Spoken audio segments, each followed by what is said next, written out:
Good morning, Mr. Speaker. Pardon me. Good morning, Mr. Clerk. Do we have a quorum? Yes, Madam Speaker, we have quorum. I call this meeting of City Council for September 25th, 2025 to order and acknowledge that we're on Treaty 1 territory, the home and traditional lands of the Anishinaabe, the Innu and Dakota peoples, and in the national homeland of the Red River Métis. Our drinking water comes from Shoal Lake 40 First Nation in Treaty 3 territory. We'll now have the opening prayer. Please rise if you're able, and we'll hear from Councillor Orlikow. Thank you, Mayor. There he is.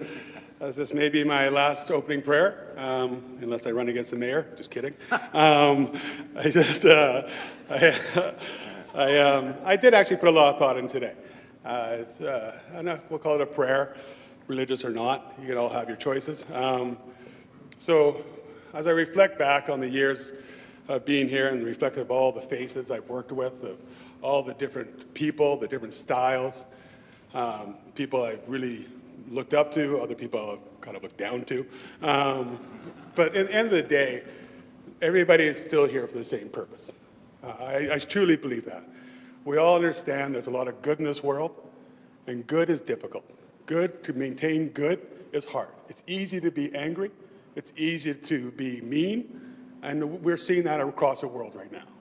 But for us as leaders in our communities and as the City of Winnipeg, we must remain our focus on being good.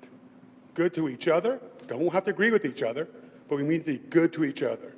We need to be good to the residents that we serve, the ones that we support, the ones that follow our ideology, and also, more importantly, the ones who don't, because those are the ones who are feeling more ostracized out of our system.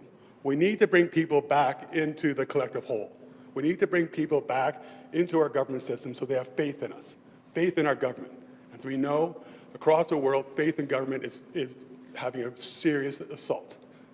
I have full faith in all of you to be able to do the best that you can do to go forward for your neighborhood and your beliefs, but do it under the umbrella of goodness, courage, and faith, whatever that may mean to you.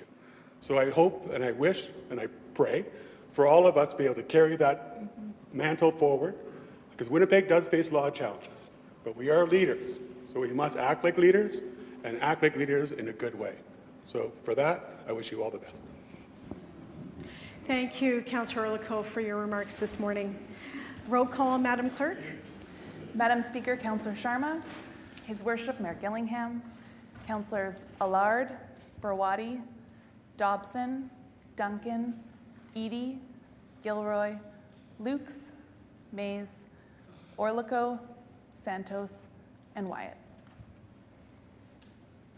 Thank you. We have a leave of absence motion for Councillor Chambers, who will not be here due to a personal family matter.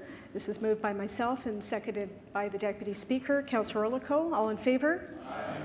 Contrary, carried. Madam Clerk, if you may read that into the record as well. Thank you.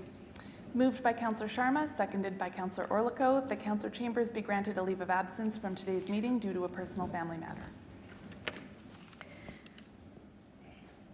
It's my pleasure to introduce today's pages. Please welcome Himani Butt from Dakota Collegiate, who resides in the St. Patel ward, and Renz Danielle Gatwan from St. John's High School, who resides in the Minarski ward.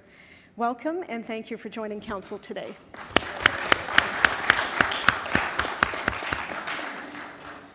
I'd like to now welcome our Chief Administrative Officer, Mr. Joseph Dunford. This is his inaugural meeting with City Council. Welcome to you. Thank you for being here.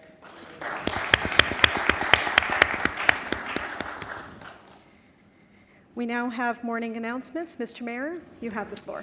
Thank you very much, Madam Speaker. Welcome back to all City Councillors. I hope everyone had a bit of time off in at least a week or two in August, and also had a productive summer. I too want to lend my welcome to Joe Dunford, our new CAO. So glad that you're in this role and already making an impact leading our public service. Next week, September 30th, is National Truth and Reconciliation Day, a day to honor survivors, to remember those who never came home, and to commit to continuing reconciliation in our city. I recently had the opportunity to meet in my office with Winnipegger and Pimachikamak Cree Nation member Brooklyn Rudolph Nicholas, whose artwork is featured on orange shirts available at Walmart stores across the country. And sales from those shirts go towards the Orange Shirt Day Society and the Indian Residential School Survivor Society. Our city has seen important steps in reconciliation this year, with significant progress on projects like Nawe Odina, the Wewene project, but we all know that there's a lot more work to do, and I want to thank all of my council colleagues and all Winnipeggers who are taking this matter seriously and are doing, making an effort, intentional effort, to continue the path of reconciliation together. On Tuesday, I'll be joining the Southern Chiefs Organization for the Orange Shirt Day Healing Walk and for the powwow also, and I know many of you as councillors will be involved also. On another matter, unfortunately this summer we've seen too many headlines of serious crime being committed in our city, and it's across every ward. It's not just in one part of the city, we see it everywhere.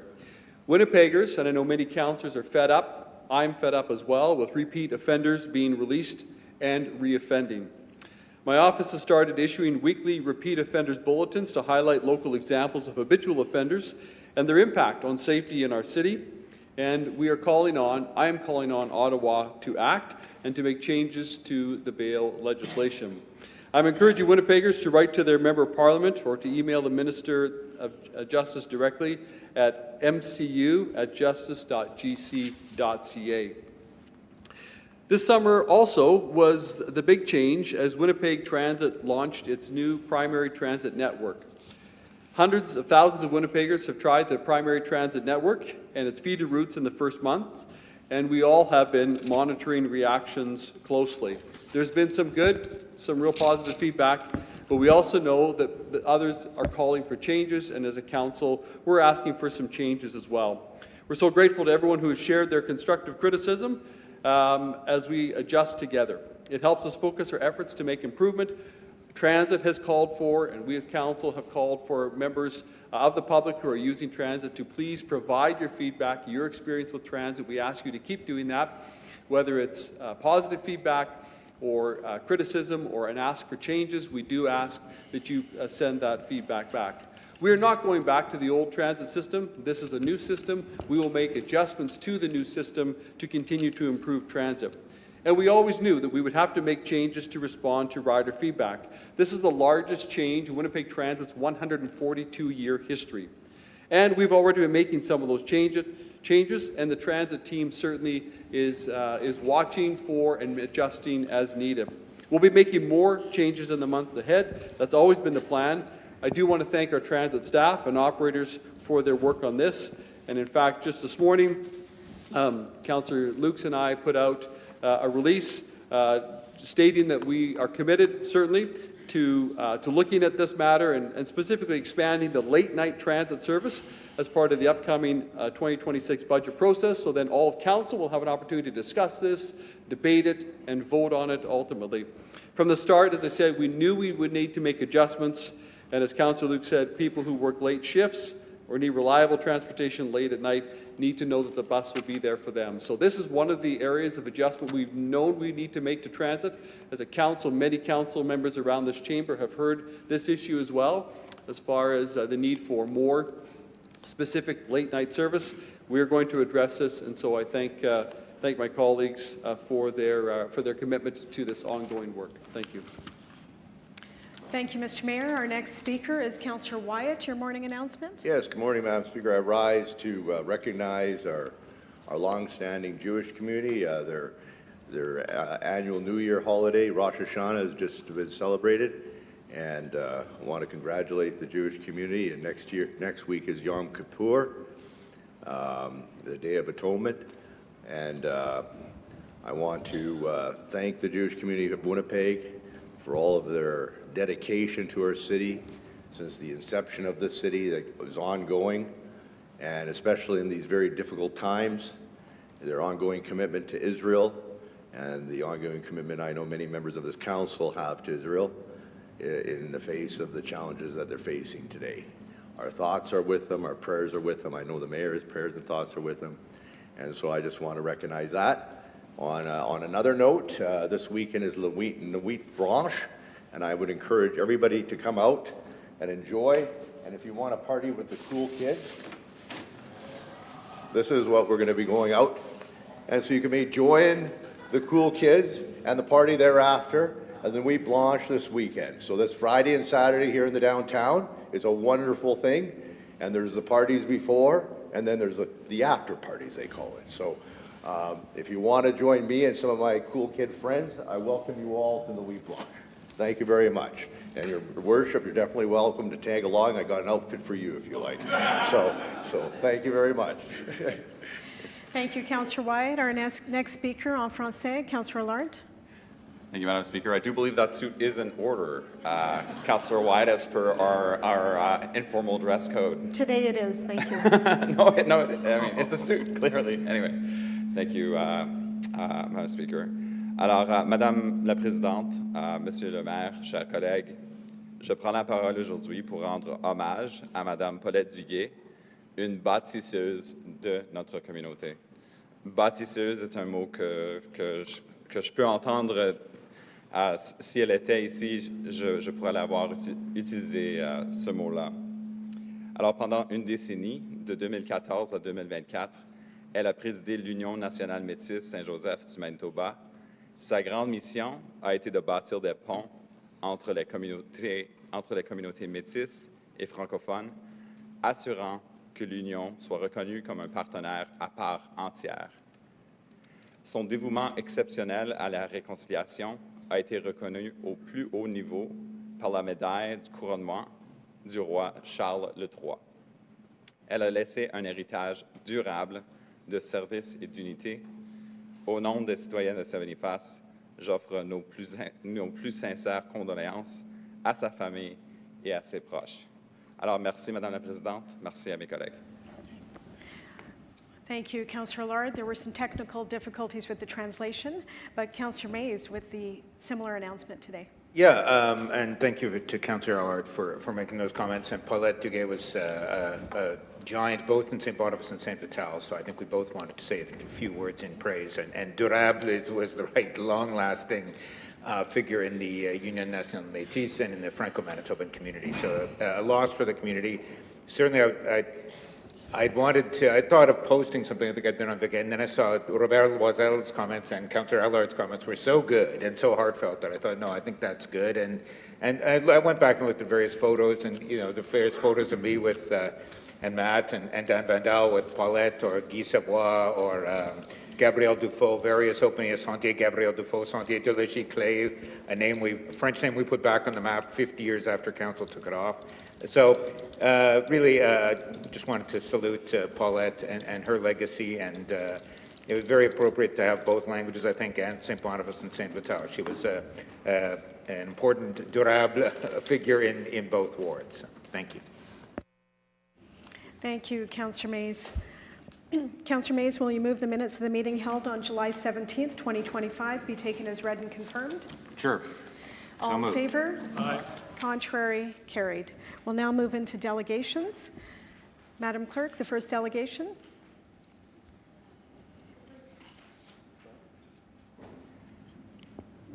Yep. Okay, the first delegation is with us, Madam Clerk.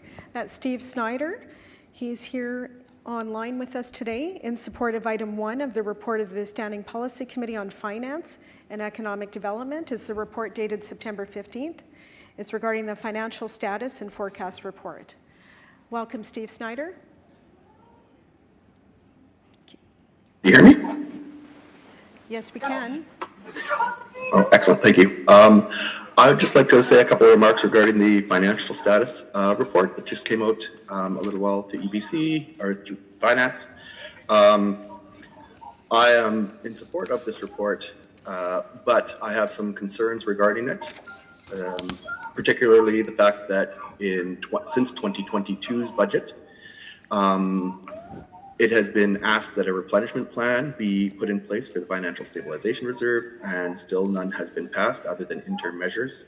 And secondly, that there was some alluding to reducing the amount of the Financial Stabilization Reserve. It didn't specifically say anything about that, but it did remark that other cities have a lower threshold for their Financial Stabilization Reserve, and I believe that dropping that floor would put the city in a bad financial position. So I just wanted to add that to this particular delegation. And I'm going to be brief. That is all I have to say. Thank you. Are there any questions for our delegation? Okay, seeing none.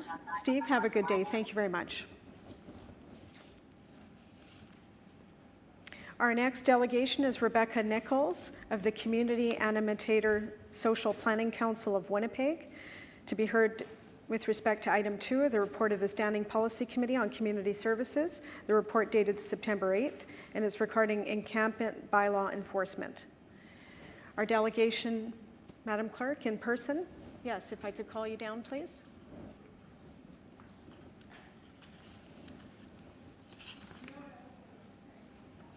Welcome. Thank you. Good morning, Mayor and Council. As stated, my name is Rebecca Nichols. I'm a community animator at the Social Planning Council of Winnipeg.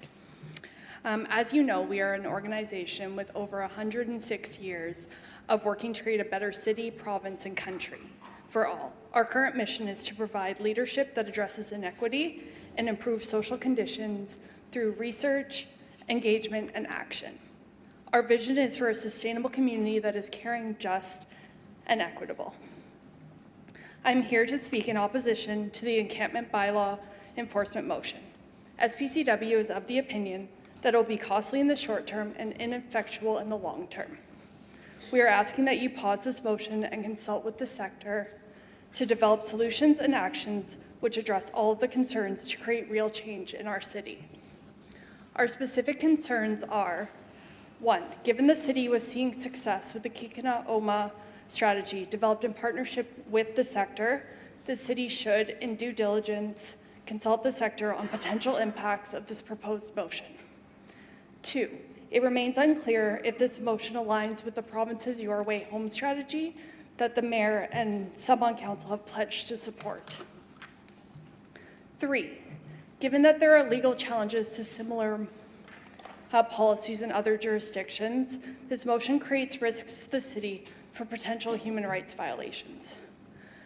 4, given the toxicity of the current drug supply in Winnipeg, the city will be failing in its obligations to look after the health and well-being of its inhabitants if this policy forces unsheltered people with addictions to administer toxic drugs in isolation or far from medical assistance.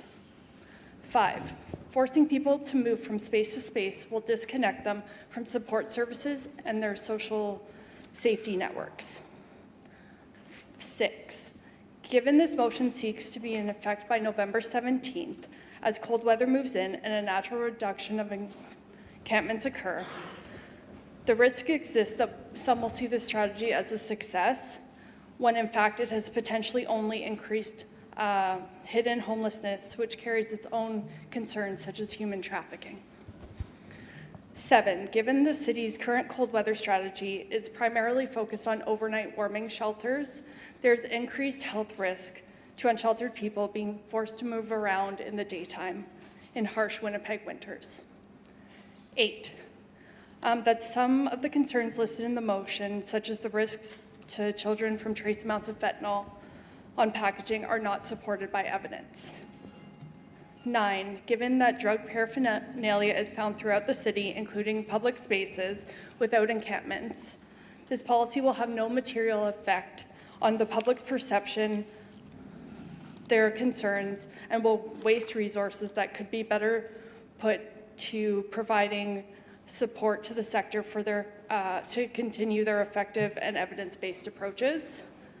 And 10, given that outreach teams, according to both Mayor Gillingham and Minister Smith, are prohibited from moving encampments, there will be increased costs to the city associated with whichever members of the public service are tasked to enact this motion.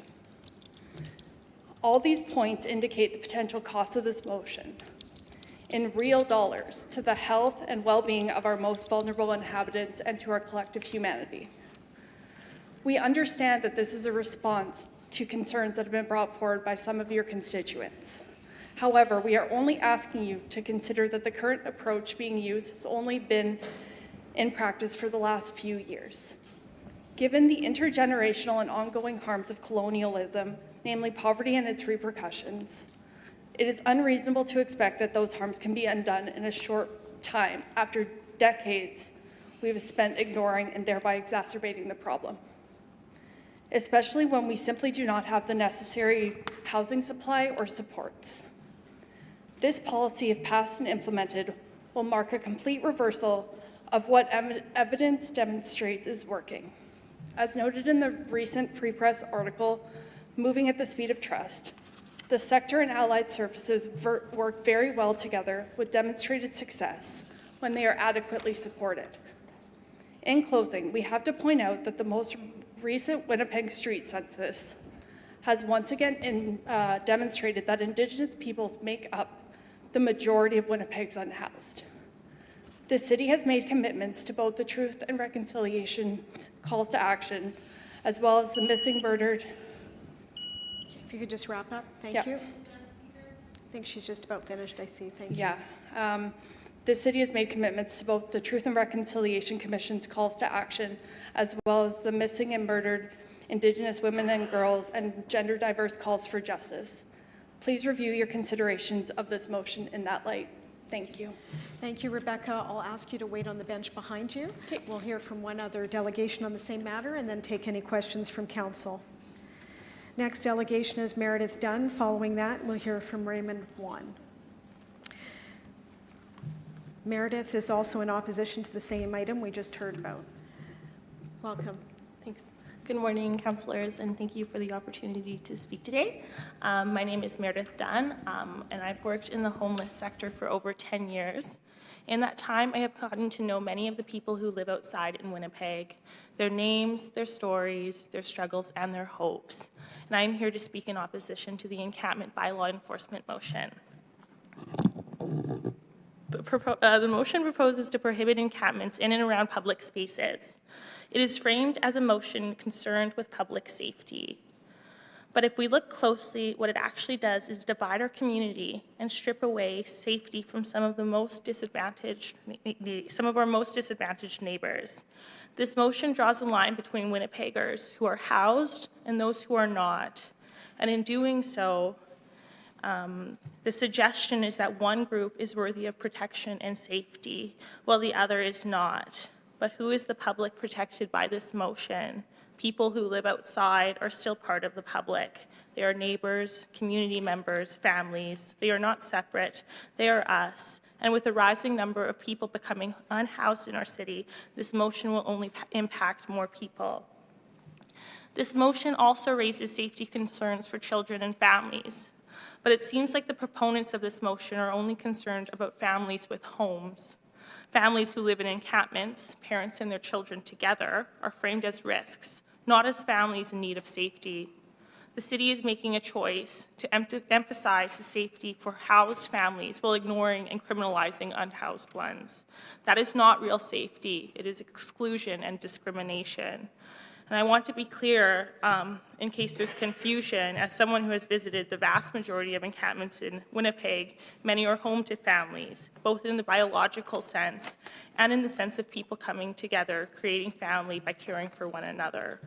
Contrary to popular belief, encampments are not filled with dangerous outsiders. They are family networks and communities of survival, and when the city chooses language that casts them as threats, it ignores the reality and chooses exclusion over recognition. This motion also calls for protection and safety, yet the method involves removing people or moving people along. What does it actually mean to prioritize enforcement during daylight hours? I've worked in this sector long enough to know it means telling people who already have nowhere else to go that they cannot stay.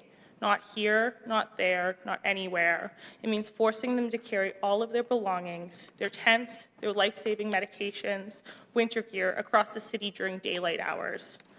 No matter their health or what the weather. For those without money, possessions, or survival, losing such items to displacement can be devastating, a consideration of those of us who are housed never have to make. And we already know these practices don't work. If methods of punishment and displacement worked, homelessness would not be growing. If policing and removal created housing, Winnipeg wouldn't be in a worsening housing crisis. And what are the effects of these approaches? They are not only cruel and impractical, displacement disrupts outreach, a method of support that is built on trust and consistent relationships. Instead of being able to find and support people where they are, outreach workers spend their time chasing people across the city. This wastes already limited resources, breaks trust, and makes housing transitions even harder. As the previous outreach manager for one of Winnipeg's largest outreach services, I have seen firsthand that displacement is one of the greatest barriers to supporting unhoused folks. And if these ethical considerations are not enough, there is also the fact that acts like this are legally suspect. Courts across Canada have already ruled that penalizing people for sleeping outside when no adequate alternatives exist violates their charter rights. If passed, this motion invites costly constitutional challenges. It is deeply concerning that city councillors, with knowledge of these rulings, would propose actions that go against emerging legal principles and ignores charter protection. And what makes this especially troubling is that the city had a rights-based strategy to support unsheltered Winnipeggers that it seems to have abandoned. The Kikina-Oma strategy is rooted in dignity, cultural knowledge, and safety through community. It recognizes that housing and community are inseparable. Now, I understand that the public is frustrated. People are angry about what they see in parks and public spaces. But I want to be honest. What they are angry about is probably not the person that is living in a tent. It's homelessness itself, its scale, its persistence, and the failure to address it. People want others housed, not hidden. And no one is more frustrated than the people outside themselves, facing another winter, already carrying frostbite injuries. It's over? You'll wrap up. Okay, injuries from winters past, already grieving loved ones, lost to preventable deaths. Can we take questions now? There's Sure, questions sure. from council. Thank you so I'd much. like to call back Rebecca as well. Councillor Wyatt, question for either of the delegation? Yes, I want to thank Ms. Nichols and Ms. Dunn for coming and speaking here today on this and for their opposition to the item. I too am opposed to the proposed bylaw before us today. The bylaw does a number of things, but I guess the thing that I find the most obnoxious about it is the fact that it is almost legitimizing the idea that the encampments are here to stay. I'm somebody who personally has gone through my own challenges with regards to addiction, and I was lucky. I had family that could afford to send me and pay for private recovery. Otherwise, I know I'd either be there or I'd be dead. And I know that in my heart, and I know that those folks in there just need folks to be able to talk to find out what their challenges are, their mental health issues. Councillor Wyatt, thank you. My Specific question is going to be this. Why are we not doing what has to be done? Why are we not, as a society, reaching out and going in there and talking to these folks and finding out what their needs are and finding what their challenges are and then trying to find the housing? Nobody wants to live in minus 35 in their righteous mind, good mind. Who the heck, or with children? Why are we not doing that instead of we're now legitimizing these encampments, letting them be, just push them off to the side? Basically what this motion is saying is we want to push them off to the side so we don't see them. They're out of our mind, out of our mentality. They're not going to bother us. Just let them be there. Okay, thank you for the question. The response, please. Okay. I would say one thing is we do have a lot of people in this city who are doing that work, but they're not currently adequately funded to do the amount of work that needs to be done. The other piece is right now we don't have the adequate housing supply, so it's continuing to invest in both wraparound supports and housing will begin to support the people and meet them where they're at. Yeah, and I'll also just add to that I think motions like this and some of the ways that people are expressed in like the media and other platforms that really engage the public often cast people in encampments, people homeless as criminals, something dangerous. It creates a bit of an othering effect, so it becomes easier to, not go into an encampment, not support them into housing or have a conversation about available resources and supports in our city. There's no doubt that the language being used quite often is a form of dehumanizing the very people who are there, as almost that they're subhuman and not human. And we've seen this throughout human history when that happens and what happens to people when that takes place. I guess the frustrating part you mentioned, you touched on the Indigenous challenges. There's Indigenous and non-Indigenous I want to emphasize who are struggling in those encampments. But on the Indigenous, those who have, we had a governments in this country for 100 years plus who had a policy of residential schools, which basically targeted one group over 7, 8, 9 generations, smashed their families. Now we have intergenerational trauma playing out in the streets of our city, and the federal government has paid out for individuals, but they've washed their hands of the societal ills. Councillor Wyatt, the My question, question please. is this: what is being called on the federal government to step up for a long-term investment in mental health and addiction in terms of all of the social ills that were created out of their residential school policy that was in place for decades and has done immeasurable damage to the families that are still struggling out there and individuals? Thank you. The response, if you wish. I would just say that there's a role for all levels of government to play in addressing the challenges that are faced by Indigenous peoples due to the harms of colonization and the continuing harms of colonization. Thank you. Final question, Councillor Wyatt. To Right your into the knowledge, question, has the please. mayor called on, has the mayor, to your point, has the mayor called on the federal government, provincial governments, but specifically the federal government, for a long-term policy of investment? We as a city right now spend more, for example, per capita, more policing than we should have a city of our size, more ambulances city of our size because of the challenges we're facing. We've been subsidizing this for decades. Where's the federal government? Has the mayor called on the prime minister to make a long-term investment, to your knowledge, in the actual issues that we're facing right Thank now with you. the mental health and addiction Councillor issue?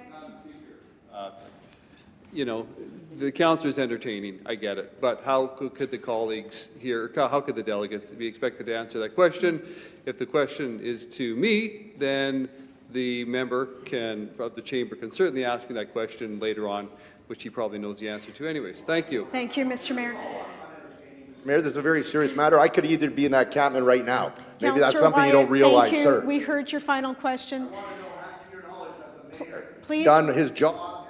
please respond if you wish, and there are opportunities for other speakers in the chamber to address you as well. So please respond if you wish. I think that we're here today because we have concern that not enough is happening for people, not enough investments into social services or housing, and that people are suffering. But I'll leave it there. Thank you. Councillor Wyatt, your question? Councillor Orlikow, pardon me. Councillor Orlikow? I still have some hair. Thank you very much.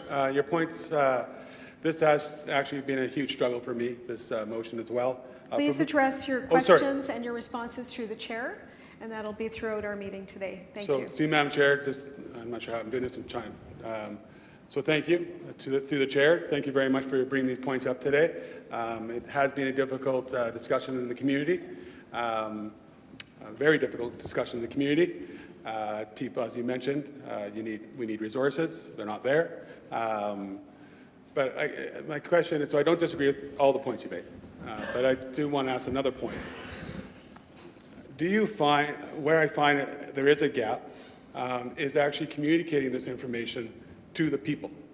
Not the people in encampments, not the social services workers, not some government groups behind in some nice conference room devising great plans, but do you have any ideas or thoughts, or maybe it is happening, I've just never been aware of it, where you're actually reaching out to those people who are scared, those residents who are housed, who are just, they're scared.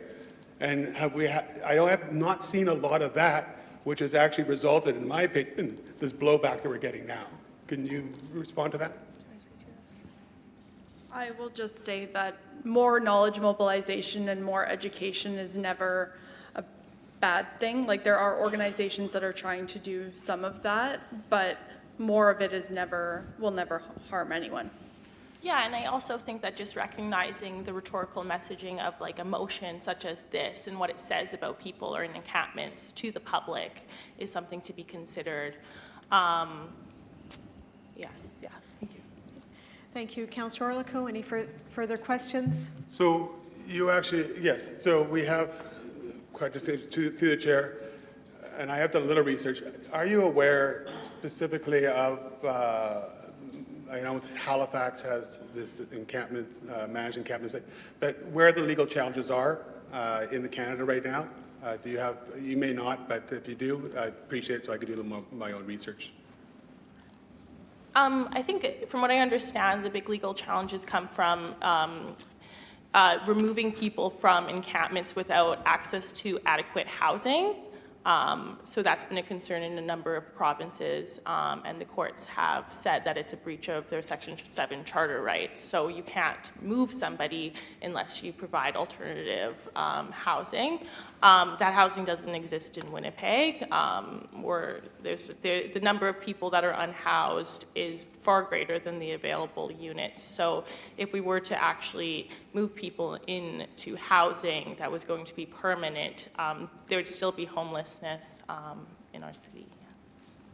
Yeah, and British Columbia is one of the jurisdictions that, Last question. Final question? Final question. Part of this debate relies on what is housing, obviously. So would you consider shelter beds as housing? I think that that's what they would consider like transitional housing, right? It's a step from the encampment before somebody's connected to resources, whether it's a caseworker or a housing worker, to find something more permanent. But as someone that has actually worked in the shelters in Winnipeg, I can say those are always full in the wintertime especially, and people are turned away at the door. So the availability of shelter spaces for people is also short in our city. Any further questions for our delegations? Seeing none. Councillor Wyatt, second round. And it's important to point out that a lot of people who live in the encampments often live there because they feel safer there. They often live there because of the communal nature of some of the shelters that we have. Thank you, Councillor Wyatt. That very little that they have, they get stolen or what have you. They feel safer in a tent on their own. That concludes our question period for this delegation. Thank you. Thank you. Thank you. Thank you for your presentation. Next, I'd like to call forward Ray Wan, President of the Winnipeg Chinese Cultural and Community Centre, appearing in support of item 3 of the report of the Standing Policy Committee on Community Services dated September 8th. Is regarding a community incentive grant for the Winnipeg Chinese Cultural and Community Centre Corporation. Welcome. We have 5 minutes on the clock. Thank you. I usually come across from you as an architect, but today I am pleased to be in front of you as the president of the Cultural Center, the Winnipeg Chinese Cultural and Community Center, just down the street from you.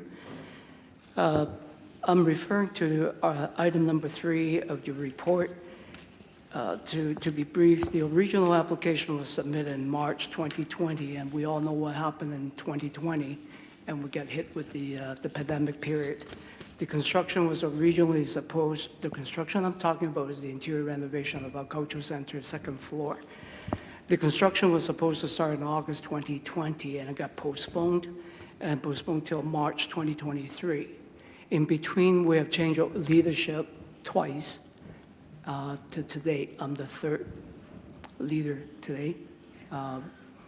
But when the grant was ready to be approved, there was a communication breakdown that we didn't receive confirmation of the grant being available, and through the course, the construction has been completed. And that's the whole purpose I'm here today. Resubmit the application, asking for your support to re-grant our previous grant application of the $30,000 to help out to pay for the current debts that we have incurred because of the shortage of funding as a result of the miscommunication back then. That's really all I have to say.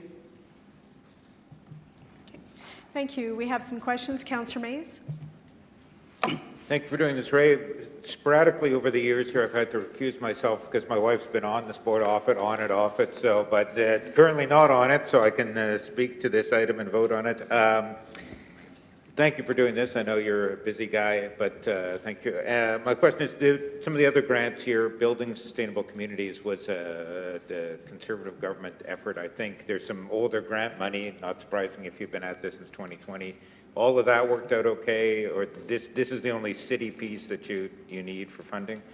This is the only city piece that we have outstanding, but with the federal government, with a couple other grants, we are short. Like for example, when we were promised $500,000 grant for the whole project, we didn't receive a total amount. That's compounded the financial problem that we're facing right now. That's why I'm nipping it one at a time right now, and today is the city. Thank you. Thank you. Thank you. Any further questions? Seeing none, thank you for joining council today. Thank you. Our next delegation is Owen Bradshaw, who is appearing in opposition to item 6, the report of the Standing Policy Committee on Public Works dated September 11th. It's regarding safety enforcement in school zones. Following that, we'll hear from Kelly Ryback. Good morning. There'll be 5 minutes on the clock. Okay, thank you. Good morning. I'd like to begin by saying that when I think about the kind of people who put their names forward for public service as city councillors and mayor, that I don't imagine the kind of people who would prioritize revenue generation over the safety of children.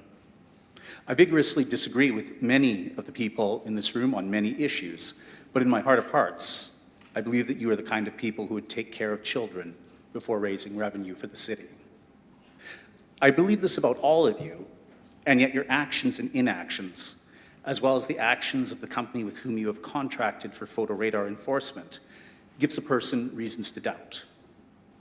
It's also important for me to note that as a citizen, a parent, and a commuter who splits time between bike, public transit, and car, I'm 100% in favor of school zones and anything effective that the city and its agents can do to make them safer.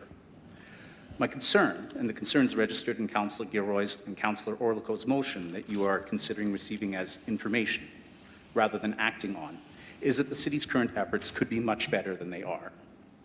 In an ideal world, in an ideal world, school zones would be places where city council and citizens work together to make our communities as safe as possible for our most vulnerable citizens. However, the ways in which the city goes about this seem less effective than they could be, and more likely to breed cynicism than collaboration. Harrow, south of Corridon and across from St. Ignatius School, is a prime example of many of the things that the City of Winnipeg could be doing better. When September starts before the September long weekend, I can reliably cycle past St. Ignatius and see a photo radar van, even though kids and teachers are still on summer vacation. Yes, the signs, if you can read them while concentrating on the road, tell commuters Monday to Friday, September 1st to June 30th, 7 a.m. to 5:30 p.m. But the implicit message in that schedule is that school zones are in effect when kids are in school, and that they aren't in effect when kids aren't in school. Students are not in school before September long, they're not in school on winter break, they're not in school on Good Friday, and this past summer, not on June 30th. And yet, as sure as death and property taxes, I've biked or driven past photo radar enforcement on Harrow and other school locations on all these days.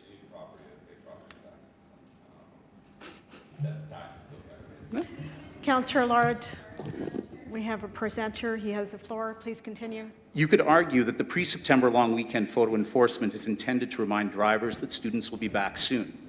But a police officer or a city councillor wearing a high-vis vest and holding a big sign reminding drivers that kids will be back next week would be both more timely than a ticket in the mail and more apt to build a sense of collaboration with commuters, rather than the cynical sense that the city is simply interested in generating revenue. If we want motorists to drive safely in school zones, we should be encouraging them to see themselves as partners in the process, rather than the victims of traffic tickets that feel more revenue-oriented than safety-oriented. This said, Harrow has been a school zone for as long as I can remember. If handing out tickets on school days and days that clearly aren't school days is so effective at keeping children safe, why is photo radar enforcement still a near daily feature on Harrow? In other words, why haven't years of handing out tickets in this space made handing out tickets on Harrow unnecessary? Surely, if driver behavior on Harrow warrants near daily photo radar enforcement, then this is a sign that photo radar enforcement isn't actually doing what the City of Winnipeg says that it's doing. If we're being honest, popular photo radar sites like Harrow should be bright flashing signs indicating the need for better traffic engineering, not more photo radar tickets. If years of photo radar tickets haven't made this space safer, could we consider speed bumps and other traffic calming measures in addition? And you might ask, but what about the times of day when a location like Harrow is not a school zone? And I would reply that I'm okay with school zones being in place for 24 hours a day, 7 days a week, 365 days a year. When Gertrude, between Wellington Crescent and Osborne, which is often part of my daily bike and car ride, became a school zone, I committed to driving it at 30 kilometers an hour all year round for 2 reasons.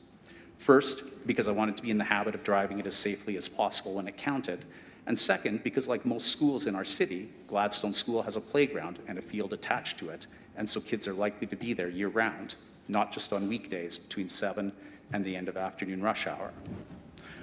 I sincerely believe that the people in this room prioritize the lives of children and citizens over revenue generation, but it would be easier for me to sustain that belief if I knew that you were taking action on the motion on school zone safety, if I knew that you were following photo radar ticket money to traffic calming projects rather than the bank, and if you implemented school zones all day, every day, all year. Thank you, Thank Owen. you for your We're time. going to take questions if there's any at this point.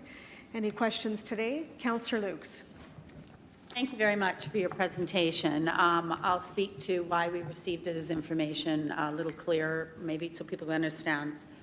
We received it as information because we have a road safety report coming forward, I believe in the next 60 days, where they have an analysis done on multiple school zones. They do this, we actually formed, I think everyone on council unanimously supported a road safety committee to be put in place to look at it.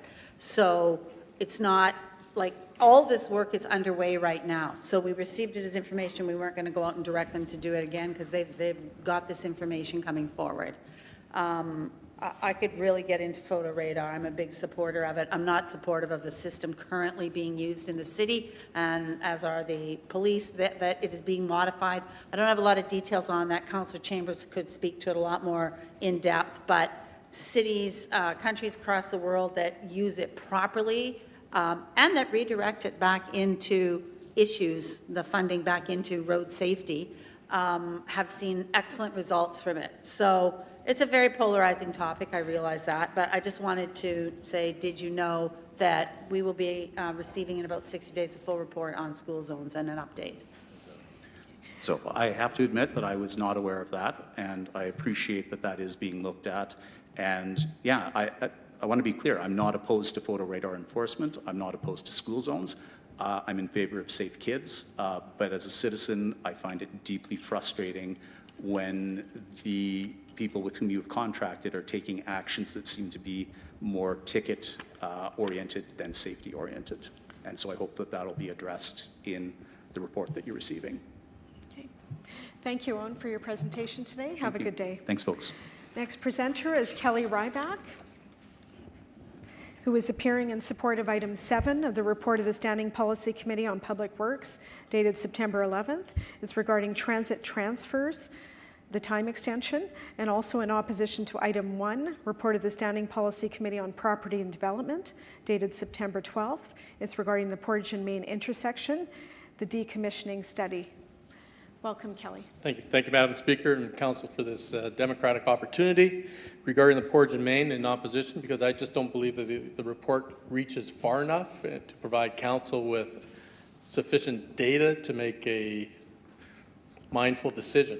And in that regard, my wife and I combined, we have worked at Portage and Main in every building for a combined of and for 44 years, when it was robust and vibrant to she saw part of the decline. But that walkway, the concourse, is a vital part of infrastructure. And there are buildings that were erected based on that infrastructure, be it 201 Portage Avenue, the tower at 333 Main, 200 Graham Street, and the Waterfront Drive development. And the report only talks about going to the buildings at Portage and Main, but I think that your reach needs to go further to the buildings and the tenants on Lombard, on McDermott, and on Bannatyne and Waterfront Drive. I also ask that in order to have proper data, that there should be pedestrian counts, traffic reports, not only at for the surface crossing at Portage and Main, but but within the concourse, and do it by month and do it by weather condition. And we've seen that there is a recovery of downtown that just recently reported that vacancies have declined, that there's more purposes coming in. There could be repurposing of buildings and continued growth and restoration of heritage buildings. I just don't think it goes further enough, and you need to thoroughly explore how you can seal the ceiling and mitigate leaks. They did it in the English Channel with the Channel and the Big Dig in Boston. So this can give you opportunity to do a thorough exploration on how to seal that without having to tear up roads in the future. I am supporting the transit transfer time extension from 75 minutes to 90 minutes because service has changed. You could be on a bus for over an hour and you could wait up to 40 minutes to get a connector. This shouldn't be a consideration of lost revenue. That is probably negligible, but it is about improving customer service and decreasing obstacles and issues and even confrontation with bus drivers. This should be an easy answer of just do it. And I would encourage you could reduce this issue by restoring some direct routes throughout the city and not requiring a transfer. Thank you. Thank you. Any questions for our delegation? Seeing none today, thank you, Kelly. Okay, thank you very much. Have a good day. You too. We'll now get on to reports. First up, Mr. Mayor, report of the Executive Policy Committee dated September 16th. Madam Speaker, I'll introduce the report and move adoption of consent agenda items 1 to 17. 1 through 17.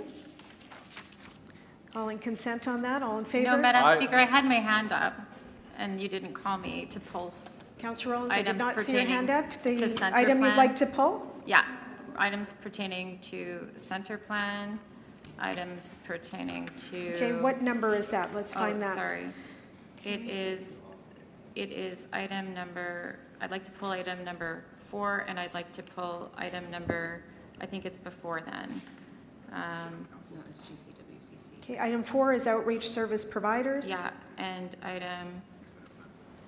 center plan might be somewhere else. Okay, no problem. It's in PP&D. Councillor Wyatt? 7 and 8. 7 is amendments to the criminal code. 8 is the Caspian construction settlement. Okay, I'll call the question. All in favor of item 1, 2, 3, 5 and 9, 9 through 17. One last, Councillor Rollins, were there any others?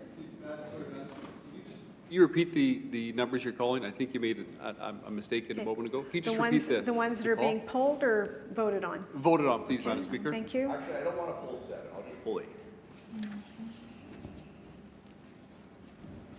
Okay. Call the question on items 1 through 3, item 5 and 6, 7, 9 through 17. All in favor? Contrary? That's carried. Madam Clerk, item 4. Item 4, outreach service providers. Thank you. Mr. Mayor, your opportunity to introduce the item. Thank you, Madam Speaker. This matter was received as information as there is ongoing discussion between really all entities that are providing outreach service and providing and working within the sector addressing matters of homelessness.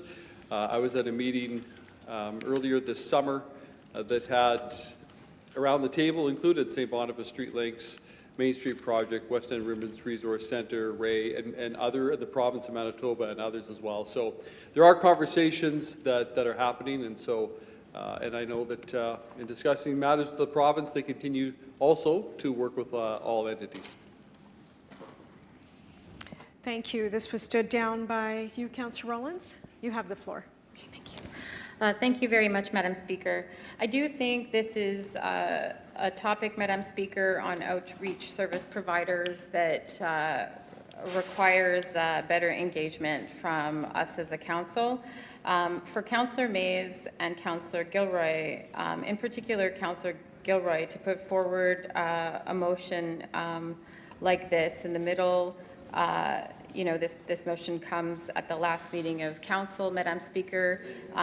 Typically, in the summertime, that's when councillors with large encampments, like Councillor Gilroy have, like I have, like Councillor Santos has, are really engaged in the filling the holes and the gaps that government has created. And this summer was no exception, given the reductions of service and on the one hand, to encampments and the fight, Madam Speaker, initiated by Executive Policy Committee to call into question the performance standards of our recipient of the RFP Main Street project. And so, herein lies the rub of editorial after editorial and email after email from providers on the model. And we heard today from the Social Planning Council and more that there was a strategy that was identifiable and on the record, the Kikina-Oma strategy, the good work of Mike Jack and various departments in consultation with the sector, to really, get at that one table. And we have one table, Madam Speaker. We have a provincial plan, but we don't have the details of the city component of that, and it's not transparent. And so with motions like this and others that are on the agenda that are being just either co-opted after a long summer, like Councillor Gilroy's on encampments was, by what in July looked like a lot of folks not wanting to talk about it when we really needed it.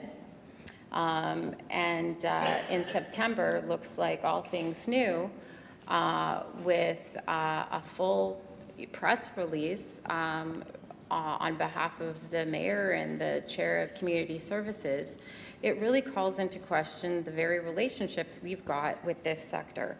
And it's really unclear.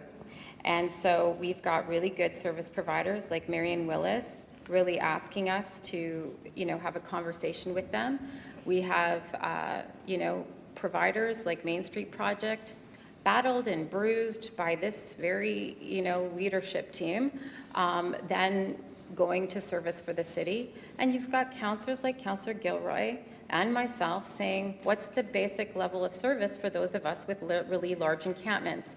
We don't know, we can't get clarity, and we find out in press releases what, that hearts and minds are changing after a very long summer, after ward money has gone out the door, and after we've been cut off from budget conversations and not like the conversation that pits provider against providers, that sees, resource assistance for youth coming to meetings, and I happen to be their local councillor, coming to meetings saying, I guess we don't serve youth anymore, where are we getting this funding from? And, seeing Main Street Project take them under their wing so that there is still provision of service for under 21. This is usually the fodder of council seminars, Madam Speaker. Council seminars. You would think that there would be a lot of conversation behind closed doors with council, in particular councillor members that have large encampments. Instead, no, there isn't. There is just the opportunity, like Councillor Gilroy and Councillor Mays did in July, that speaks volumes to the level of transparency and governance on top issues here at council. There is just this. Prior to summer, last week, it should have been an emergency debate. This, like I think so many other issues here on this agenda, will be put off till 2027 or more. And it is emblematic of the inattention to the issue that this was put forward in the summer and it was received as information in September. Thank you. Next speaker, Councillor Mays, followed by Councillor Wyatt. Thank you, Madam Speaker. I wasn't going to pull this, but now that it has been pulled, I should speak to it. Motion of mine. Thanks to Councillor Gilroy for seconding this. A number of factual things to report. Thank you to the Mayor for his comments that all is not lost here by any means, that there is ongoing discussion with St. Boniface, with StreetLinks. Point number 2, there was an RFP process. It is not in front of us to vote on that RFP. There's no allegation that the RFP was somehow mishandled or fixed in some way. So here's the result of the RFP. St. Boniface StreetLinks did not succeed in that. Point number 3, a number of councillors have reached out to StreetLinks, Councillor Eadie in particular, who may be speaking to this, I don't know, but has offered quite a bit of money out of his ward funds towards StreetLinks, which I think is an endorsement of what they're doing. Point number 4, and it's not to criticize Councillor Eadie, it's actually to praise him. Point number 4, it would be erroneous to say, well, with this, we've now cut off StreetLinks from all financial support. That is clearly not true, and I know that for a fact because I drive by their offices, their shelter at by the old St. Vital Fire Hall in the old St. Vital City offices, which has been, frankly, I think, quite a success there. So we continue to lease that out for $1 a year.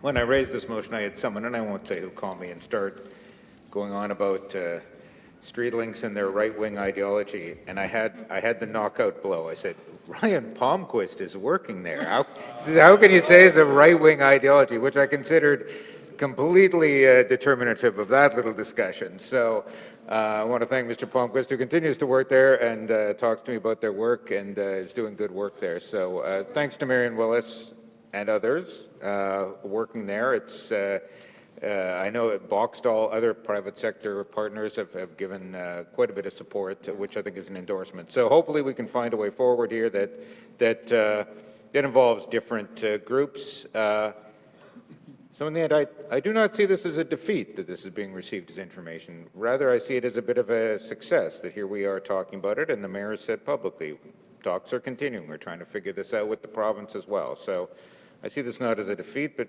frankly, rather as a bit of a triumph that, and thanks to Councillor Gilroy, we've raised the issue and hopefully some further progress will be made. Thank you.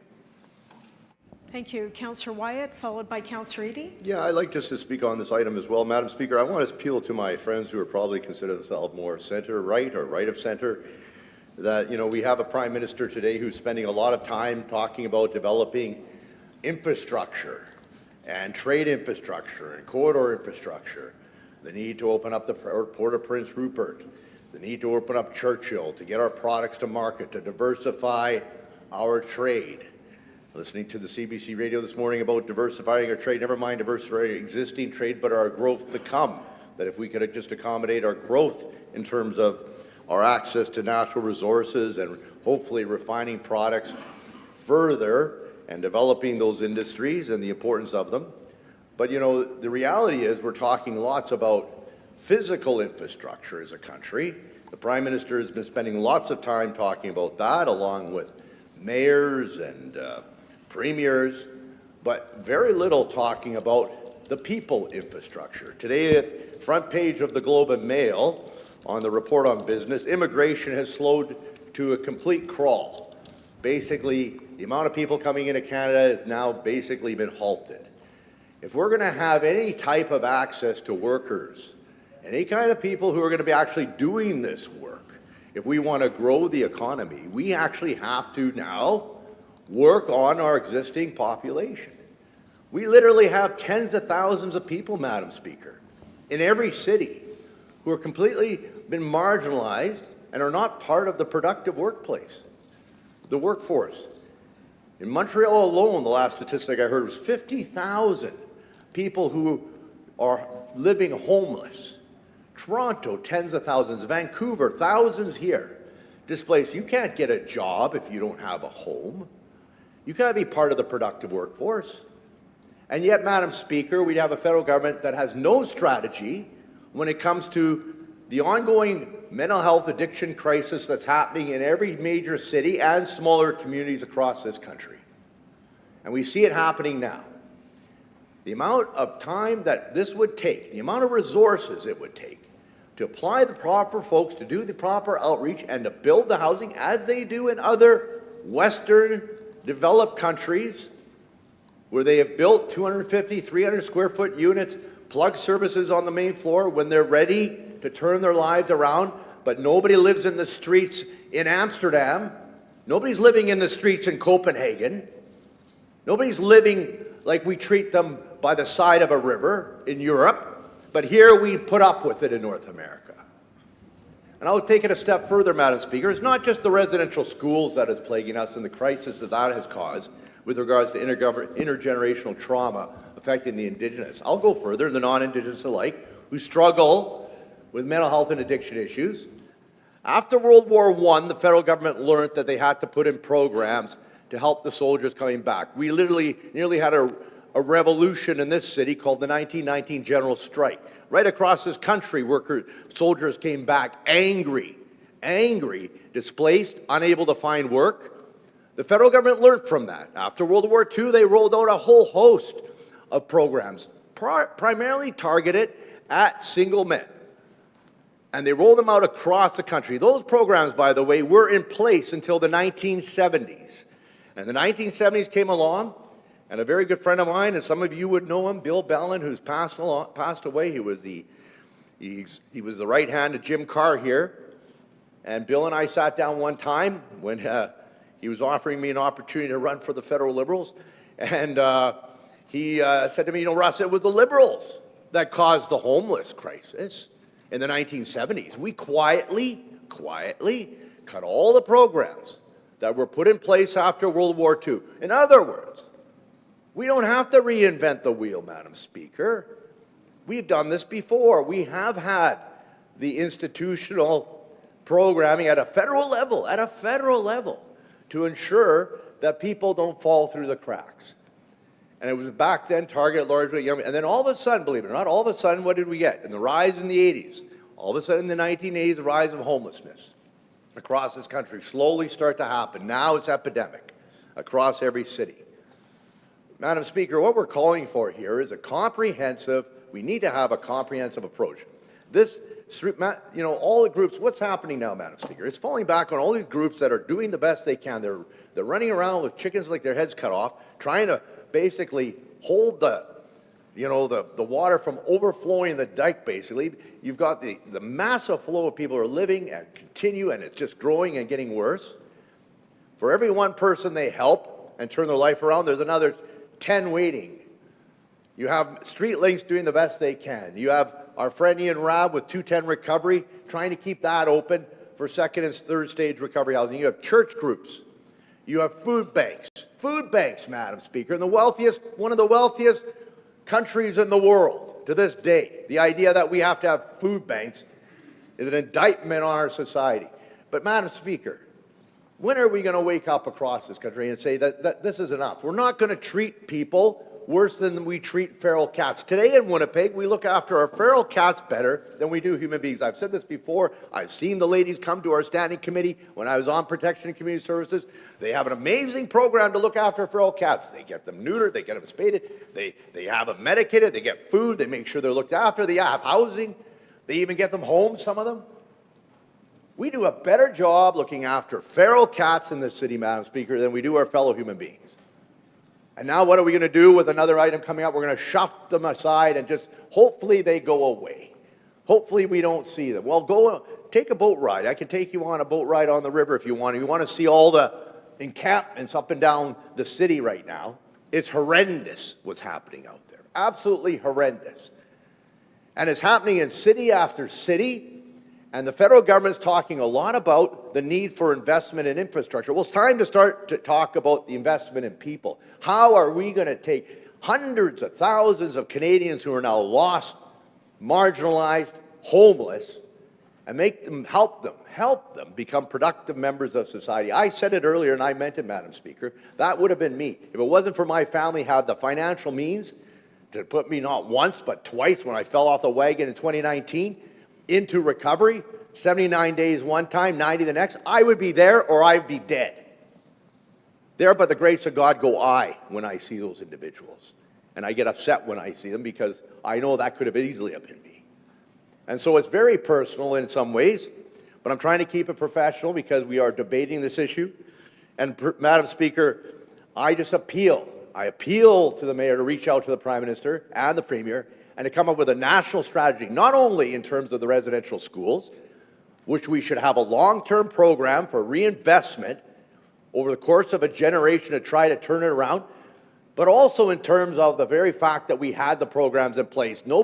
All you need to do is get some policy researchers to dig up the programs we had after World War II, bring them back, and you would have literally a mini revolution occur in every city where we could turn things around and make productive citizens out of these. They don't want to live in camps and be marginalized, but they feel they didn't have the Reg and Donna Wyatt to fall back on.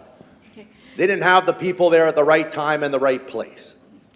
And that's not their fault. It's just where they were born and the type of position they were born into. Thank you, Madam Speaker. Our next speaker, Councillor Eady. Thank you, Madam Speaker. I have much to say about encampments, but I'm going to wait to speak to when the delegations were. But I rise, well, I've been listening to my colleagues, and we all, actually everybody around the room, we have the same goal as the province does in Your Way Home, which is we need to find housing for the people who are living rough out in encampments, and for them, encampments are dangerous. So I just want to speak just really quickly about providing service directly to encampments. We have, well, everybody heard in the news, yes, I allocated money and I went to St. Boniface Street Links because there's not a big difference necessarily between Main Street Project and St. Boniface Street Links. The one thing is, though, is when St. Boniface Street Links goes in, their immediate focus is to try to find housing and work with the people in the encampment in order to prepare them to move them into a housing situation. And they've had success in the private sector.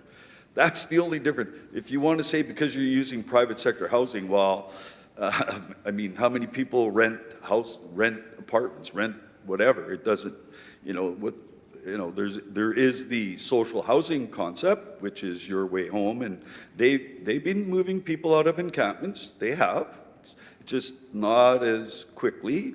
But the focus of St. Boniface Street Links is directly to go in there, not to maintain them and wait and hope for eventually some social housing to be built. We are, as a city, contributing because the mayor has directed in his campaign, and we're moving down that road to provide the affordable, supportive housing. Some debate about definitions of transitional and so on, but Madam Speaker, in terms of the delivery of one Main Street project, the thing is, it was a 1 year, whatever the length of the contract. It's being evaluated, as all contracts should by government, evaluate its success and how it's doing. But again, everybody has the same goal. People who are living in encampments need to have housing. It is not safe, it's not healthy, and most importantly, and you will hear this from Mary Willis, is addiction crisis, as Councillor Wyatt has appropriately indicated. So, well, I'll speak more about it when we get to the other one, but just in terms of service contracts, some councillors with large encampments or multiple large encampments, such as in St. John's Park, which is one of the places that I was hoping Street Links could help with. You know, there's 10 encampments there, Madam Speaker. 10. And you know what, Madam Speaker? Just to demonstrate how unsafe it is, you got one group of people living in an encampment actually physically fighting, stabbing, hurting each other, Madam Speaker. It's not safe out there for them. So the service providers who are going in there, and it's dangerous for service providers in some situations to work with people. Yes, not everybody who's living in an encampment can be dangerous or not, but the reality is It's there, Madam Speaker. And when we are getting our service providers your way home, the dialogue's happening. Councillor Gilroy has success. Her and I have met with St. Boniface Street Links and our city people because we as councillors, as Councillor Rowlands has pointed out, we really need to be in there and talk about it, because I constantly get, Madam Speaker, Ross Eady, you're not doing nothing for anybody in this ward. You don't care. Well, I do care. I do care. And it wasn't illegal for me to to provide a grant to St. Boniface Street Links. And I just mentioned one thing about the excellent work that's happening in a city facility for $1. The biggest problem for St. Boniface Street Links there, Madam Speaker, is that the building needs $4 million worth of restorative renovation work, and they just can't raise that kind of money. So just so everybody knows, I think they're looking or trying to find a space where it's sustainable. Anyway, meetings are happening, and Councillor Gilroy for sure, and probably myself, hopefully, we're going to be involved in the discussions, Madam Speaker. We can't have all councillors, and I prefer, Councillor Gilroy is doing an excellent job. I think that Councillor Gilroy can adequately represent us in these meetings, and if it gets to be too cumbersome with lots of people, I think that we as councillors, anyway, please note that that kind of work is happening behind the scenes, and the mayor does care as well. We received this as information because there is a contract under an RFP. We are, the mayor's office and everybody, we're working with both organizations, Madam Speaker, and they are working somewhat, because they work differently, I guess there's been animosity. Hopefully we can build, in our meetings, try to build a trust between the outreach service providers that are out there. They are, in cases, they are working together, but we need to also have them working with the police service, bylaw, I guess, officers, but definitely with paramedics. And I'll talk about other ideas when we get to the idea we're passing a law that makes it illegal to have all encampments day in and day out in our parks for sure. St. John's Park, you know, they said they wanted to close the pool down there because we weren't getting enough numbers. Families are not going to use those facilities, Madam Speaker. If their kids are in danger, if they are in danger, and it's not that people are out there being malicious. When you have addictions and you're stoned out of your mind on meth, who knows what can happen, Madam Speaker? And so we need to keep all of that in mind. The underlying problem is an epidemic of addiction. Okay, thank you, Councillor Eady. Mr. Mayor, your opportunity to close. Thank you, Madam Speaker. I just want to pick up on a couple of things that have been said. The province has launched the Your Way Home strategy. We are, as a city, full partners in that strategy. The city's role in the strategy was presented to council in a council seminar, and which some members of this council attended, some did not. The ongoing work that the city continues to do with all outreach service providers, some directly, some indirectly, but we are working with all of them, including St. Boniface Street Links, who, as Councillor Mays rightly points out, we continue to fund through the provision of a building through which work is happening there, good work is happening there, $250,000 a year for 24/7 safe space funding, and we'll continue to have discussions with any and every outreach provider and everyone working on the front lines of addressing homelessness. And we are also doing a lot of other work. Some of it was raised about what's the federal government doing. Among other things, the federal programs for housing have sometimes a direct and an indirect impact on providing and making housing available for those who are on the edge of homelessness or right now are living unsheltered.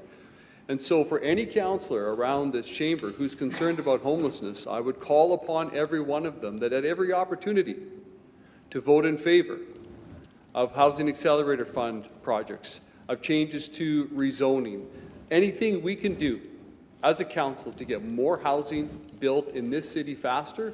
I would expect full participation from councillors doing their due diligence, and myself as well doing our due diligence, but finding a way to say yes to projects if possible, so that we can get more housing built to get more people off the street quicker. And so the ongoing work continues between the City of Winnipeg, the province of Manitoba, all outreach providers as well. And so I'm confident that the discussions are continuing. I ran into Marion Willis just about a week and a half ago, 2 weeks ago, had a quick discussion about maybe a future discussion that we can have as well. Committed, as we all are, I think, to doing all we can to work with all partners who are willing to come to the table to find ways to address homelessness. Thank you, Mr. Mayor. With that, I'll call the question on item 4. All in favor? Contrary? That's carried. Madam Clerk, next item. Item 8, Caspian Construction Settlement. Thank you. Mr. Mayor, to introduce the item. I'll wait to hear from my colleagues. Thank you. Thank you. Councillor Wyatt, item 8. Madam Speaker, this item was stepped down by myself. The City of Winnipeg has indicated that we have received settlement. I'd like to, the request here was simply to understand what kind of commitment we've received out of the Caspian settlement with regards to the value. We were supposed to secure properties in lieu of payment, and 2 budgets ago, this was something that was brought up, or first budget out of the last general election, and it was something that was earmarked or identified for the Fiscal Stabilization Fund, and so this references that as kind of a continuation of that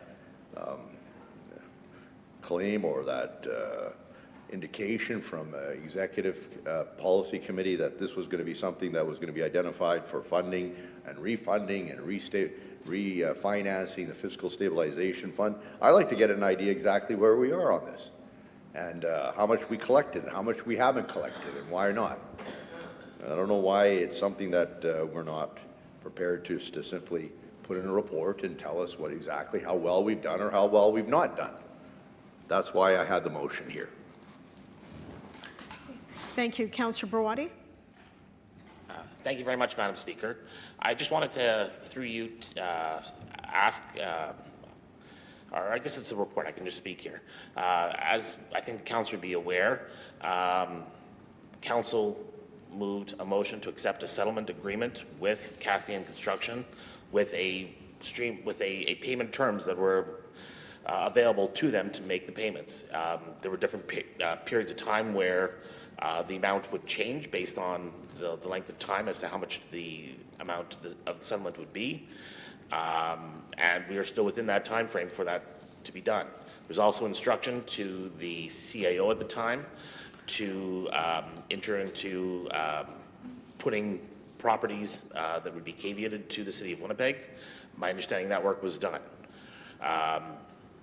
In 2024, based on advice from our internal lawyers, from our external auditors, the amount was recognized as a receivable on the city's finances for 2024,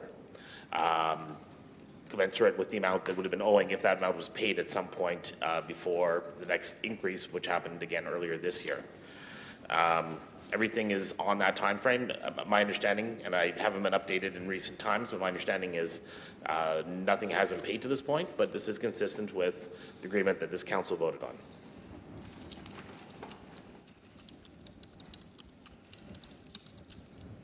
Thank you. Next speaker on this item, if any? Okay, Mr. Mayor, your opportunity to close. You can call the question, Madam Speaker. All in favor of item 8? Contrary? That's carried, and we've noted Councillor Wyatt in opposition. That concludes our reports under this committee. We'll now go to the notice of motion, moved by Councillor Mays and seconded by Councillor Allard. It was regarding the renaming of Carrier Avenue Park. It's my understanding that you would like to withdraw the motion. Yes, please. Okay, and that's with the concurrence of your seconder? Yep. Councillor Allard? All in favor? Aye. Contrary? That's carried. We'll now move on to motions under the Executive Policy Committee. Motion 1, moved by Councillor Eady, seconded by myself, and that's regarding Rainbow Stage. This is a notice of motion. Councillor Eady, is your intention to ask I would for like to move suspension? to suspend the rules to discuss and vote on this important Time-sensitive matter. time sensitive. Thank you. Councillor Rollins? Madam Speaker, there's an item coming up on the EPC agenda with respect to transit, and I'm hoping we can move both motions to suspend the rules for this Councillor and Rollins, that we'll motion. deal with that when it comes forward. Well, I don't want to deal with that when it comes forward, Madam Speaker. That's why I'm rising. That's not the process we follow here in the practice, but thank you. Councillor Eady moves suspension of the rules for motion 1 with respect to Rainbow Stage. All in favor of suspending the rules? Okay. I think the ayes have it, as I heard it. Okay, Councillor Eady, your opportunity to speak to motion 1. Yes, the reason that this is urgent, when the capital program was laid out, I'm just trying to be really quick on this. When the capital program was listed out, I believe it was originally thought that all the city money would be spent through the department to pay whoever is doing construction. What it turned out is that the city itself, with money set aside under this capital project program, they are delivering on there's a, what do you call it, embankment of lighting at Rainbow Stage, which they have been dealing with, and they assisted in hiring a construction manager for the overall project. But ultimately what has led is that there needs to be a grant provided in that the money gets transferred to the Rainbow Stage, something incorporated, 1993 incorporated, because they're the ones who are paying the bill, and the construction manager is unwilling to tender additional work other than what the city work was and some accessibility stuff under a federal grant, that they're not going to do it, and they need to go and tender for the subcontractors before the season's over. As you know, this is a seasonal building, and they need to get this done so that next year's programs for the Rainbow Stage, which has been quite successful over the last few years, which attracts actually tourists as well as people from all around Winnipeg. This is a regional facility that we have in Kildonan Park, Madam Speaker. And so the money detail is listed in there, but there was in 23, there was a 1.5 million that had to be matched. Rainbow Stage has raised $2.269 million, not the full 3, but in 2024 in our 4-year budget, our chairperson of finance and responsible for moving the budget process ahead, Councillor Brawadi, we said that we had it changed so that they didn't have to match the 2024 1.5, but the words were kind of ambiguous as well, because it talked about updating on their continued trying to gain money for this project over whatever. Anyway, so ultimately, this is being written up by legal. Our CFO, thank you. She had like a day and a half to get on this, and I much appreciated. City Legal was working on it, and we need to pass this today to ensure that the construction manager knows that the money's there to pay when the tenders go out. Thank you. Thank you, Councillor Eady. Next speaker, Councillor Mays. Yeah, thank you. As someone who's been rebuked a few times for being told we don't like surprises, we received notice of this at 4:56 p.m. last night, the day before a council meeting. It involves an amendment to the budget, which I am likely to support, but I do have questions for the CEO On the item pertaining to Public Works Department deferred revenue facility fee, I can hardly be faulted for not asking this at the council seminar or when this appeared at EPC, because it has not. We were advised at 4:56 p.m. last evening via email. So I think I'm within my rights to say I have a question pertaining to Public Works Department deferred revenue and where that appears in the budget. Is it a reserve? Is it the future services account? Where is it? Councillor Mays, just to pause you for a second, I think that's something that the mover of the motion can answer in the close as well. Then you I wish- can't speak to it if I don't have the information to speak to. That would be the problem. I believe I'm entitled to ask it. I'd like him to withdraw that about lack of trust in Ross Eady. I was advised at 4:56 p.m. of an item involving millions of dollars coming to council the next day. I've been faulted here for not doing my due diligence. Councillor I'm trying to Mace. do my due diligence and ask questions. Thank you. I've heard you. All right, so you're refusing You're- to have the CEO No, come forward to answer a I've question? heard- I'm just to No, freelance I've it? heard you. I'm just looking to see if there's any other hands. So you have the question is, the specific question of clarification is, I just want it Before I restated. make my remarks, I wanted to know where the Public Works Department deferred revenue facility fee, is that housed in the, where is that housed? Is it a reserve? Is it a capital closeout from something else? Is it an Appendix 4 matter? Is it future services account? I suspect it's future services account. There, one sentence question. Is it future services account? Okay, thank you. We will allow the question of the CAO, and I'll ask him to come to the podium. And perhaps if the question isn't immediately available, it will be given to you sometime today.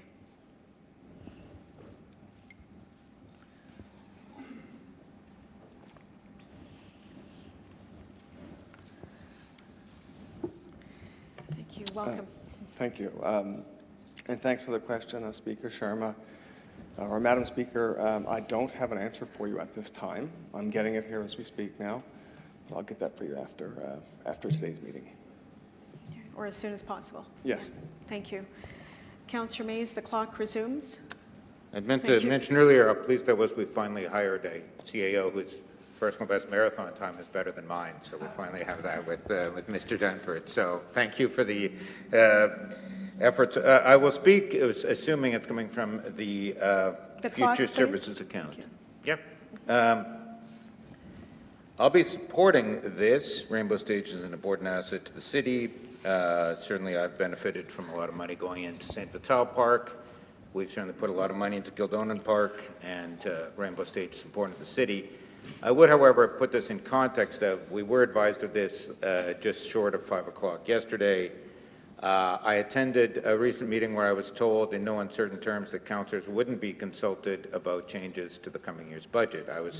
The phrasing used was, it's a no-change budget, but we're consulting all the departments. So I'm pleased to see the no-change budget actually involves some changes. Obviously, the budget that was just voted on for 2025 included a number of changes. It included additional funding for the zoo, for example, in the capital side. It included the creation of a capital page about a St. Boniface regional pool that we had never seen before. That was a change. It was a reallocation of some funding that was set aside in Councillor Allard's ward, not casting any aspersions on him. He's doing his job. But it was hardly fair to say it was a no-change budget. Also, that capital project for the pool had never appeared on the Infrastructure 2020 list or any other SPAP. There was no reference in the 2020 infrastructure plan to a regional outdoor facility for a pool. That being said, Councillor Allard's continued to try and amass the funding for that. I don't fault him for it. My point is, some of us are trying to get money from the Future Services account, which has over $50 million, some of which has been there since the 70s, being held in trust for projects that will likely never occur. Some of us are trying to get $5 million out of the Future Services account to pay toward the Southeast Rec Center so we can have a decent recreational facility in the part of the city that's had the second biggest growth, that being the Southeast. Councillor Lukes undoubtedly has had the biggest growth in the Southwest. So I'll be supporting this. I would hope no one will come to me in the future and say it's a no-change budget, because clearly we're making changes here. Some of the money is already allocated in the budget. No problem at all with that. However, the Public Works Department deferred revenue facility fee which we don't really know where it's coming from at this stage as we debate this, is a substantial amount of money that's being put toward this project. Similarly, we have a project in the Southeast Rec Center, that has been talked about since the 2009 GCWCC study. It's been in our budget as a study since 2016, off and on. It disappeared in 2020, reappeared thereafter. The staff, excellent work by Cindy Fernandez, Ms. Sawatsky, doing the study. We have $5 million. It also says you should be getting money from other levels of government, as this provision did. Unfortunately, that has not yet been forthcoming, but fortunately, we have over $5 million sitting, waiting, paid in by the area developer for use in the Southeast. So I'm hoping that the budget working group will not come back to me and say it's a no-change budget, that they will say, yes, in the same spirit as this item, we're going to use some money that's been paid in, and we're going to use it in the area where it was paid in, and we're going to build a half-decent rec center to recognize the growth of tens of thousands of people in the Southeast.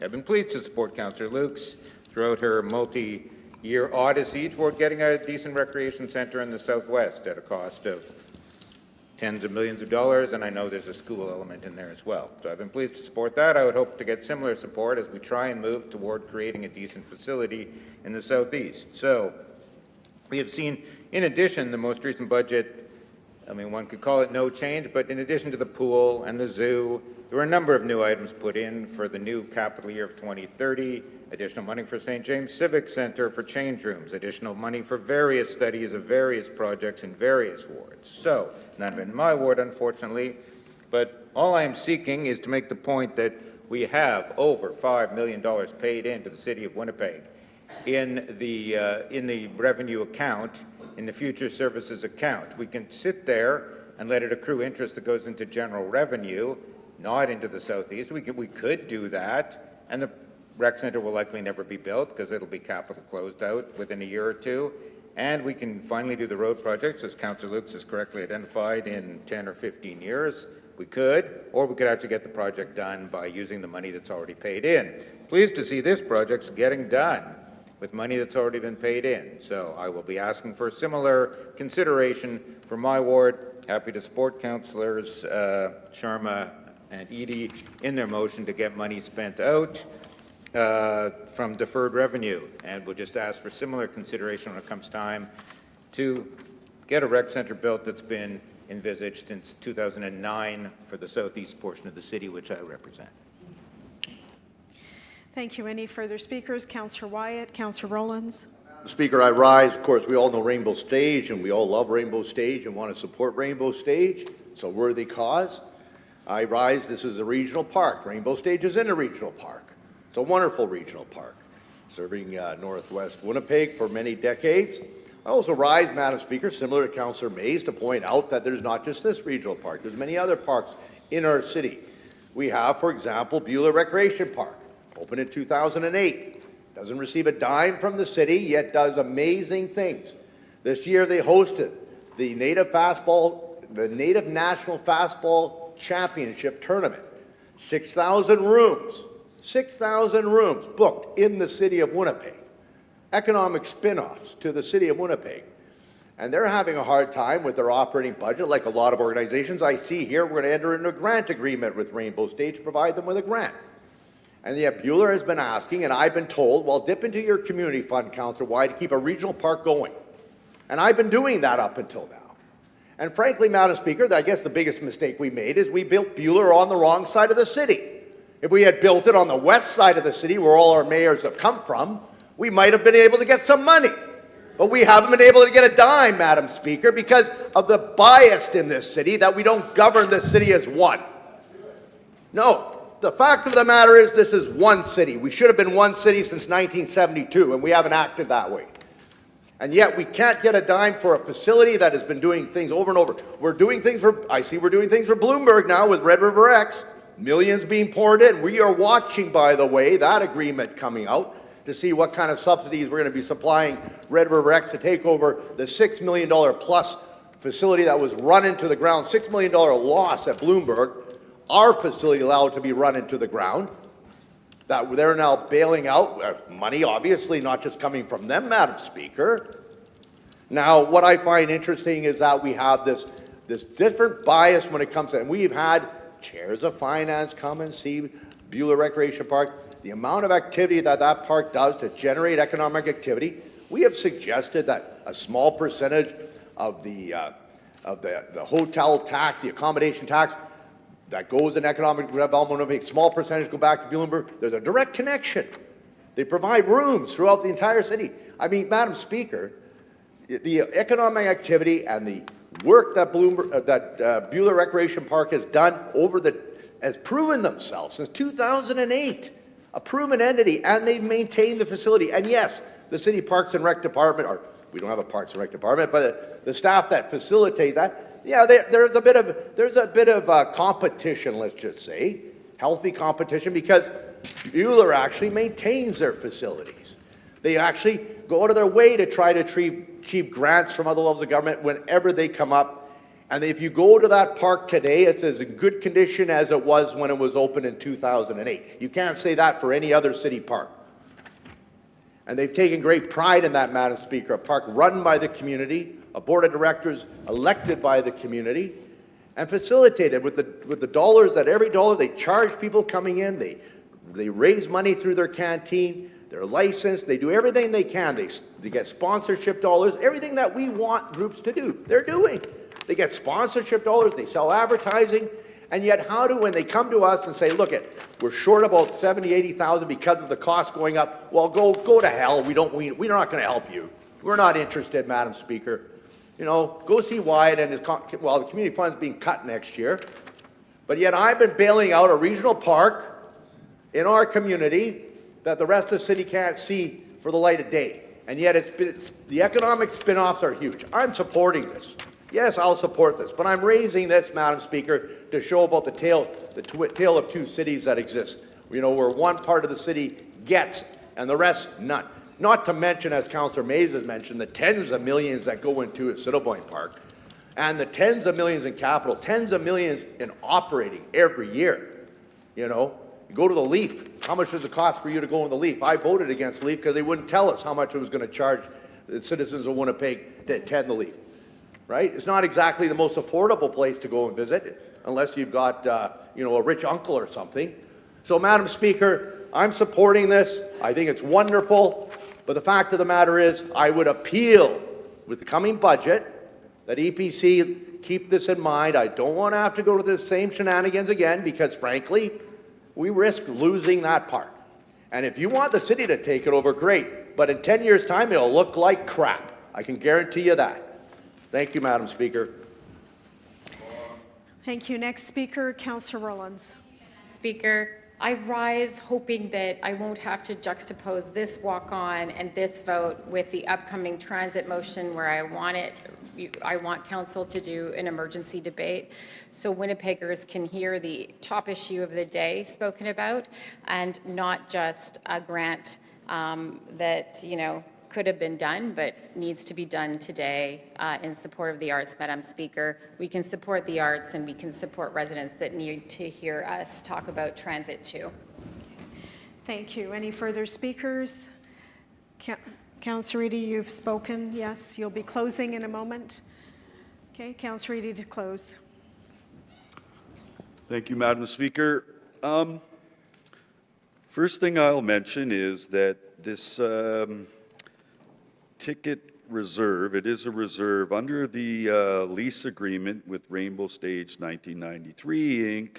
I believe there are provisions there that talk about the need in the future because the Rainbow Stage is quite an older facility now, and it's a citywide facility in a regional park, but it's a citywide. There's no other facility like this in Winnipeg. This is an attraction for people. So aside from that, the ticket reserve then, I believe, I'm not sure exactly what department, but the reserve was created because the city knew that we had to bring in some kind of revenue to pay for the capital fixings of what comes down to a city-owned building.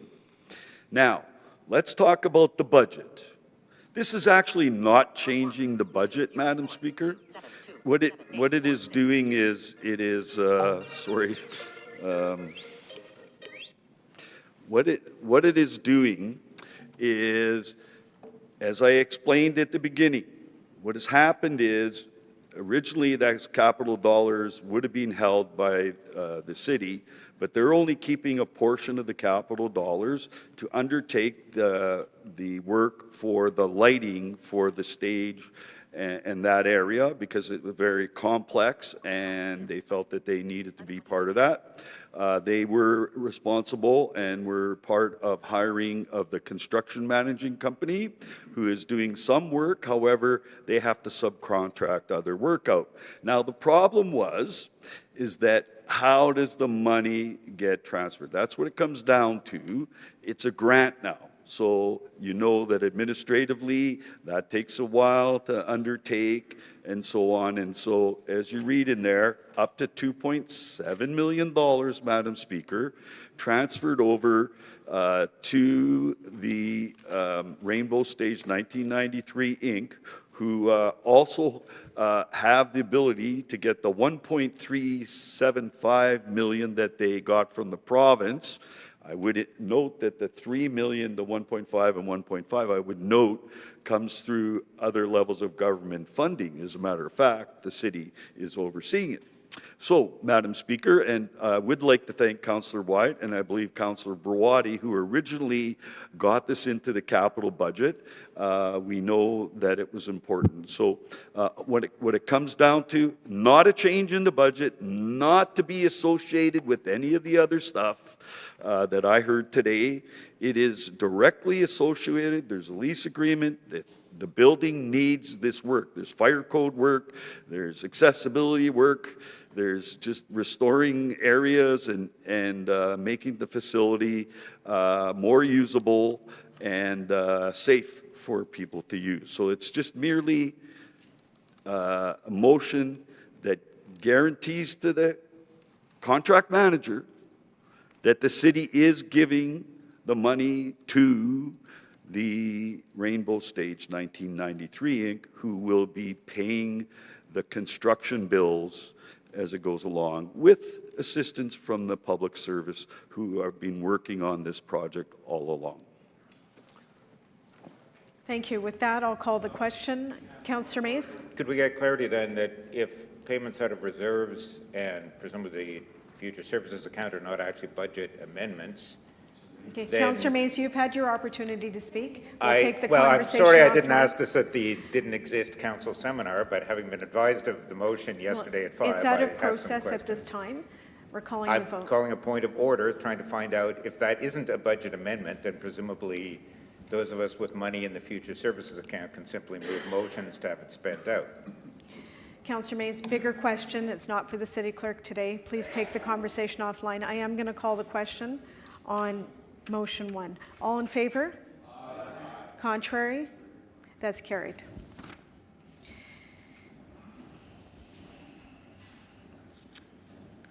Okay, we'll now move on to...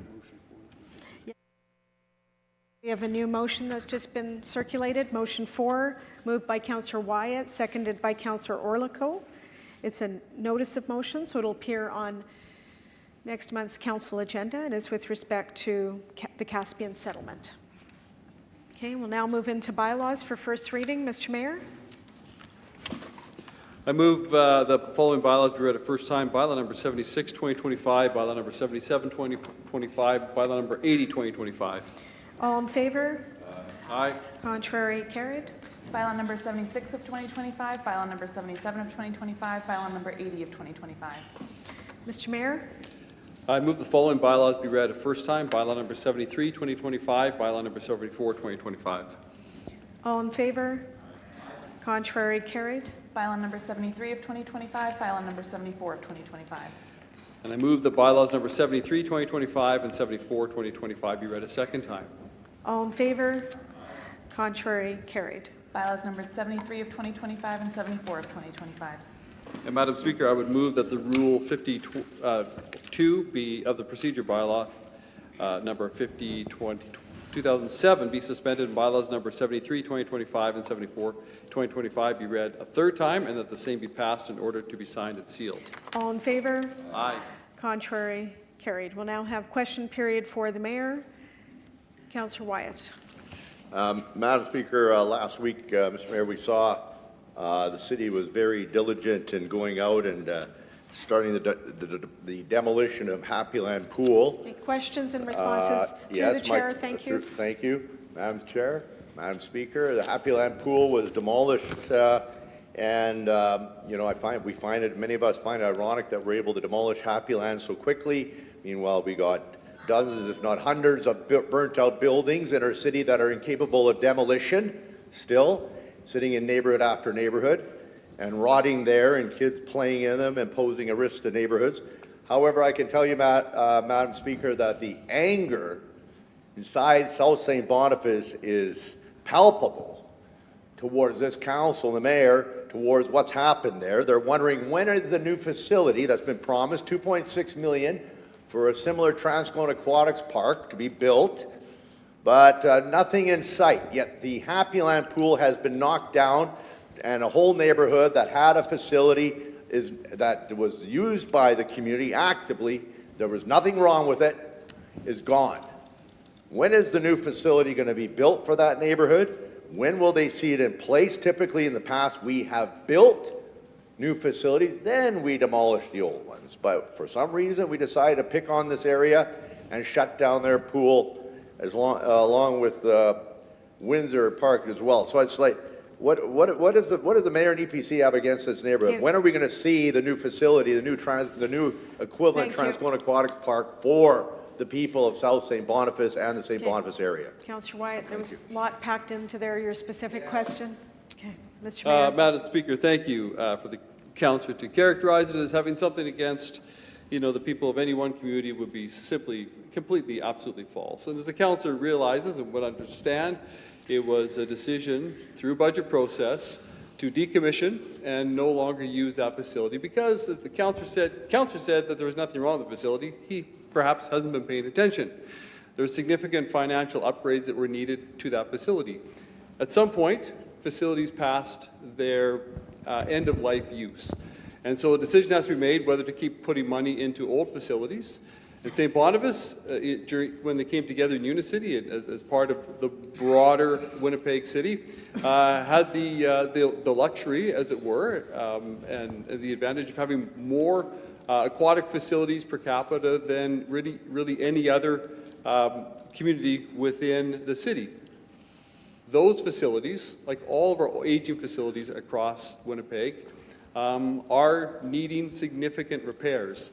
This one, the Happy Land Pool, it was determined, needed significant financial upgrades, investment just to keep it up to condition that is required. And so the decision was made through a budget process in consultation with Councillor Allard to look forward, to look to the future, rather than continue to put Band-Aids on old facilities, to look forward to create something new.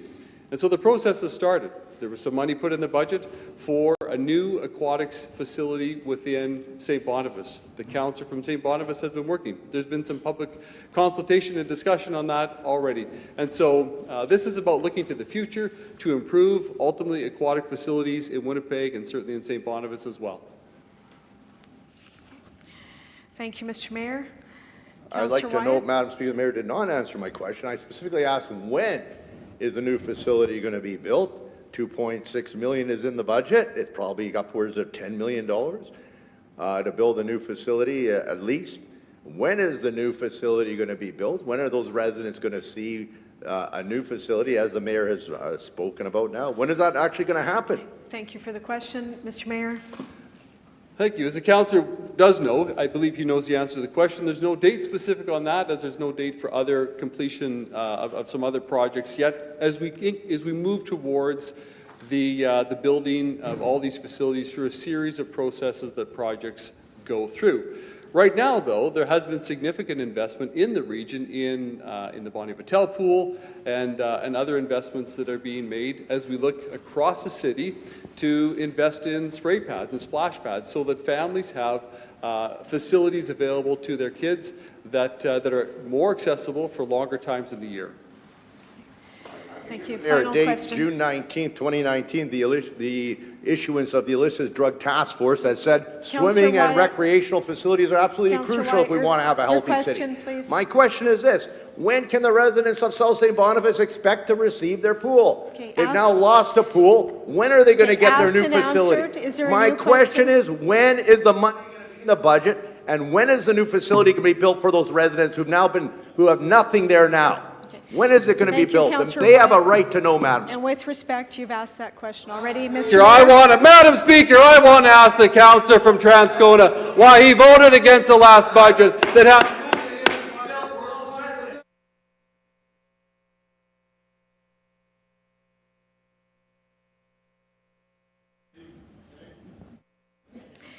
Thank you, Mr. Deputy Speaker.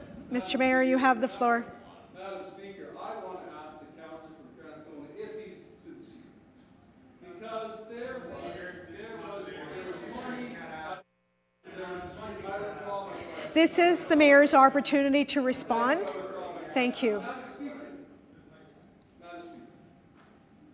in the last budget, there was significant investment for recreation facilities across the city, as there has been in previous budgets, and there will be. So if the council for Transcona is concerned about recreation facilities and investing in recreation facilities, including recreation facilities in Transcona and in St. Boniface, then I fully expect that this council from Transcona will be voting for the upcoming budget, which will see significant investments in recreation facilities for the people of Winnipeg. Thank you, Mr. Mayor. Next line of questioning, Councillor Orlikow? No. Councillor Mace?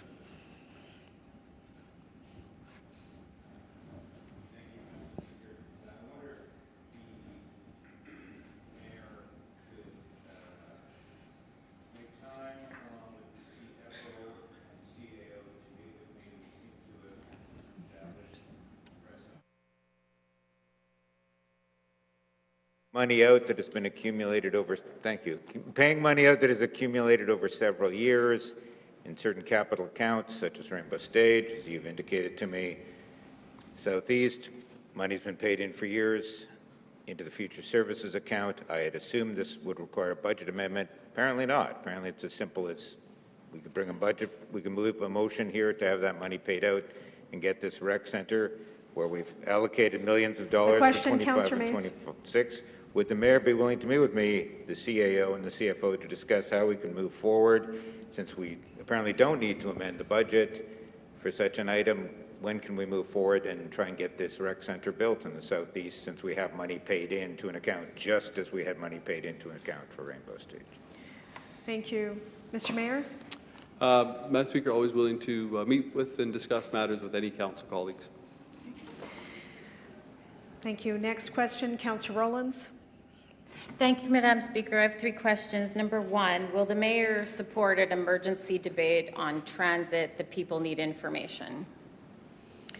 Thank you. Mr. Mayor? Thank you, Madam Speaker. This morning, Councillor Lukes, thank you, you're right here, and I issued a release about one of the upgrades that were on transit that we're calling for, and we'll be looking forward to discussing and debating within the upcoming budget process. I want to thank Transit for their ongoing work. Councillor wasn't able to be here right at the beginning of the meeting, so in my announcements talked about the ongoing work that Transit is doing right now, adjustments that have already been made, changes that will continue to be made in the future, and so I know that Transit is on this, and I know that councillors are bringing these matters forward, and there's process that is happening and taking place right now. Changes have been made, more changes will be made. Thank you, Mr. Mayor. Second question, Councillor Rollins? Madam Speaker, second question. Transparency is about disclosure. Calls are up on utilities. People cannot get their Question, bills. please. The question is, will the mayor commit to having the utility building inside the city budget, not held outside, so Winnipeggers are facing longer wait times on the call? Will he commit to having the utility building inside the budget? Thank you. Mr. Mayor? I don't know that I understand the question. What does the council mean by utility building in the budget? Thank you. If you could clarify, please, Yes, and I restate can. your question. So on the utility side, residents are facing long wait times, confusing bills, and unexpected charges.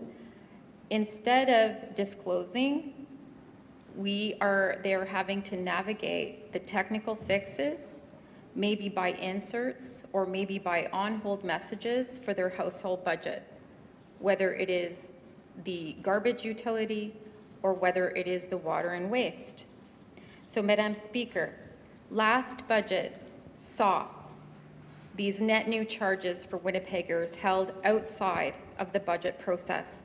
Will the mayor commit to transparency and good governance by, in this fiscal year, in advance of budget, committing to Winnipeggers that he will not hold that till 1 month or 3 weeks after budget, that he will put it into the budget consultation Thank you, for Councillor Owens. 2026? Thank you. Mr. Mayor? Thank you, Madam Speaker. Certainly, through the last process with the rate report that was coming to council, and there's another one coming to council slated to land this fall.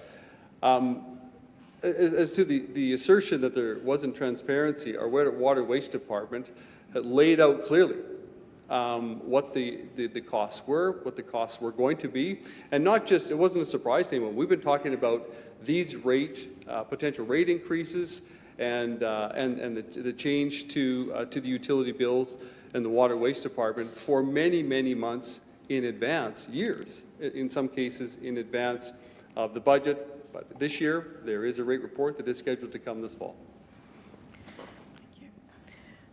Okay, final question. Yes or no? Yes or no? Will he commit to the utilities and Winnipeggers having a line of sight in this budget process? Yes or no, Madam Speaker? Mr. Mayor? I believe I've answered the question. There's a rate report coming this fall. Thank you. Any further questions? Councillor Wyatt. Yeah, Madam Speaker, I rise because I don't think I've ever seen a time where Winnipeggers have been so angry about the state of the transit system in our city right now. The amount of people who have been affected by the massive change at the end of June. Individuals who work shifts, who've had to either change their jobs, seniors who have to now walk blocks to get to a bus, to their bus stop, have to make multiple changes, walk to their destination. And God help us when winter comes and the cold weather sets in and individuals are being affected by the weather, which they're not being affected by now. Is it possible, I think, everybody makes mistakes, including governments. We all will sometimes drop the ball, and I know the intent was well, and I know I'm the only member of this council to have voted against the plan, having warned members of the council about the shortfalls that I read and saw. But can't we just simply push the reset button and go back? Please. My question is, can't we push the reset button and go back to the old system? Let's just bring the old system back, recognize that we got it wrong. There's nothing wrong with that. Thank you. Mr. Mayor? No. Okay. Second question. My other question is, what are you going to do for all these folks who are out there struggling now, who are trying to take the bus, who can't get to their stops on time, or who are having to wait, and are now coming with the cold? Are we going to build shelters? My question would be this: are we going to build heated shelters all over the city so that they have something to stand in? Are we going to regulate them so that they're safe and that nobody's going to be living in them? Mr. Mayor? We do, Madam Speaker, through you, certainly we do have some heated shelters within the city, and I do know that, for example, those right now that are missing some panes of glass, I know our transit team is beginning their work on replacing some and repairing many of the shelters that they've been waiting on parts for some time. I would remind us all that we knew years coming into this process of the new transit network that it was a big, bold, visionary change. We've also known that there would be times where through this time, we would have to take a look at what needs to change. I remind us all that we are not even 90 days into this change, the largest change in 142 years of transit's history. We are hearing a lot of good reports as well for people who like the new system. I'm taking the bus more frequently. I have an opportunity to speak to users, and I also have the opportunity to speak to our transit drivers. Consistently, as recently as a couple of days ago this week, I spoke to 2 different transit drivers on 2 different routes who really like the new system. I said, what are you hearing from transit users? Some of them have questions. Some of them need changes and are asking for changes. Others really like what they deem as improvements for their transit ride. Add to that the investment we're making in our community safety officers and the work the police service are doing to make buses safer. We are focused a lot on investments in transit.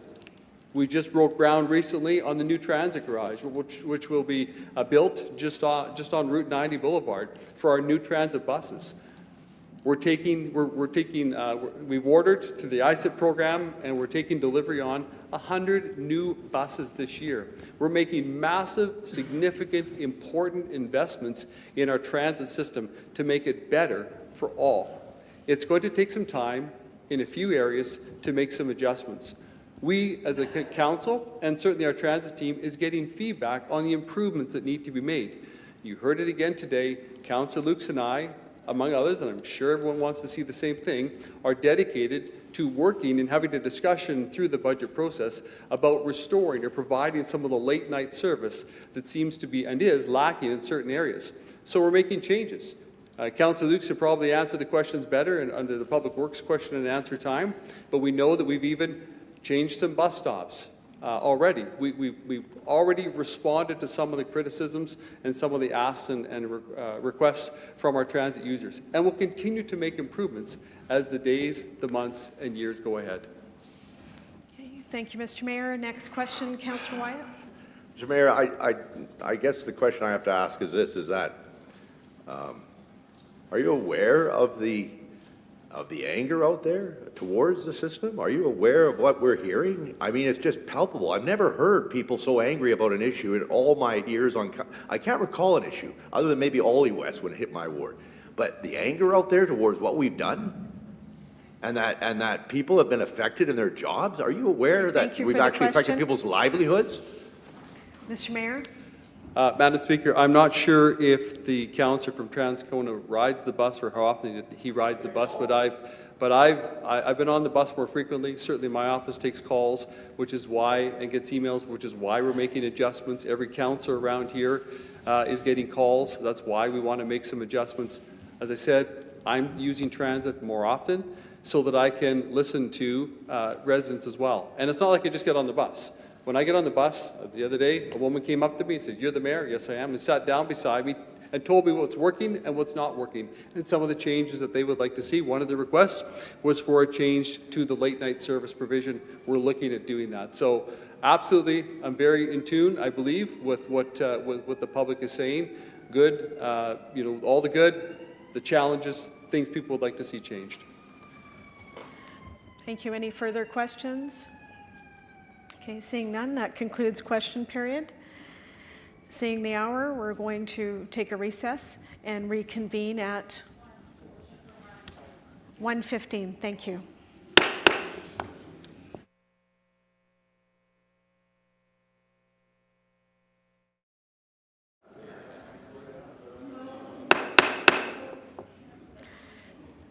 Good afternoon. I'd like to reconvene our council meeting of September 25th, 2025. We are on the Standing Policy Committee on Finance and Economic Development. Councillor Berwadi on the report. Thank you, Madam Speaker. I'd like to introduce the report of September 15, 2025, and move our consent agenda item number 1. All in favor? Contrary? Carried.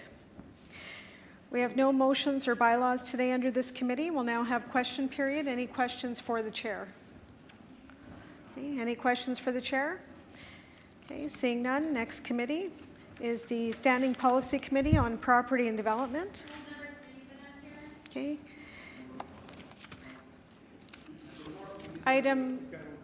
Yes, we'll take that in a moment. Councillor Duncan on the report dated September 12th. Thanks. I'm glad so many are excited about this. I'd like to introduce the report and move consent agenda items 1 through 24, with the exception of those that my colleagues have already mentioned. Okay. Councillor Rollins, you had an item? Yeah, the item pertaining to Centre Plan, which I believe is item number 3. Item 3, Centre Plan 2050 actions. And can I pull the Wildwood item, which is, I believe, number 12 or 13 on the, 6 on the agenda? Item 6, Wildwood Park. Okay, Councillor Mays. 4, please. Item 4, That is arcane stuff. the unfunded list and budget discussion. Beauty. Councillor Wyatt. 1 and 22. 1 is the Portage and Main intersection decommissioning study. The next one was 8? 22. 22. Okay, subdivision and rezoning, 45 Damon Farm Road. Okay, with that, I'll call the question on the remaining items. Item 2, 5, 7 through 11, 12 through 15, 16 through 20, 21, 23, and 24. All in favor? Contrary? Carried.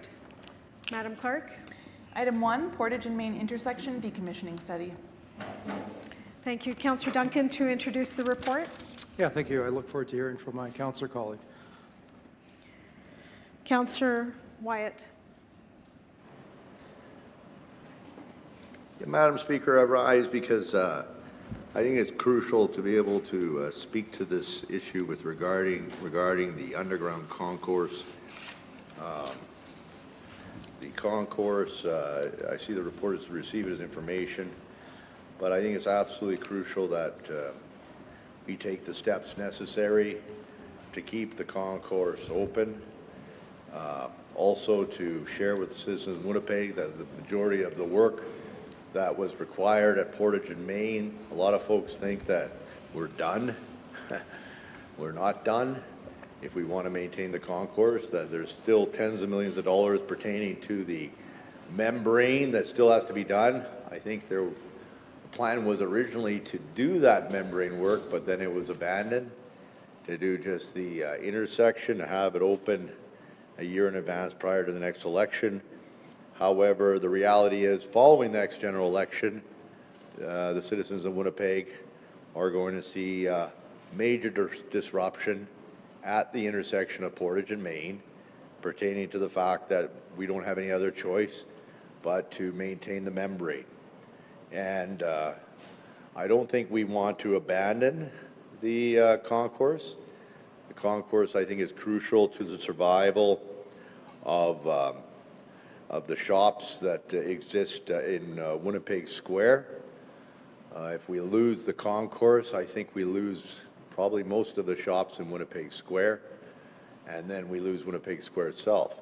Not to mention, Madam Speaker, the fact that the key towers involved, including the privately owned Parkade now, would probably file for tax appeals for reassessment based on the fact that the concourse is lost, and we would see a permanent hit to the bottom line of the city. I've spoken about this before on the floor of the council chamber, and therefore I think it's crucial, Madam Speaker, that we ensure that the concourse is maintained.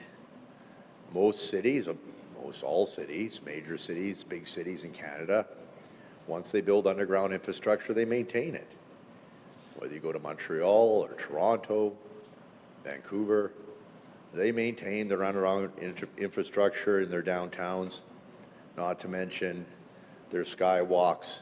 Montreal probably has one of the largest systems of underground walkways, Toronto second, but they don't abandon their underground systems, they maintain them. The fact of the matter is this facility now is 40 years, 50 years. It's now at a point where it has to be maintained. Nothing lasts forever. We've benefited from it all these years, tax-wise, with the development of the 3 corners, or 4 corners of Portage and Main. And we've seen the importance of this to the downtown. The debate is over about the opening of Portage and Main. There's no doubt about that, good or bad. But the reality is the debate about the concourse is not over. And so I think it's crucial that we signal that the concourse will be maintained, that there will be no decommissioning, that we also are upfront with the citizens of Winnipeg that this will be a major disruption following the next civic election to do this maintenance work. And so that we can see the benefits of that connectivity to the entire system. I'd like to see us expand the underground walkway system throughout the city and the downtown in the future. One day we will have underground rapid transit trains in this city. There's no doubt in my mind we will have an underground subway, as you do now in Ottawa with their Confederation line running under Rideau Street, and then Wellington, servicing Parliament Hill and their downtown. One day you will see the same here in Winnipeg. It's only a matter of time. And so, Madam Speaker, I think it's important that we keep this intersection, this underground intersection going, and that it is built and renewed for another 50 years. Thank you. Thank you. Next speaker, if any. Councillor Duncan to close. Thank you very much, Speaker Sharma. I agree with most all of what Councillor Wyatt has said here today. I do want to remind my colleagues who may not be remembering exactly how this is played up, but the first portion of this discussion was around how much the membrane replacement at Portage Avenue would cost. That came in at or about $70 million. And the discussion around significant traffic impacts for 4 to 5 years was also disclosed. That was not an option that Council was willing to move forward with. Thus, this before us today, looking at the decommissioning of the concourse. The committee and Executive Policy Committee agreed with the Standing Policy Committee on this to have them take it back, the public service that is, to look at other options that include, and again, I'll give Councillor Wyatt some credit on this, to understand the exact cash flow and forecasting on the area that would be affected, that being the lower concourse. I hate the name Circus, but that's the area. The real estate property assessment impacts, the ongoing concourse operating cost, potential asset divestment, alternative repair and maintenance, and other indoor access agreements that are comparable information from other jurisdictions across North America.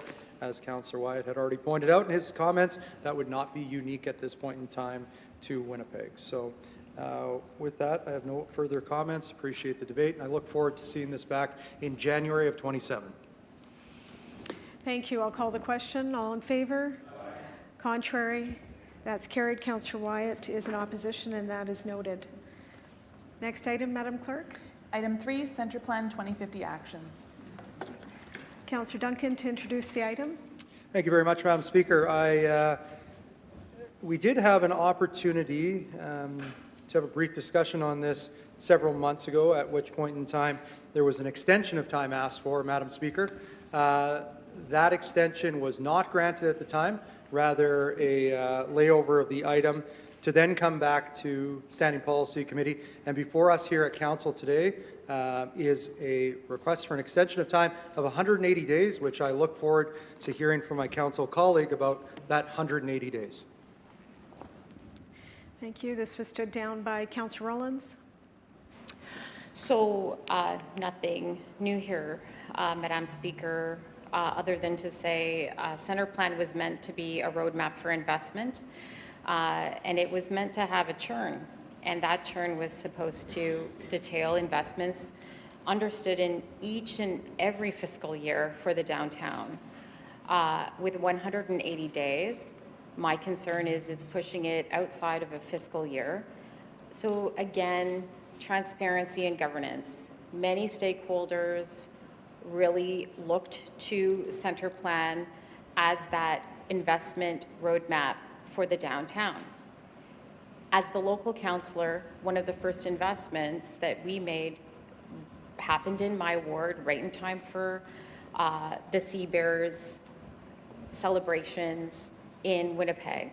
Do we think that those investments are done? Do we think that that's over? Do we think that any of, the over 25 requests that I put in front of EPC that are outstanding from the priorities listed, Madam Speaker, within Center Plan from the first year, like, for instance, the additional garbage pickups in the downtown. Garbages, Madam Speaker, were not acted upon by this Executive Policy Committee, and that meant about 1.5 blocks of net new garbages, not additional collection, Madam Speaker, but net new garbages were able to be distributed because budget working group or savings group decided just not to fund the hundreds of thousands of dollars it takes to buy new garbages for our downtown. The entertainment district, the downtown biz, the exchange district biz, they deserve to see momentum, Madam Speaker. And so it speaks volumes that this might indeed be moved out, like everything was, it seemed, this month at Council, moved out to well past the fiscal budget prep timeline. So what is the fidelity to those partners that came to consult? What is the fidelity on what government said it was going to do in terms of a reporting schedule?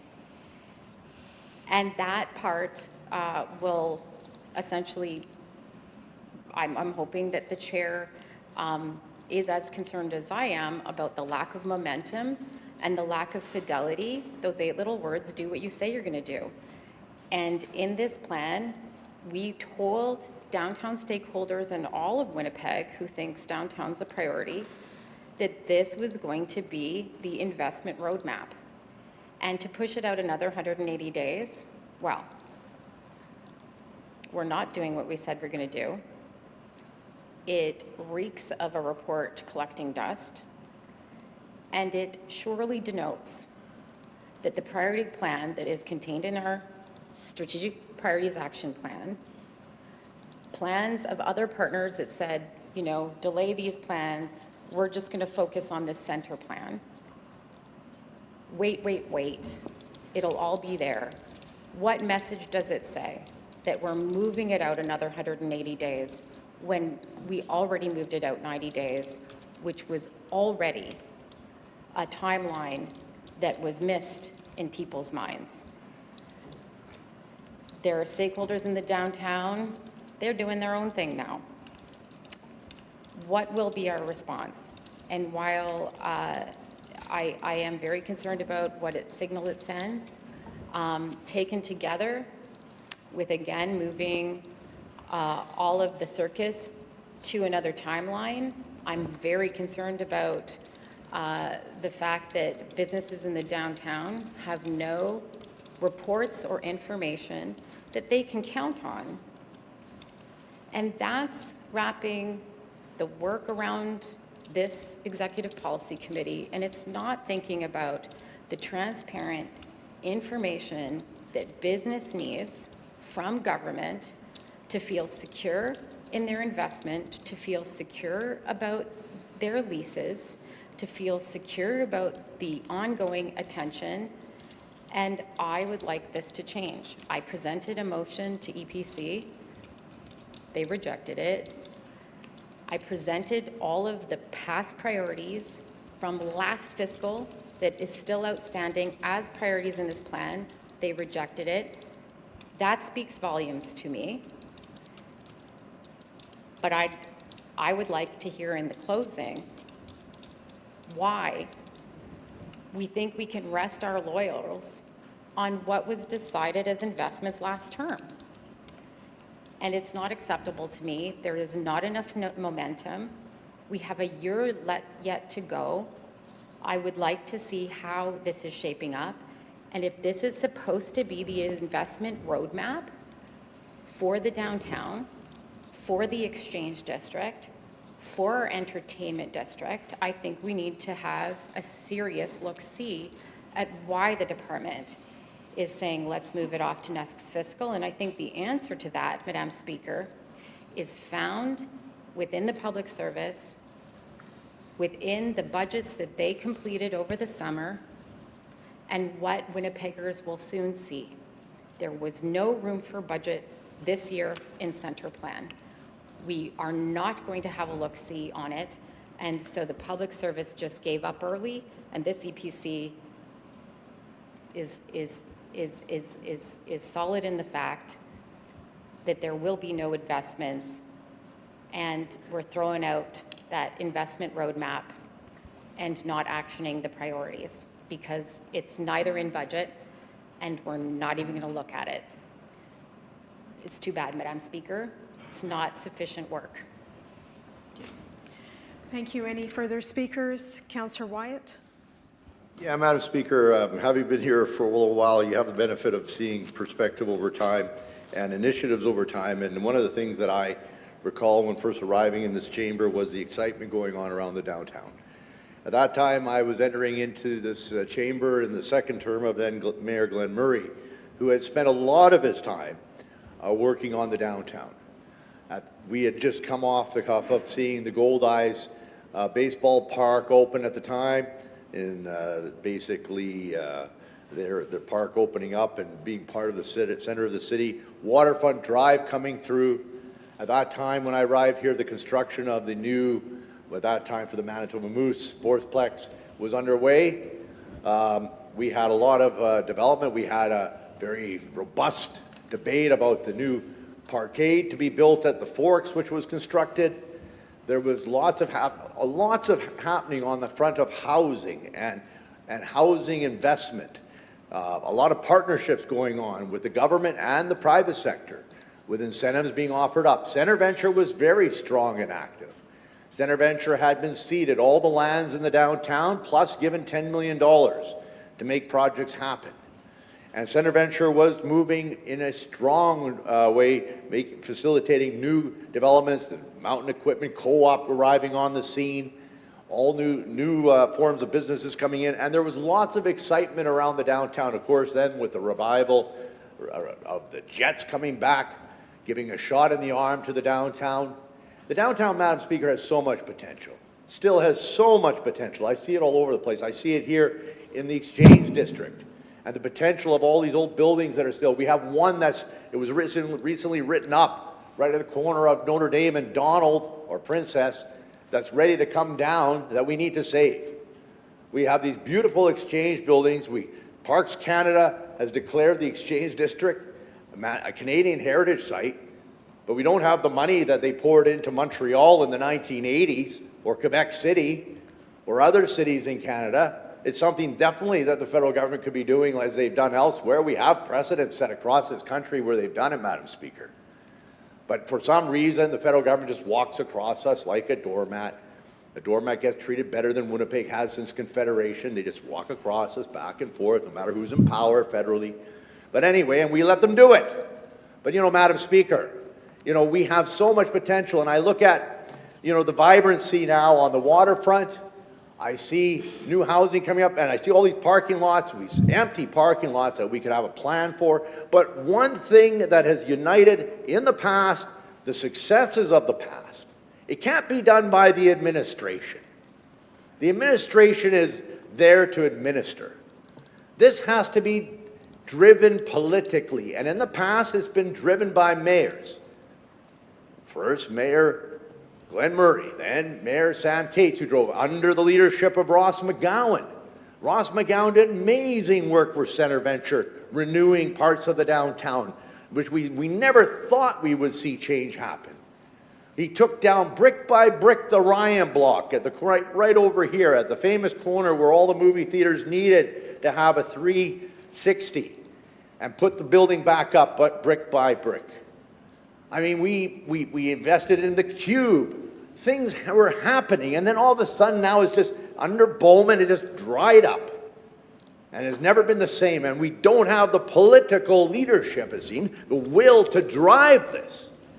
The downtown has tons of potential, and I'm hearing from people who've made investments in the downtown over the years, and housing, who are passionate about down, who are just walking down.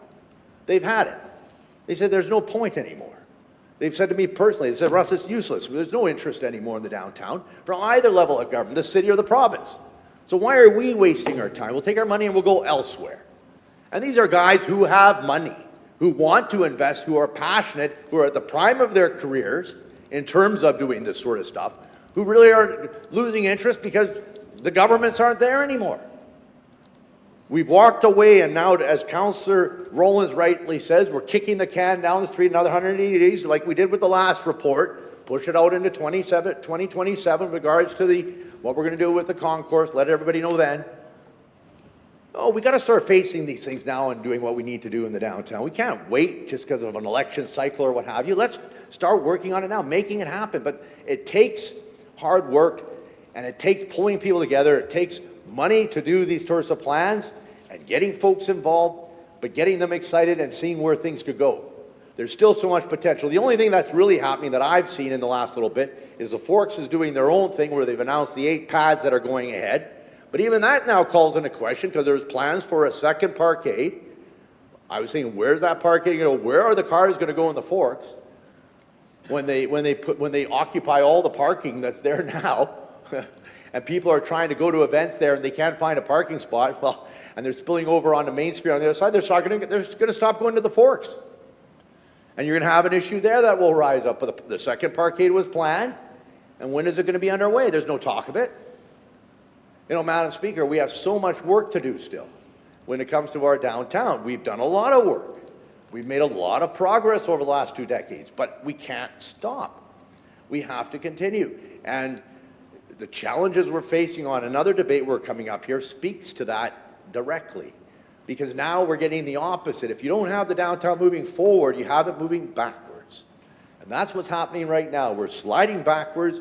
We're not moving forward on these key issues with reinvigorating the downtown, reinvesting, getting people excited, getting the private sector excited to invest, bringing new initiatives and new investors to the downtown. Other downtowns, what are they doing? They're moving to a massive transformation of their office towers to housing because they've realized that there are a lot of because there's a lot of this work from home in the private sector, or they've abandoned the downtown. They're moving office towers like we see in the Southwest now, building new office towers along Route 90 and what have you.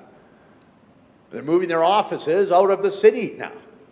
Very developers are building homes in our city, Paracon and others. Where did they open their corporate headquarters? Arma, McDonald. I see developers, Ironclad, Arma, Springfield. Isn't that interesting, eh? They make all their money in Winnipeg and they put their corporate headquarters outside. Eh? Doesn't that tell you something? Anyway, Madam Speaker, I just want to say that this is something that has to come right from the mayor's office. This is something that has to be driven as historically has been. And I've always said, for good or for bad, I'll support 9 times out of 10, support what the mayor of Winnipeg wants to see in the downtown as long as there's a vision with it. There's some heart to it. I'll never forget when Sam Cates got so excited about putting the stadium downtown. It was going to be in South Point Douglas. It was the most exciting seminar I ever attended with a mayor. It was downstairs before they buggered up the EOC room, you know, with those stupid chairs they got now. We used to have a nice horseshoe down there. Anyway, and he jumped right into the middle of the horseshoe and he started leading the seminar. I've never seen the mayor of the city of Winnipeg so excited. I said, just because you're so excited, Mr. Mayor, now you got me excited. I don't know if it's the right thing to do to put the stadium there or not, but you've got my attention. And then, of course, Southwest Winnipeg rose up. Oh, no, we can't have a football stadium there. We got to have it down in South. We're not going to go to South Point Douglas, you know. And then, of course, that crushed that whole wonderful idea, which would have been great, Mayor, but it's nice where it is. It's nice. All in favor? Oh, no? Okay. I thought you were. Rollins, give me a In that 2-minute case- extension. Councillor Wyatt, I think you can wrap up. Councillor Rollins moves extension. All in favor? Contrary? Councillor Wyatt, you've said your piece. Thank you. Well, thank you, Madam. Okay. I'll remember this when I vote for others to make. Okay. Next speaker. Okay, Mr. Mayor. Thank you, Madam Speaker. This is a motion we're voting on today about an extension of time. So we're going to get a report back. I'm going to support the motion to extend the time for this report to come back. In the meantime, while we await that report to come back, I would remind us all, it's clarity of some of the investments that are going on in the downtown. I think the councillor who spoke previous to me said something about downtown sliding back and backwards, and I would challenge that. That's the most respectful way I'll say it. I challenge that assertion. I'll just highlight a couple of things that are happening right now, projects that are ongoing right now, investments happening right now, private sector and public sector. Railside at the Forks. Significant investment happening there with mixed-use, multifamily going in at Railside at the Forks. Manitoba Métis Federation and their investment with no less than 3 properties in the downtown, and right at the heart of Portage-Main, the transformation that they are undertaking of the old Bank of Montreal building to become the new Red River Métis Heritage Centre, which is going to be fantastic. Wawanesa has a beautiful building that they've opened recently, and it is a significant investment in the downtown. It's a beautiful piece of infrastructure that really adds to downtown skyline and to the office space in the downtown. Next to it, I'm really excited, finally, we're seeing some movement on the hotel site there on Carlton, so that is being done. Portage Place, which of course we have voted on because we as a city are participating in helping to fund that exciting project, which will be 2 towers that are erected. That is a substantial footprint in our downtown that will be transformative for the heart of our city. Across the way, of course, as we come to City Hall every day, we see the Marketlands project getting closer and closer to completion all the time. But it's not just about the buildings. It's not just about the investment of physical infrastructure. But also, and there's other projects, the Carrington project, the Canada Revenue Agency building on Broadway, all those are being done. Hundreds of millions of dollars worth of investment. If you add it all up, I haven't had all of that up, but it's hundreds of millions, if not billions of investment right now in the downtown. And that's good news because we had momentum going into the pandemic, and then the pandemic hit and everything ground to a halt. But that momentum is coming back, as we see with all those investments and all those projects starting. And while we wait for this report to come back, this extension of time, these projects will continue to see our downtown continue to be transformed. But it's not just about buildings. Right now, we have an increase in public safety focus in the downtown. Talked about the Safe Winnipeg initiative that is underway, and our public service is working with the Winnipeg Police Service, the Downtown Community Safety Partnership, the community safety officers, the Biz Patrols, and other agencies to collaborate, and to also working with the Fire Paramedic Service to collaborate and integrate their service provision to provide a blanket of safety in the downtown. That is the goal. That's happening right now while we await the report that we're voting on today to offer an extension of time to. So there is a lot of exciting investment happening in the downtown. We are not sliding backwards. Quite contrary, we are moving forward. We're moving forward aggressively with a lot of exciting projects happening underway right now. Thank you. Next is Councillor Duncan to close.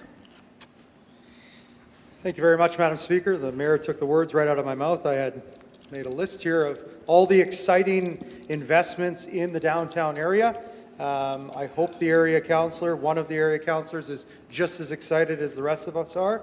I know that there are definitely struggles in the downtown area. We all acknowledge that around this table, but I do think that that is also very directly tied to the sense of safety in the downtown, which will only increase as we continue to invest in our community safety officer teams and our Winnipeg Police Force, as well as these important housing developments in the downtown. Because ultimately, if you don't have people downtown living there, you're probably not going to have a very successful downtown. So that's the direction we're heading. I will not regurgitate what the Mayor just said about all the projects. It is important to know that the downtown is being invested in. It's going to take a Winnipeg team effort to make this happen, and it's not going to happen in the next 6 months. But I do want to acknowledge that the Winnipeg Public Service, Karen Kluwer and her team, as well as the CEO of CentreVenture, Rochelle Squires, is doing the work to get us to this point to make sure that Winnipeg and the downtown continue to move in the right direction. Thank you very much, Madam Speaker. Thank you. With that, I'll call the question on item 3. All in favor? Aye. Contrary? That's carried and noted 2 in opposition, Councillor Rowlands and Councillor Wyatt. Next item, Madam Clerk. Item 4, local area planning initiatives, unfunded list, and budget discussion and planning for the next review of our Winnipeg/Complete Communities 2.0. Thank you. Councillor Duncan to introduce the item. Thanks. I'll hear from my council colleague. Councillor Mays. Thank you, Madam Speaker. I pulled this in relation to the content in Appendix A. If you go to Appendix A, there's a list of local area planning requests and funding information. Sitting there atop the seniority list at number 1, Seine River Greenway, year of request 2014. This request was made before Dan Vandal started his federal political career, I would note. This was a request made in 2014, before even the creation of the Seine River Ward, actually. It remains unfunded. It remains not done. Since then, we have had, by my count, 4 councillors from Tuxedo. We've had 5 British prime ministers, and we've had 6 different chairs of planning. Councillor Duncan, of course, on all 3 lists. That was a joke about the British prime minister. Councillor Duncan's on 2 of those lists. I'm on a couple of these lists, actually. At least I'm on there have been 6 different chairs of planning. We haven't been able to get this thing through. I wonder if Councillor Duncan, I know it's not question period, but perhaps in his closing remarks, could he meet with the area councillors, and perhaps Councillor Wyatt as well, who now has the East of Mint area, and I think we may have a solution here, which is coming later today. We're talking about CSO work. We're talking a lot about Mission District, Mission Rowland, which gets into the Transcona Ward, Mission Rowland District. There'll be $16 million roughly of green infrastructure work needed in conjunction with that. Save Our Seine, very interested in those talks. I mean, it's 2014. It's early in the second Obama term that we passed this motion. I see the next one down is 2016, so it's not egregious, but let's either do it or not do it. But it's been there since, I think it was a unanimous Mays, Swandell, Vandal vote to move forward on this. And maybe we can fund it through the CSO budget, because we're going to have to be doing this green infrastructure work anyway, and get something moving on this. That's really just a request of Councillor Duncan, because it's just sat there, and I'm always told, well, yeah, as you know, it needs the funding. Well, we don't usually compete about which ones of these are to be funded, and after 11 years, I think it's time to do something on this item, and I think actually we can tie it in with the CSO work, and Councillor Allard, of course, has been terrific to deal with on all items Seine River related over the years, so hopefully we can get this knocked off our list as well. Thank you. Thank you. Next speaker, Councillor Orlikow, followed by Councillor Eady. Yeah, got caught. I'll be supporting this motion here. I just want to clarify, just so it's on the public record, though, on Appendix B, project overview number 3, and hopefully words do matter, people. So I want to make sure that the words that I'm seeing are the words that I'm correct, and Councillor Duncan can correct me if I'm wrong. Robust community and stakeholder engagement. It talks about consultation, meaningful conversations and consultation with the neighborhoods and groups. That's great, and I really hope that's what it means. It means consultation. Doesn't mean info sessions like we've done previously, where we just tell them what we're doing. We're actually going to consult with them and see what their views are. So again, I'm voting on that because I believe this won't be an info session where we're just going to come off our mountaintop and tell the people what's going on. We're actually going to consult with them.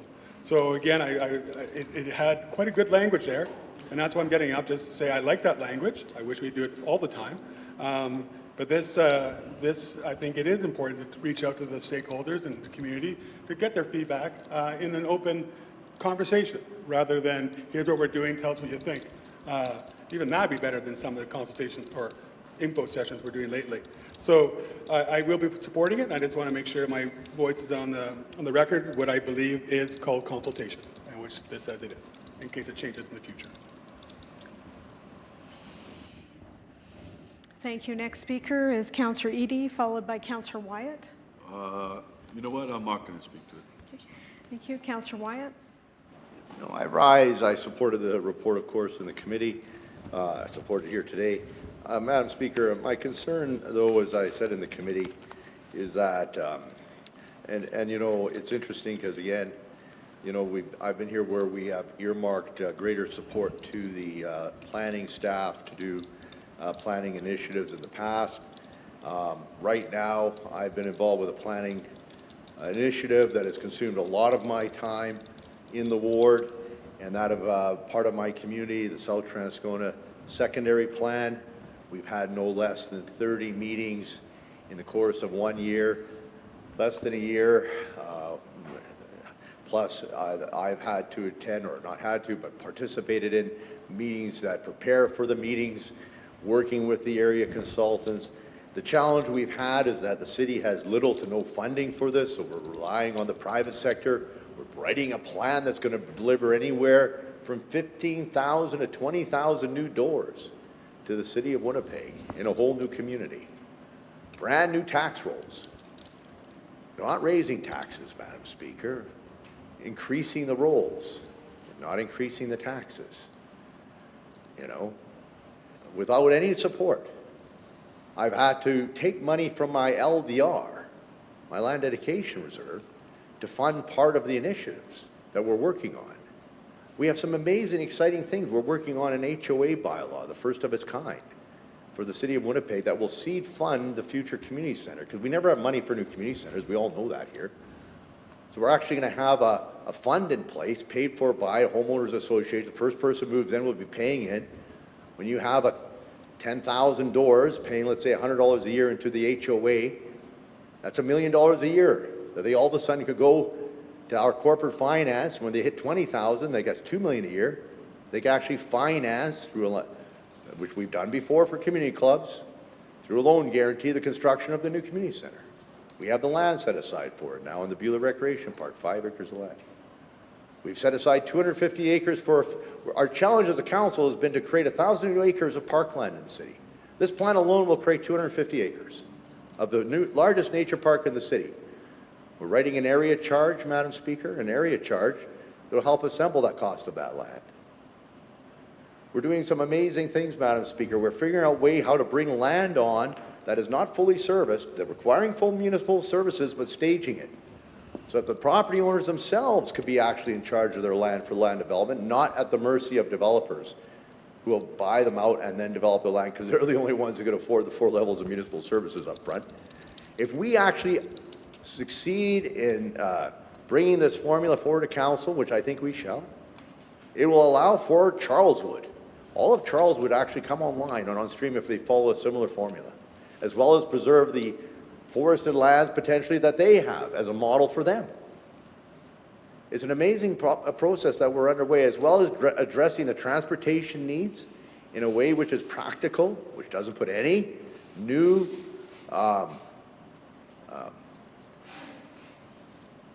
burden on our capital budgets within the next 6 to 7 years. We pushed that out into the out years to accommodate this council's narrow or restricted capital budget framework right now. We didn't want to disrupt that. We're working with the private sector in terms of the engineers, in terms of the underground. We're even tapping into the potential of adding the second wing to this water ski facility at Manitoba Water Ski Park, where they actually had 2 wings. One was built for the Pan Am Games, and we could actually potentially build a second one here, which would service the lands and provide another new amenity for the actual citizens of Winnipeg with regards to a water ski facility, not to mention how it could potentially help the private sector, such as Princess Auto is looking at their own lake when they can be using this facility to actually test their products. Madam Speaker, this is an amazing process that we've had underway, and that we're trying to address these things, bringing together. We have the potential for not just 1, but potentially 3 joint ventures, new joint ventures on city land to generate new revenue for the city of Winnipeg. All these things we've been doing without very little support from the planning department of the city of Winnipeg. We called it a cooperative planning exercise. Mark Potato, his credit, got it going when he was the acting director back in January, February of 2023, right after the general election, when I met with him. And we called it that because really it's the private sector paying for it all. and us participating alongside them, working with a resident advisory group that's been amazing. The residents who participated in the committee, we're going to an open house in October, first round, another open house after that, and then public hearings here. We've gone through an amazing process, and when it comes time for me to wear my different hat, as Anita Stenning said, when I first got on the council, I was on a joint venture with GenStar, and I said, well, I'm approving of the joint venture, new subdivisions going into Transcona West. How can I do that and then go sit in a public hearing? And Anita Stenning said to me in writing, she said, no, Councillor Wyatt, we expect you to wear many hats. She was the CAO at the time. We expect you to wear many hats. We expect you to wear the right hat at the right time. And we expect you to use your objective opinion at the right time. And indeed, though I was sitting on the joint venture for GenStar, I still laid the matter over for a year when they didn't have the twinning of Plessy on the books, which caused a lot of consternation at the time, I can assure you, but we achieved the twinning of Plessy. But, you know, Madam Speaker, I'm hopeful that this document will ensure that resources will be there for the future for other initiatives, that we won't be struggling like we were here. And I know there are certain initiatives, secondary plans that seem to be more the flavor of the month, and they're great secondary plans, like South Point Douglas secondary plan, that's wonderful. But there's going to be none that's going to generate 15 to 20,000 new doors. None in this term. This will be the only document this council will be adopting that will be generating that type of. And so we are once again in Northeast Winnipeg punching above our weight. Even though we're not getting a new Twin Louise Bridge, we're punching above our weight in terms of what we're going to be adding to the tax rolls of the city. And we've been doing that as long as I've been on council, with Councillor Bulwadi there, and hopefully with the new councillor when the new councillor arrives. So thank you very much. Thank you. Next speaker, if any. Councillor Duncan, back to you for close. Thank you very much, Madam Speaker. I know it's not question and answer period yet, but to Councillor Mays, yes, I will meet with the councillors. To Councillor Orlico, absolutely, consultation is key to everything. And I'll reflect on Councillor Wyatt's comments at a later item in today's agenda. Thank you. Please call the question. All in favor? Contrary? That's carried. Madam Clerk, next item. Item 6, Wildwood Park Special Yard Requirements. Councillor Duncan to introduce the item. I'll hear from my councillor colleague. Thank you. Councillor Rollins. Like most agenda items, I guess since July, this one also, time was not of the essence to Executive Policy Committee. I am hoping that with our vote today, the ad cut can go out and a hearing can be October 9th for Wildwood. It is not just for, though, my special yards. It is for special yards that are across the city, whether it's in the St. Boniface ward or the St. Vital ward, which is why I believe I got the signatory of Councillor Mays, despite first asking, of course, for the mayor to sign on to the motion. The gift horse in the mouth, in my view, is that when residents need something, they want us to be responsive. And so I'm hoping it's a unanimous vote today. And if we could, when you call the question, Madam Speaker, call for a recorded vote. The style of Wildwood and our special yards, the green spaces and more, deserve a council that is putting their votes where their mouth and reports are, which is that green spaces mean something, the special yards mean something, and the previous votes mean something, Madam Speaker. Let's fix what should be an error or omission, and I'm hoping, I've seen the ad cut. I want to thank the department who had this ready over the summer, and if I could call for a recorded vote. Thank you. Any further speakers on this topic? Councillor Duncan, do you wish to close? Okay, I'll call the question. There was a call for a recorded vote. All in favor, please rise. His Worship Mayor Gillingham, Councillors Allard, Burwadi, Dobson, Duncan, Eadie, Gilroy, Lukes, Mays, Orlico, Rollins, Santos, Wyatt, and Madam Speaker, Councillor Sharma. The vote, Madam Speaker, yeas 14, nays 0. Thank you. Item 6 passes. Next item, Madam Clerk. Item 22, subdivision and rezoning, 45 Damon Farm Road, 100 Jean-Louis Road, and 2974 St. Mary's Road, DAS said 9 of 2025. Thank you. Councillor Duncan to introduce the item. Yes, thank you, Madam Speaker. Lots of information. This is not the first time this council has seen a similar proposal to this. I look forward to hearing from my council colleague on this. Thank you. Councillor Wyatt. We on? 22, the rezoning of Damon Farm Road. I possibly have a motion for amendment here, Madam Speaker, that's coming forward. Just, can we give it a minute?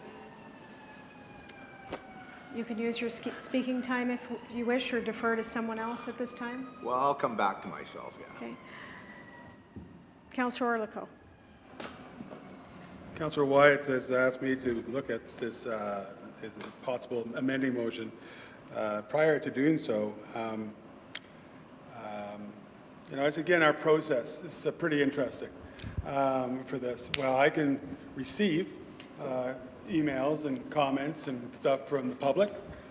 I am not allowed to speak to my colleagues about it after the public hearing is closed. So this, I respect the rules. Sometimes they're whacked. This one's a little weird too, because now I'm sitting here today after I've heard all this information. Again, I can't just delete people's emails. That's a whole other problem. So we know the issue is water. That's a concern the neighborhood's having about contaminating their water supply. I've heard that the administration did not support this for that very reason. And so I would like to hear from the chair, because now it looks like EBC is fully supported, and the area, the local community committees also fully supported it. But water is very important. So I'd like to hear kind of how the rationale, or how they're replying back, or if they are replying back to the residents who have these concerns, or I'm sure they did at the meeting. But I'd like to hear from our chair on that before I agree to sign this amending motion for Councillor Wyatt. Thank you. Any further speakers? You know, that's not keeping within our process. Any further speakers? Okay. There's no amending motion ready, it appears. It is now, it looks like. Okay. Any other speakers on the item? I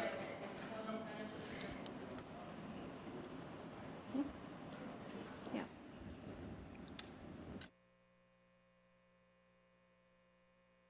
Okay, there's no motion before us. Any other speakers? I'm asking one more time. Councillor Rollins? Councillor Rollins, do you wish to speak? We don't take recesses on a regular basis. We know that because motions aren't ready and we aren't going to start today. Any further speakers? Okay, Councillor Wyatt. Okay, Councillor Reedy? I know this isn't really a hearing, but we have, you know, taken a break to get an amendment ready to be considered. Not very often, Councillor Reedy, and we're, I'm just as I saying said, there we're is not going to make it a precedence. regular process around here. Councillor Wyatt, you have the floor while your amending motion's being printed. Thank you, Madam Speaker. The administration, as it pointed out, recommended against this. The community committee overturned the decision. It's a creative idea that they have. There's no doubt about it. The idea of having cisterns here.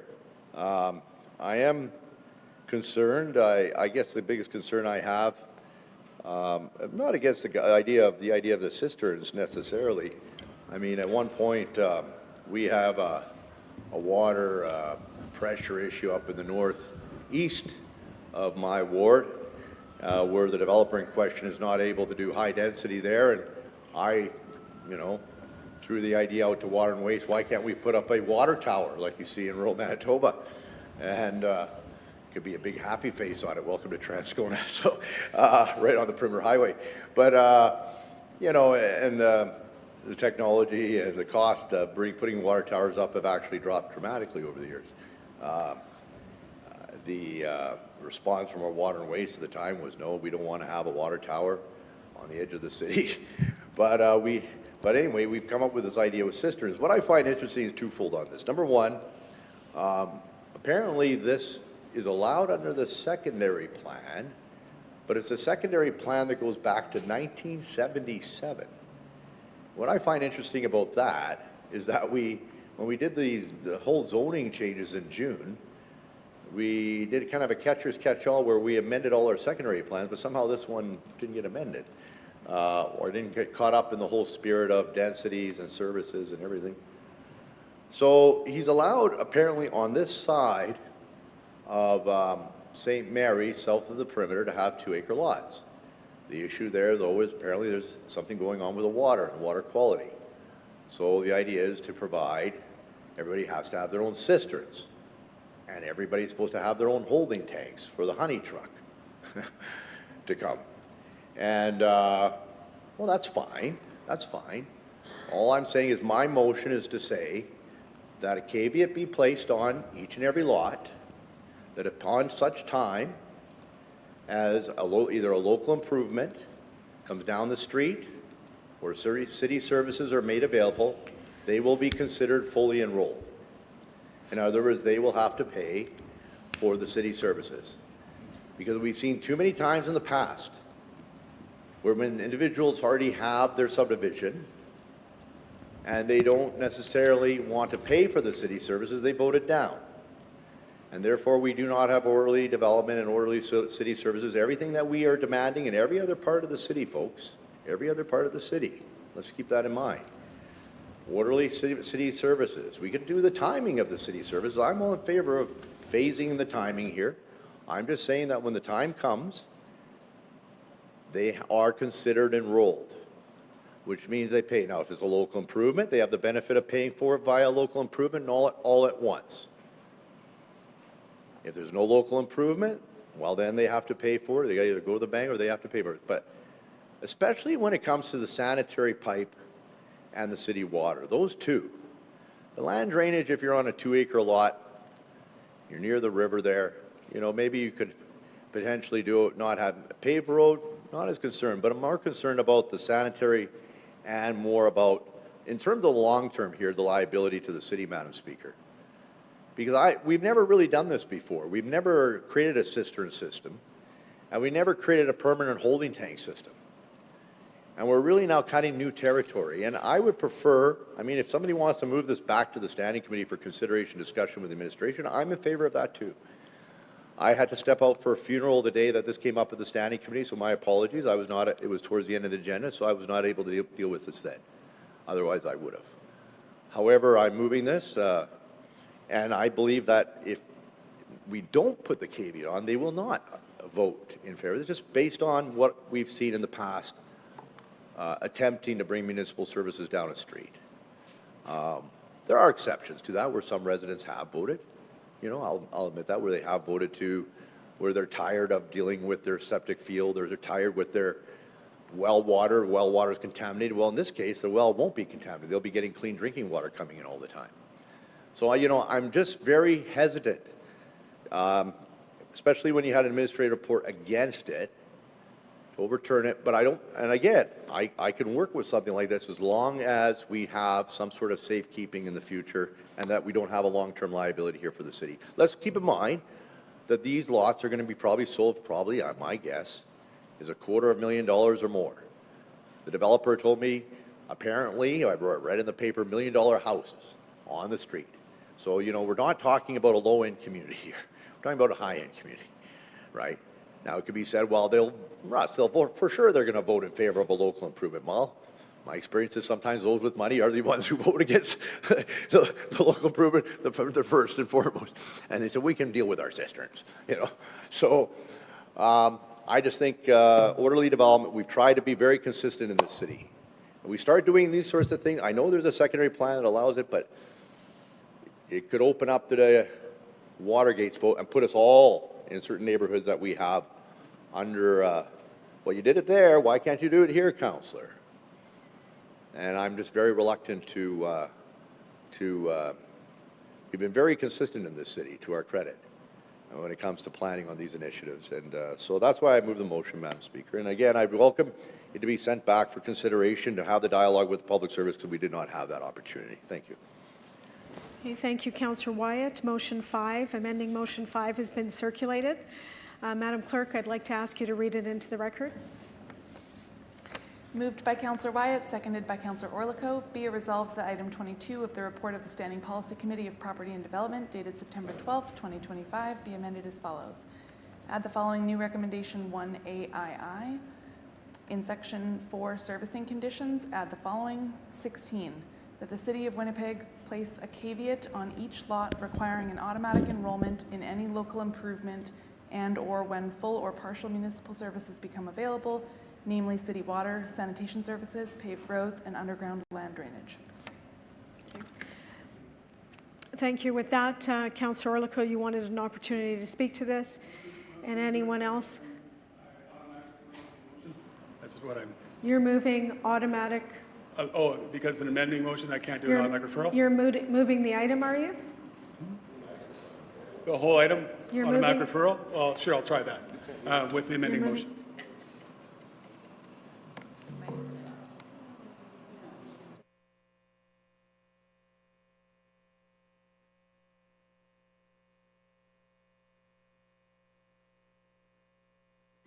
Thank you, Councillor Orlikow. You have spoken to the item, so you cannot move referral of the whole item back, because you've already spoken. Motion to refer would have to come from someone else. That's right. Okay, next speaker. In the meantime, Councillor Lukes. I'm speaking to the amending motion, correct? Yes. Okay, so. And the whole item if you wish. I'll speak to the amending motion. So we can't, we tried to do this, put sort of a caveat on a local improvement for houses that backed onto gravel lanes, but we couldn't do that. We were told that you can't put that caveat on a property that the person may not have even purchased yet. So, like, I don't think that, like, we can do it for back gravel lanes. I can't fathom we can do it for this. I just wanted to put that out there. Anyone that was on that appeal or that committee may remember that. Okay. Thank you. Any further speakers? Councillor Mays? In Councillor Chambers' absence, I'll try and say a few words. I used to represent this South Perimeter area from 2011 to 2018. There are some challenges. It's certainly got unique issues. Amongst them, no city water or sewer, and hence the hearing in front of us. This particular area has relied on well water, in contrast to, say, some of the Wilkes South area, which has relied on cisterns and getting water brought in. So this is a bit of a change in plan for this neighborhood, but I think that's the difference between previous applications here, is they're saying we'll have a caveat that says no well drilling. In terms of the amending motion, yeah, I have some concerns about the enforceability or the legality of it. I know right now, if you drag the pipe by someone's house on the way to the new area, then I think we had this on Templeton. You had incensed people saying, well, we didn't ask for this, and now you're coming to us with this huge bill to hook up to the new pipe. Had it on Victoria Crescent as well in one part of it. So some issues here about, is it even feasible to require people to sign up? And if there's a local improvement voted on, as we've seen with innumerable gravel lanes votes, if the 60% threshold's passed, everybody pays in. There's no opting out. So, but you have to get to that vote first. So I appreciate what Councillor White's saying. It's, let's not have the city get stuck when 50 years from now the sewer and water could be 30 years, could be 20 years, could be never. The city water and sewer pipes get out there, but I don't see how this development application would undermine that. We've got all sorts of little patchwork out there, developments, Christie Road, some very well-off folks who could certainly afford to do this, and we'll see, I guess, as this unfolds, if people want to take these measures. But I appreciate the intent of it, trying to protect the city's interest, but I have concerns about the enforceability. Thank you. Any further speakers? Councillor Orlikow? I'm not going to go too much longer on this. I am, of course, we're all worried about sewage leakage into our rivers. We're worried about people having good water to drink. And I can tell you the people that we are partnered with in St. Paul's and Springfield who were forced to get water and sewer pipes, no one asked them. They all had to pay. There wasn't, so I'm not sure where the legality problems are coming, because that's exactly what this is kind of saying. If you want to live here, you got to pay. When we did in the other municipalities around it, that did that when they extended their sewer and water services to the places that had cisterns, and they had fields, more fields, which were all leaching everywhere. So we can get back to this. I think Councillor White has opened up a door that we get back to it. I still await Councillor Duncan's reply, but I do see other examples of where people didn't want to pay for the water, they didn't want to pay for the sewer pipe, and they were mad when that bill came in. And they're actually really mad now too when they're seeing their water rates jump up and their sewer rates jump up.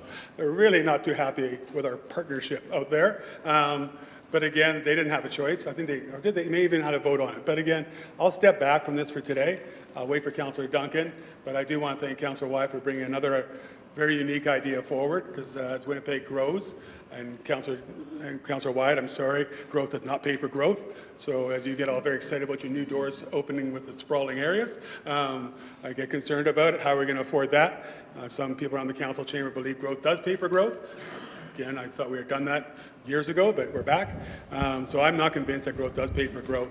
But again, in this case, I don't want to end up that the city is going to end up paying for the water and sewer connections for people where they haven't paid for years. It's the same problem we have with the gravel back lanes.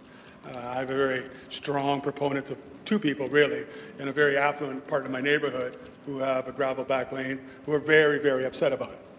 And I say, well, you're going to have to pay if you want to get it paved. They just don't believe that's right. So again, money doesn't count. A lot of people, like Councillor White said, it doesn't matter if you have money or not. A lot of people just don't want to pay, period. So I am a little worried about the idea going forward, but again, I do see the St. Paul's and the Springfield. They did something similar, but the whole area, municipality, I think, the whole area. But again, my concern still remains, even without this amending motion, about like cisterns and is it fields or is it holding tanks? Fields are cheaper, easier, but they also are pretty nasty for the environment because they always leach. Is it fields and or holding tanks? And cisterns are cisterns. I have them in my cabin. They work fine. Just have to keep pumping water into them or get some delivered. So I'll wait to hear from Councillor Duncan. I know he's been quite engaged in this file as well. And I know Councillor Chambers has been legitimately preoccupied with some other matters, but I know he's very concerned about this as well. I know he voted for it, but he didn't vote for it lightly. So I'll just be interested to hear from the chair. I'm closed. Thank you. Any further speakers? Yeah. Councillor Wyatt, your opportunity to close. Yeah, I just want to stress to the members of the chamber that this is not the only land down there that's potentially could be subject to this type of development. That we could be opening up the floodgates here on a lot of other stuff. My thinking is that the land south of the perimeter, we don't have much land left inside the city limits that are easily serviceable or more easily serviceable than the lands that I'm seeing now south of the perimeter in, say, Battelle. And therefore, if we allow this, it's going to be very hard for us to say no to others who come along and want to put in a 5-lot subdivision, 10. I can see all sorts of room along the river here where they can do this based on what's happening now. If we do it here, we're going to open it wide open, folks. I would be very cautious to move in this direction and take our public services I mean, there's no doubt that we all are in favor of development. And we all know this developer in this area, and the developer I want to stress, A&S Homes, they've done business in Transcona, they've done good work. It's nothing about them. It's nothing about them. They've done good work in our community, and they build good homes. And Vince and Frank Spezzano are, very upstanding citizens. They've not done nothing untoward. I mean, they're just simply trying to get a ball past a goal post, and I don't blame them. They're entrepreneurs. But we're here to look after the best interests of the city. And I'm suggesting to you that we need to protect the interests of the city, or else this will potentially take off with other property owners in this area, especially when you have fragmented land ownership like you see. There's one part, of course, that's not. I'm going to be very curious to see what we do for Qualico there in terms of extending interceptor services for them, and that it shouldn't be done at the cost of the taxpayer when that comes, that they should be paying the full freight for that. But if not, I'll be pointing that out. Subsidization of greenfield development, once again, by this chamber at the expense of infill development. But nonetheless, this is a real concern because you've got a lot of fragmented property ownership in this area, and this scenario would lend itself to that entire area now, where all of a sudden you're going to see all sorts of people coming forward with little subdivisions wanting to do a cistern and a holding tank. And this has never been done, to my knowledge. I can't recall a time here when we've approved something like this without the requirement, and I'd be very curious to know the legal position on why we can't require upfront prior to somebody moving in, buying a lot, eyes wide open that a caveat is on your land and you're fully enrolled in the cost of the service when it comes, how that somehow is illegal, or we can't, or not illegal, I didn't hear that we can't do it. I'd really like to know why, because we do requirements on land ownership, land and future encumbered land all the time in this city with regards to obligations for roads and infrastructure and so on. And we do it often with caveats. So I'm very curious to hear about that one, about our back lane. But anyway, those are my comments, Madam Speaker, and if the motion doesn't pass, I'm not going to support the clause. I told Councillor Chambers, he asked me to look into this, and I did, and maybe he shouldn't have called me to look into it, because now I have. But anyway, those are my thoughts. Thank you. Thank you. Any further speakers? Councillor Duncan, of course, to close. On the amendment? The amending On the motion whole- and the item. okay, yes. Okay, so as the report indicates, cisterns, which is a holding tank for drinkable water, will be included on all these properties. It will also have a holding tank for sewer. It will not be help me with the words here.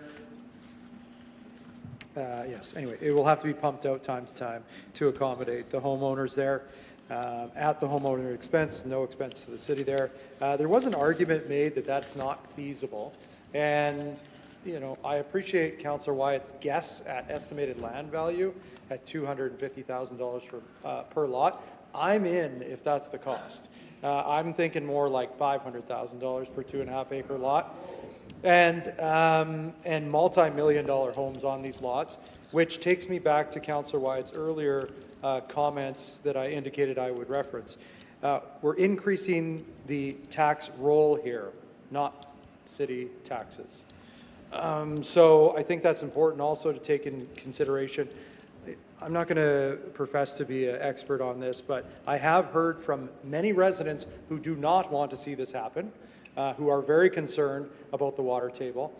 However, we should be aware that over 100 units in Grand Point outside of the city perimeter as well were just constructed, all with wells that did not affect the water. That is said to be, and I'm not going to say everyone has this experience, is said to be saline already, which makes it very difficult to drink. And I'm not saying this as a guess. I have heard from residents who live in this neighborhood who say they would never drink the water to begin with. So I appreciate that there are concerns about the water table, one of which that stretches all the way from the U.S.-Canada border up to our lakes. However, I think that if we approve this development here today without the amendment, and the fact that the builders had said, Councillor Chambers had informed me, that all of these, as a part of their sale agreement, will include pipe stubs for city water and sewer when it comes. I'm not going to speculate on who to the south is going to potentially build and require city services, but it would seem to go hand in hand at that point, that as a part of the sales agreement for this development on the 20 some odd lots, that they're ready and willing to accept these services, that would work quite timely for them. So I'll be supporting this today as I have through the process. I appreciate the concerns from the community. However, I believe that the mitigating work has been done to make this project move forward and happen. Thank you. With that, I'll call the question. All in favor? First, the amending motion. Number 5, all in favor? Aye. Contrary? Nay. Okay. Amending motion 5 is lost. The main item now. All in favor? Aye. Contrary? Nay. Okay, and that's carried. Okay, Councillor Wyatt noted in opposition. Okay. All right, and that concludes this committee, I believe. On to bylaws. Councillor Duncan.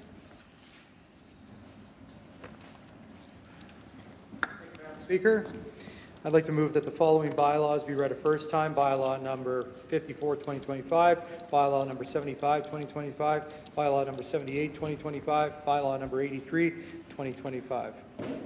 All in favor? Aye. Contrary? Carried. Bylaw number 54 of 2025, bylaw number 75 of 2025, bylaw number 78 of 2025, bylaw number 83 of 2025. Councillor Duncan. Thank you. I'd like to move that the following bylaws be read a second time. Bylaw number 124, 2024, bylaw number 43, 2025, bylaw number 51, 2025, bylaw number 63, 2025, bylaw number 67, 2025, bylaw number 69, 2025. All in favor? Aye. Contrary? Carried. Bylaw number 124 of 2024, bylaw number 43 of 2025, bylaw number 51 of 2025, bylaw number 63 of 2025, bylaw number 67 of 2025, and bylaw number 69 of 2025. Councillor Duncan. Thank you, Madam Speaker. I would like to move that bylaws number 124, 2024, 43, 2025, 51, 2025, 63, 2025, 67, 2025, and 69, 2025 be read a third time and the same be passed and ordered to be signed and sealed. All in favor? Aye. Contrary? Carried. Councillor Mays. Councillor Wyatt absent. Councillor Duncan. Thank you again, Madam Speaker. Appreciate your patience. I'd like to move that the following bylaws be read a first time. Bylaw number 81, 2025, and bylaw number 82, 2025. All in favor? Aye. Contrary? Carried. Bylaw number 81 of 2025, bylaw number 82 of 2025. Councillor Wyatt absent. Thank you. I'd like to move that the bylaws number 81, 2025, and 82, 2025 be read a second time. All in favor? Aye. Contrary? Carried. Bylaws numbered 81 of 2025 and 82 of 2025. Councillor Wyatt absent. Okay, that concludes the bylaws, I believe. One more, One more. if I may. Thank you, Madam Speaker. I'd like to move that Rule 50, open parentheses, 2, close parentheses, of the Procedures Bylaw number 50/2007 be suspended, that bylaws number 81, 2025, bylaws number 81, 2025, and 82, 2025 be read a third time, and that the same be passed and ordered to be signed and sealed. All in favor? Aye. Contrary? Carried, and the absences are noted. Thank you. We'll now move into question period. Any questions for the chair for Councillor Duncan? Any questions? Okay, seeing none, the next is the Standing Policy Committee on Water and Waste and the Environment. Councillor Eady? Yes, thank you, Madam Speaker. I'd like to introduce the report of the September 9th, 2025 Water, Waste and Environment Committee's report and move consent agenda items 1 through 4. Okay, 3 is pulled, combined sewer overflow. Any others? Okay, I'll call the question on 1, 2, and 4. All in favor? Contrary, carried. Madam Clerk, item 3. Item 3, combined sewer overflow, CSO, Jefferson and Mission timeline update. Councillor Eady, do you wish to Yes, introduce the item? Thank you, Madam Speaker. I'll wait to hear from my colleague on the Water, Waste and Environment Committee. Councillor Mays, you have the floor. Hopefully this is my farewell address on the combined sewer overflow issues. Heard that because before. If, indeed you have, and one hope springs eternal. If the earlier item I talked to was seen as a triumph or a victory, then this certainly should be seen as very much that. I hadn't planned to pull it, but the mayor said, man, that's just sitting on for you like it's on a batting tee. So I feel I should pull this and talk very briefly about it, perhaps not even that briefly about it. Combined sewer overflow has been a source of much debate here, certainly since I was elected in 2011, but more so really in the past 6 years since the city staff filed the 1,400-page CSO master plan with the provincial government. Second, Rochelle Squires mention of the day, the minister of the day, Rochelle Squires, to her credit, said, yes, you can do the cheapest of the 4 options, but I'm going to give you much less time than you're requesting to do it because it's important to get this work done. So the deadline was created as 2045. The city suggested 3 different time frames to do this depending on the funding requirements. The most notable of these was a 2095 projected completion date and involved a $1.1 billion contingency, really an unprecedented contingency, both in dollar amounts and in the way it was being applied. So this isn't construction inflation, this is just pure contingency built in on top of the already standard contingency that was built in. So it made comparisons of this program with things like the Transit Master Plan virtually impossible and really over-costed to the point of making the whole program look, well, frankly, unfeasible or impossible to do. 2 items worth noting. A few months ago, the staff acknowledged that we no longer will be applying the $1.1 billion contingency. So, fantastic. So now we're down really to a $1.1 billion program in 2019 dollars. Projected completion, 48 years earlier, 2047. We're basically keeping to the provincial guideline.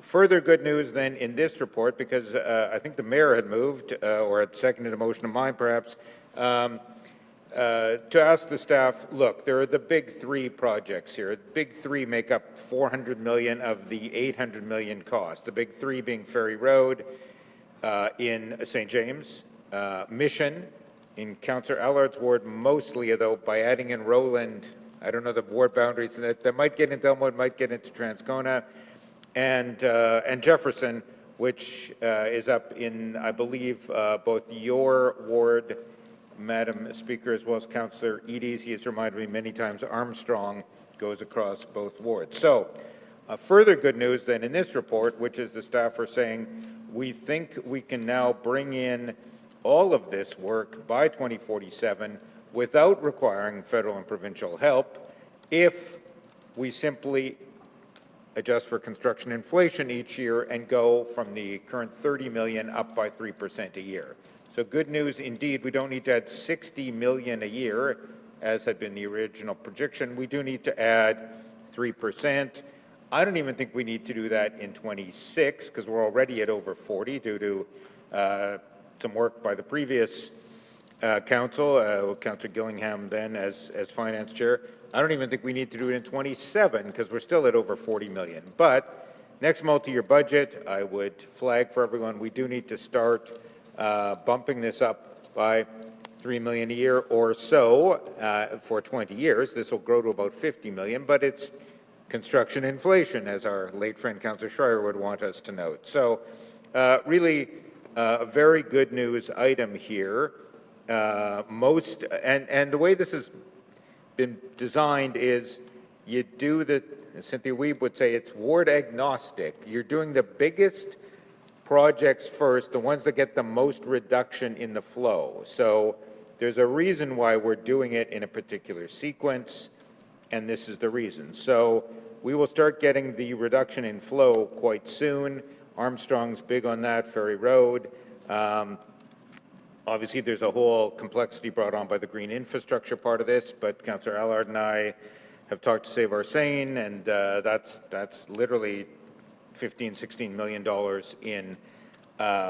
in green infrastructure work. Really, the last thing to note here, I would say, is so again, I may not be here, but in the next multi-year budget, we need to inflation adjust this, keep that going, and we can get this thing home by 2045. Two final points.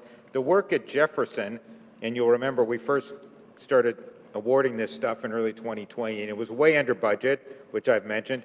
Staff have said it's gone really well at Jefferson. It's like 90 million-ish under budget on a $160, $170 million estimated tab. So good news, well under budget at Jefferson, and that leads us to say I think we can get this thing home only with construction inflation adjustments by 24/7. So congratulations to Councillor Eadie as chair, and it's a good news item, frankly. Final point, when I was ranting on about none of us will be here when we finish in 2095, Councillor Eadie once said, misheard me and thought I was saying in 2047. I very much look forward to both of us being in our mid-80s, going to drive the final spike or whatever step will be necessary to complete this damn thing in the Dumoulin Combined Sewer District in 2045, 46, or 47. I'll make sure I join with Councillor Eadie in our mid-80s as we finish this thing off, and it'll be good news. It's a good environmental initiative. Pleased to see us. We are rolling on this now, so thank you. Thank you. Next speaker, Mr. Mayor. Thank you, Madam Speaker. I just rise to make a couple points. First of all, just to acknowledge that no councillor has been more committed to the Combined Sewer Overflow Program than Councillor Mays. I think we all recognize that here today. And I just want to say that with the good work of our city staff under Tim Shank, Cynthia Weeb, and their entire team there, and with the ongoing calls and probing and questioning and asking for information from Councillor Mays, we have a report here before us that now says we can get there by 2047 instead of 2095, whatever the case may be. So this is good news. It's a good news report. And I do also want to thank Councillor Ross Eadie as the chair of the Water Waste Committee for his ongoing leadership here. And I'll certainly be voting in support of this motion. Thank you, Mr. Mayor. Close off, Councillor Eadie. Yes, thank you, Madam Speaker, and thanks for the encouraging words, Mayor and Councillor Mays. Well, this is a good news story, and a lot of work was done, as been described, and I just want to put a caution on something. So, at Ferry Road, the main trunk sewer is going down Rutland. And there's other work going on right now as well to separate and channel water to the outlet into Assiniboine River for that particular CSO area. And we got a really good deal on that tunnel. It's a first-time contractor doing the tunneling in that project. The tunneling that happened in Jefferson East came in under budget as well. But I just want to point out something. The same company was bidding on the pipe that's required, underground tunneling pipe that's required at our Pembina Highway thing. That bids is substantially higher. Substantially. So while we've been lucky enough to procure some decent prices, they were guesstimates when we submitted that plan to the province of Manitoba. They're really guesstimates because it's out how many years, right? And 3% construction inflation per year, well, I can't remember what the numbers are, but Councillor Schreier would point out that it was, if you'd average it out, it's substantially more than 3% on various construction, especially on vertical construction. There is a motion I've seen from my colleagues on water and waste and environment coming up.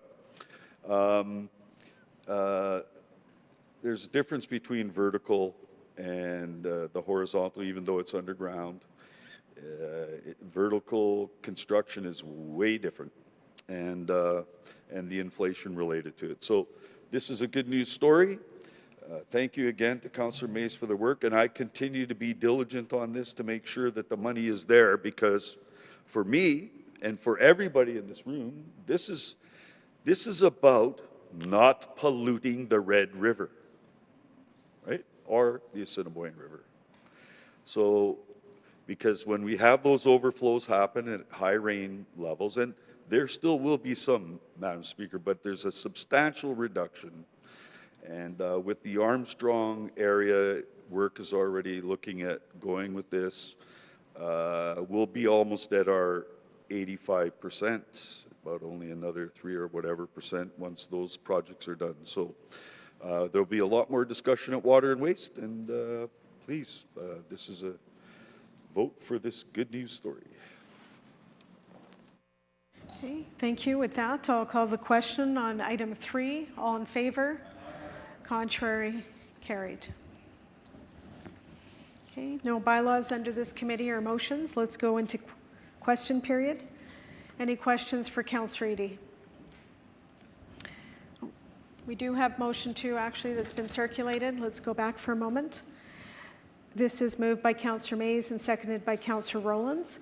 It's an automatic referral. It's regarding the combined sewer overflow relief work. Automatic referral. And now on to question period. Any questions for the chair? Any questions for the chair? Okay, seeing none. Standing Policy Committee on Community Services. Councillor Santos. You're okay? Oh, okay. I thought you had a question. Thank you, Madam Speaker. I rise to introduce the report dated September 8, 2025, and adoption of consent agenda item from 1, 2, and 3. I suspect something might be pulled. Okay. Thank you. Councillor Gilroy. Item 2 has been pulled, encampment bylaw enforcement. And that's it. I'll call the question on item 1 and 3. All in favor? Contrary? Carried. Madam Clerk, item 2. Item 2, encampment bylaw enforcement. Thank you. Councillor Santos to introduce the item. Sure.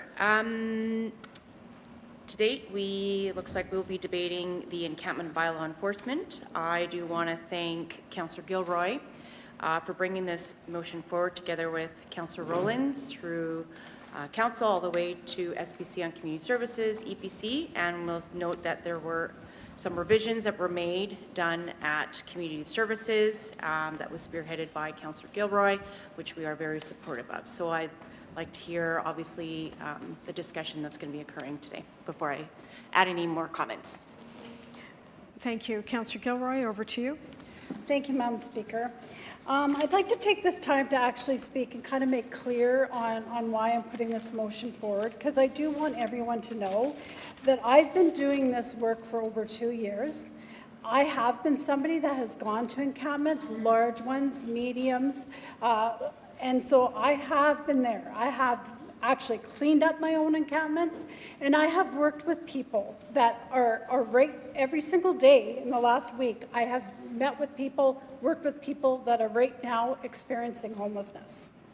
Okay, so I do not take this lightly, but I do think that as governments, we have to shift and put some pressure and put people where they need to be, and that is where the supports are. And right now, they're not.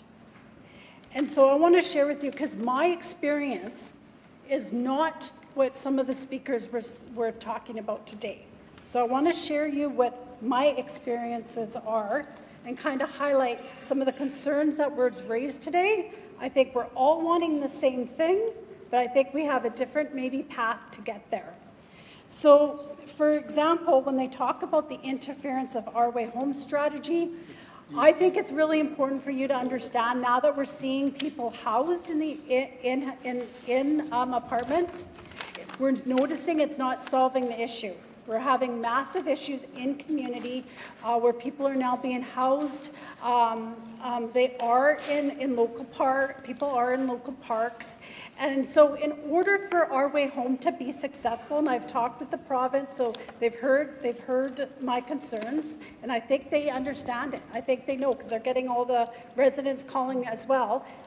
In order for them to be successful, they need us to put the parameters around there to really get people to go to the areas where there is actual supports. And this is not a housing issue, Madam Speaker, this is an addiction issue.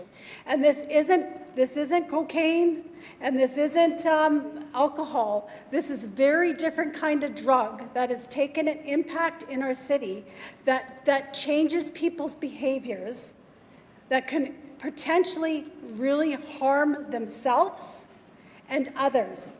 And I, Madam Speaker, am not stepping over it anymore.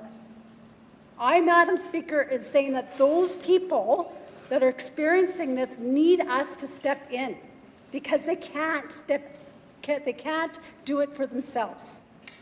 So I feel that we're setting some parameters and where we think people need to be in order to get income supports. I hope the province is listening to us. I do think we need a managed encampment site. I do think we need changes in our shelter system, and I actually think they're actually listening to us because they're understanding some of the challenges we're feeling in and around these homes where we're putting people. So another issue that people talked about is human rights. Well, I guess I want to talk about, I don't think it's a human right to be sitting out there and nobody caring. That it's become such a level of us just looking away and not doing anything than actually trying to help people. So that's my concern. That's what we've been doing for the last little while. And hey, yeah, I was one of those people. I was trying it out. But you know what? It's not working. Let's pivot and let's find a solution. And finding a solution is income supports, addiction recovery, and housing. That's the solution, Madam Speaker. So we need people to go to those places like shelters, like transitional centers, which I think the province is really looking at, navigating centers, which really looks at putting people where the supports are. There was talking about a disconnect to social service, not if people are being taken care of, right? Don't forget, this is not a human rights issue if people have shelter, housing, and even if it was an encampment support, this is not a human rights issue. What I think is a human rights issue, and we talked about murdered and missing Indigenous women, they talked about truth and reconciliation. Right now, years from now, we have many people that are Indigenous that are on the streets and we're looking away, Madam Speaker. We're looking away and we're leaving them because we think it's a right. I think it's a right that those people get help and supports and that they see that I'm a face here and I'm not somebody just to walk by every day, right? So like that's how I feel. I feel really passionate about this. And you know, they talked about family networks, Madam Speaker. So, well, I want to talk to you about the family networks I've seen. The family networks I've seen is a woman that has a tattoo on her face because she's owned, Madam Speaker. That's the family. And you know what she's doing because she's owned? She's getting sold, Madam Speaker. She's getting raped. That's the family networks that I'm seeing on the street. I'm seeing children on the streets, and we're okay with it. So what do I want to see? I want to see our outreach workers. The outreach workers say that they don't want to go and chase people. I want them to if they have to, because they're the outreach workers, and if they can connect with those people better than I can, I want them to chase them, connect with them, and try to get them the supports they need. But Madam Speaker, it'll be a lot easier if we have a triage center, if we had shelter that lets people stay overnight and leave their belongings. if we have addiction and mental health supports in a sanctioned encampment area that is managed and provides all those level of opportunities right there, that's how we're going to get people out of addiction into recovery, Madam Speaker. And again, I'm going to say this is not a housing issue, because we're learning really fast that this doesn't go away with housing. And you just have to come to my word to find that out.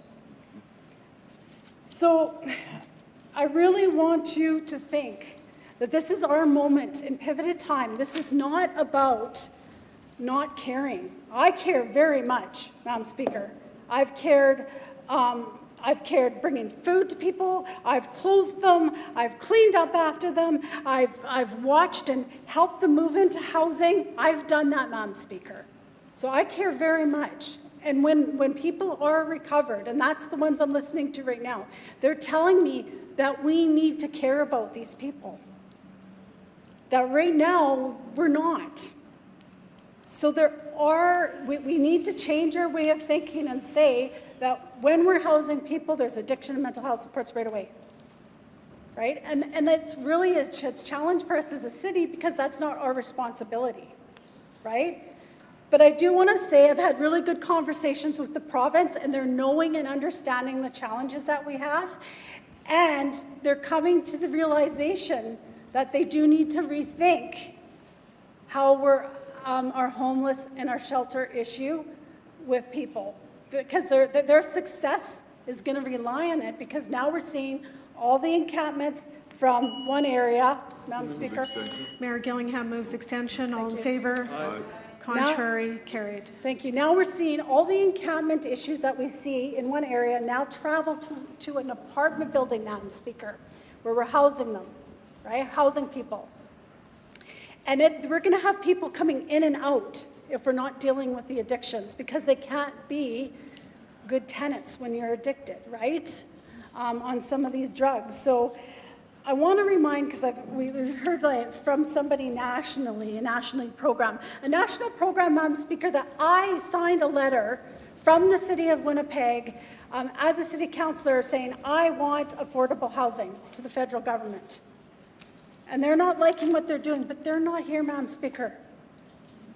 And they're not living beside the people in my ward that can't use their parks. And when people are telling me that there's no weapons and drugs in parks, they need to come along with me, because I can tell you, I constantly have issues at Furby Park, and there's a family with little kids that live right beside there that can't use the park. So, and I don't want them to use the park right now, because it's just not safe, right? And I've seen needles, crack pipes, packages that I don't know what's there, and if I've seen it, luckily I'm cleaning it up and not somebody that's just happily playing. Because the reality is, if a child even just touches a package of fentanyl, it can have an overdose. And I want to be proactive, not reactive. So, Madam Speaker, I really want everyone to understand this is a place of compassion. This is a place of us saying we need to do better, we need to do a better job, and we need to do a better process. And I do think that everyone is coming together now. The province, I think they've heard, I've talked with them, I think they've heard the discussions. I know Councillor Eadie's talked with them and the challenges we have. And I'll leave it at that. I hope you support this, because I do think we need some guidelines around this, Madam Speaker. Thank you. Thank you, Councillor Gilroy. Councillor Rollins, followed by Councillor Wyatt. Madam Speaker, I just want to thank my colleague from City Centre who you may have heard, and thank you, Madam Speaker. You know I'm hard to chair, and certainly Councillor Orlikow is Deputy Speaker, but we were whispering, Councillor Gilroy has been at it for longer than 2 years, so we didn't mean to interrupt our colleague. We meant to honor her by speaking that she's been on this file for a very long time, the housing file. And so it was good to see a couple of things. Number one, it's one of those things that I wish we had have spent a lot more time on this term. It's one of the things that we should have been debating in July. But it was nice to see both the Chair of Community Services, who has the longest, some of the largest encampments in the province in her ward, and finally the Mayor step up and co-opt the motion because, boy, this is a priority and plan. This gets us closer to delineating the plan that we ought to have had when the province came out with Your Way Home. This motion, at the end of the day, it will result in a report, which, if adopted by council, would be a clear and identifiable direction on what we're doing in encampments. And I know this this motion too combines some of what Councillor Barwadi had brought forward in his community committee, and Councillor Barwadi has made more than one motion with respect to encampments over the years, as has other councillors, as have I. As we debate this, in the midst of our debate, and Councillor Gilroy and I have taken it on the chin. There have been very supportive editorials that I think got it right, but there have been other emails, and including the delegations today, that say it's getting it wrong. I'll emphasize again that we're asking for a report, but as we debate this, an hour ago, Premier is extending the time of secure holds in this city within a very controversial Intoxicated Persons Act and an even more controversial Main Street project holding cells. There is a gray area here. I have been criticized by my stance, and I joined, I think, last term during the pandemic, where the human rights observer, Lalani Farhai, making the shift. I joined it. I think I'm the only councillor that joined that extension of municipal services to encampments. And I joined it because it offered a framework in a manner that I could understand what I've seen, because like Councillor Gilroy, I too have stand shoulder to shoulder with my residents who've had human trafficking, rape tents for months on end, people with paramilitary gear coming up from the riverbank behind grade school kids' apartments. And nothing was done, including cameras, media, questioning why the city was passing the buck to the legislature, and someone came up behind me with a gun. Madam Speaker, Councillor Gilroy has experienced the same thing. The rape tents, the human trafficking, I can't tell you how many times I've said to police, this isn't even the encampment I'm worried about. Come with me. And they're like, oh, no, Councillor Rollins, don't go out, right? It is not safe. And I'm like, no kidding, but I've got elementary school kids there. And they hear the screams of subsistence sex trade every night. Can't sleep before they go to school the next day. And so this gives rise to very plain motion on the playgrounds, the spray pads, the community center spaces, and the public realm that we've seen repeated social disorder and disruption in. Daycares across this city have written into their counselors saying, we cannot play. And there is important legislation we need to be aware of, the province needs to be aware of, when we talk about why they're writing council, because they have to bring the kids outside to those playgrounds.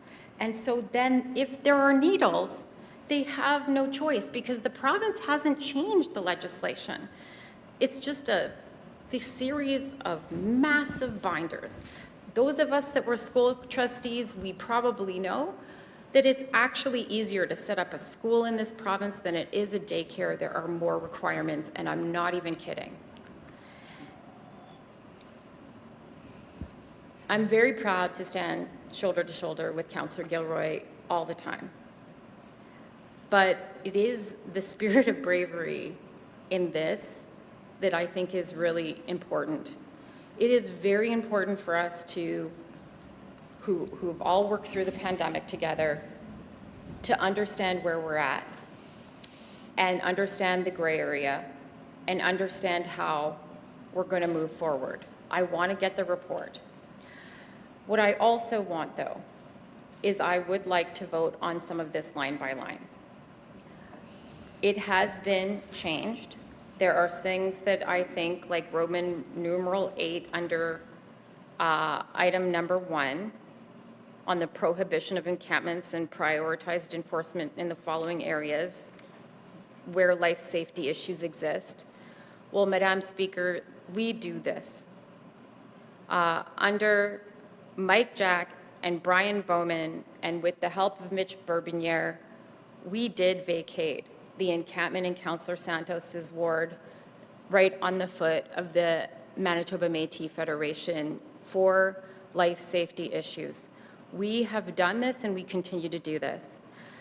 So there are elements here that I don't feel I can support, including that the public service be directed to prioritize enforcement on all other city properties and spaces between the following times, 1 after sunrise and 1 hour before sunset, including that the public service be directed to work with outreach providers to give reasonable notice of intended enforcement to encampment residents and notify them of shelter options, that vacated encampments will be remediated, and that existing resources be allocated for enforcement on garbage remediation through the chief administrative officer, because this council has not provided any further budget.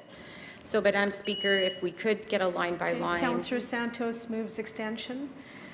Just prior to you continuing, Councillor Rollins, I do want to say we could vote separately on each clause, but not the subclauses. So just keep that in mind when you are making your remarks right now. So would a subclause, just question for clarification, would it be the prohibition of encampments and prioritize enforcement in the following areas as one chunk?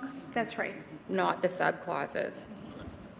There could be an amending motion, but continue with Okay. your, Well, there's an then- extension of time of 2 minutes. All in favor?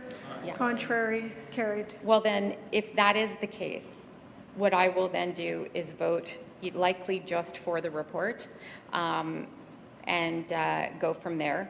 But I do want to see the report because I do want to see, and I don't see why we can't delineate the interim encampment process. My ward residents deserve frank and transparent information.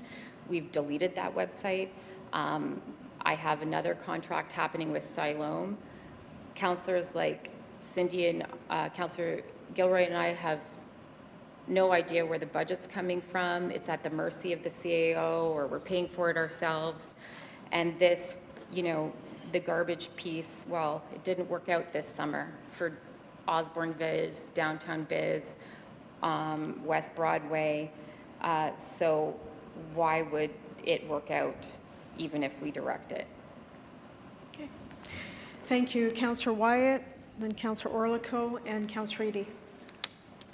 Madam Speaker, I think I want to commend Councillor Gilroy for the work she's done on this matter.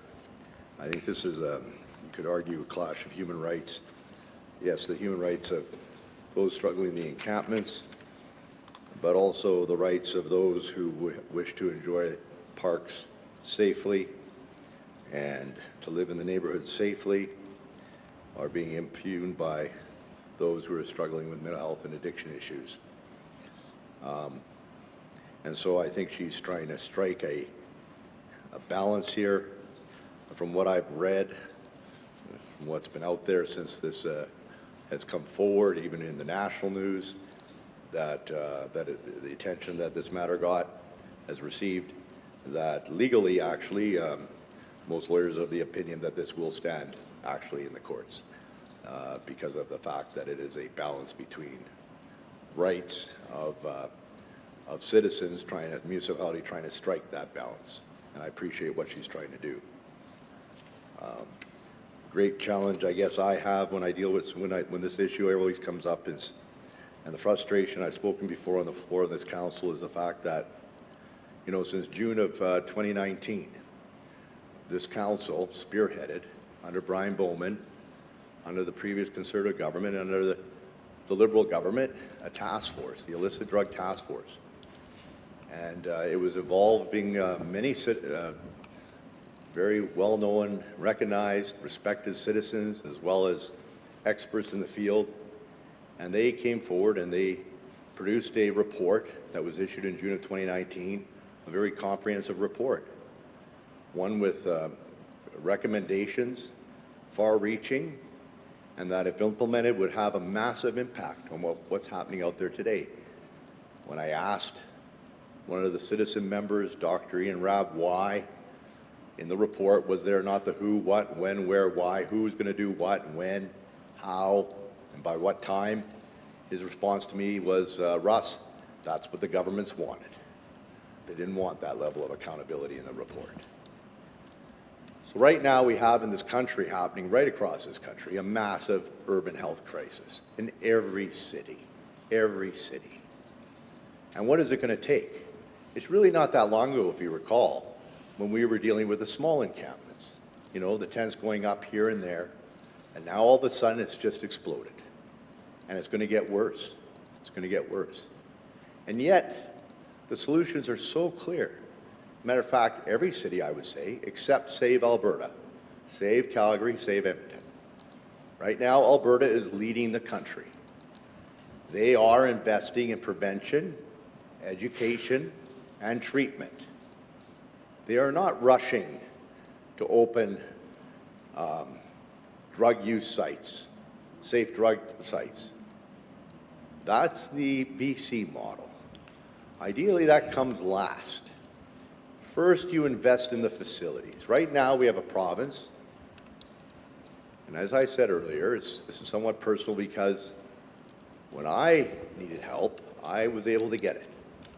Because I had a family who could afford a $20,000 a month bill to go to a rehab facility. A rehab facility, by the way, folks, that doesn't exist anymore. Why? Because this province couldn't support it. The only decent rehab facility now, if you want to go to, is out of this province, basically. And that's sad. That is sad. Alberta is building, I call them rehab, recovery centers. I also call them healing centers. Places where people can go and get healing and help. When somebody asks for help, they want to get that help right now. They can't wait. And I've had friends come to me, people who have their children struggling, friends who are themselves are struggling, but they don't have the money. They don't have the money to pay, and I don't know what to say to them. I don't know what to say to them. Put your name on a waiting list. The problem with that, in the 30, 40, 2, 3 months they wait to get on a lousy 28-day program offered by the province, they're back out there again. And whether they'll be of the same mind when they get called up, who knows? Most often, quite often, not. When somebody asks for help, you literally have to grab them and you put them in a detox facility immediately. I was happy to hear, apparently, the province today announcing some sort of mandatory detox, some sort of legislation coming. We're supposed to be down in the next number of days, not long. The province of Alberta brought forward legislation that if somebody's going to do themselves harm or somebody else harm, they can be mandated to go into recovery, into a facility. They have to go before a judge, present the evidence. It was very controversial when it came out, but by and large supported by the majority of people in rehab. I would encourage anybody who's concerned about this, the mayor, the premier, just go to the province of Alberta and see what they're doing and see what they're rolling out there. And they're doing it through prevention, through education, and through building facilities. And it's not cheap. But I could tell you this, we know now that for every $9 spent, for every $1 spent on prevention, education, treatment, you're saving $9 elsewhere. You're literally saving it in terms of the healthcare system, in terms of the penitentiary system and the court system, in terms of the criminal system, the police, everything that we're dealing with. And we know that, but yet we're not doing it. We're rushing to build these places or have these centers for people to go and use. And I could tell you, based on what's happened in San Francisco and what's happened in BC, it's created a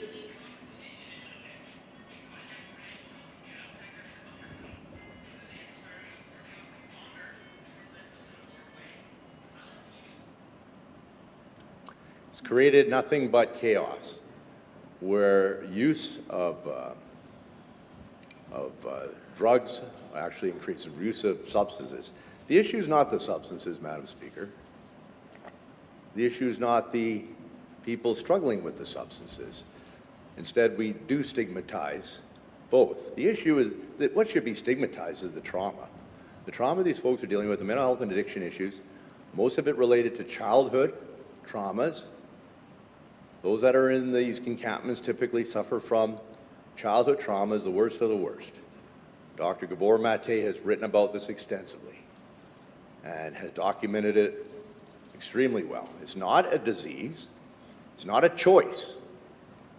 It's not a choice. These folks are basically out there trying to survive. And, they're basically one step away from death, which is suicide, which comes from psychosis related to methamphetamine, or if the rise of fentanyl, which is now happening in our city, takes place, from, as was pointed out by Councillor Gilroy, just a drop of fentanyl and you're dead. This is a massive mental health addiction crisis happening across our country, and nobody is reacting. Are you wrapping up, Uh, Councillor White? A 2-minute extension if it's offered. Okay, 2-minute extension, all in favor? I would just Contrary? beg, I would Carried. encourage, I would go with the mayor himself. I would take, if the premier comes, to go and look at the Alberta facilities and see what they're building. And just to do exactly what they're doing there, and bring them here. And to be doing the outreach we talked about with the two ladies who were here earlier today to reach out. But right now, there's really, you could have the housing, but you need the housing with the wraparound services to actually help these people, because you just don't put them in a unit and just walk away. Unfortunately, it's not as simple as that. I wish it were. And unlike somebody who's struggling with, I don't know, cancer, a tumor, they go to the hospital, to cancer care, and they get radiation or chemotherapy, and they walk out and they've overcome it, let's say. I wish it were as simple as that. I wish it were like flipping a switch. Unfortunately, the brain is not quite like that for whatever reason. It takes time. It takes building healthy pathways within the habits that you have, and to get these folks back onto those types of healthy habits. Some of them have never experienced them. Some of them come from families that have never had that. And I believe, Madam Speaker, that Winnipeg's problem is unique. There was recently an individual who came here from Toronto. He does these videos. He did a video of the city with a high crime rate. It kind of went viral. The mayor may have seen it. I mean, I felt like calling him up and saying, get back on the plane, go back to Toronto. Because frankly, you have no clue what's going on in this city. Winnipeg is an outlier in many ways because of our high Indigenous population, its relation to the residential schools and what that has done to generational trauma, and the fact that we're now seeing it play out in our streets on a mass scale, not to mention those who are non-Indigenous who've been struggling. We really need to get this moving, Madam Speaker, or else it is going to get worse. So I'm going to be supporting it, Madam Speaker, Councillor Gilroy's work. I want to thank her. But I'm hoping that the province starts to move in the direction that Alberta has, because God knows we need it ASAP. Thank you. Thank you. Councillor Orlikow, followed by Councillor Eadie, then Councillor Mays. Well, thank you very much. First of all, I do appreciate both. I've had some very long conversations with Councillor Gilroy and Councillor Eadie on this matter. behind closed doors because I had some issues. And how could my two most progressive councillors I'm aware of say they want to do this? Not saying, and I had my reasons why you wanted to do it, but I wanted to hear from them, and I was really very satisfied of where they're coming from. They taught me a little bit more. Again, instead of just condemning each other, let's maybe reach out to each other and ask them why. So they brought me around. They made me understand why this is necessary. And why was I kind of shocked by this motion? It's a 180. For years, I've been telling people from bus shelters to bridge encampments, well, we have a policy. We have a format that we have a human rights model. We'll give them opportunities, but we're not going to force them to move. Well, this is a 180. And why is it a 180? Councillor White has mentioned, because it's just getting so bad. When I talk to people, and so I go, okay, fine. So let me reach out to some of my people in my neighborhood to see what they think. Absolutely supportive. So much to that level that when I ask them the contrary opinion about it, nope, we're having nothing to do with that. We're not even discussing that. Okay, well, this is because they're so fed up. They drive down the streets. I was biking down a pathway yesterday, ran right into an encampment. I was scared to get off my bike. I'm a big guy, and I was scared to get off my bike, mostly because I didn't know what was on the ground. I have cleaned out an encampment before. Stupidest idea I've ever done with a couple of volunteers.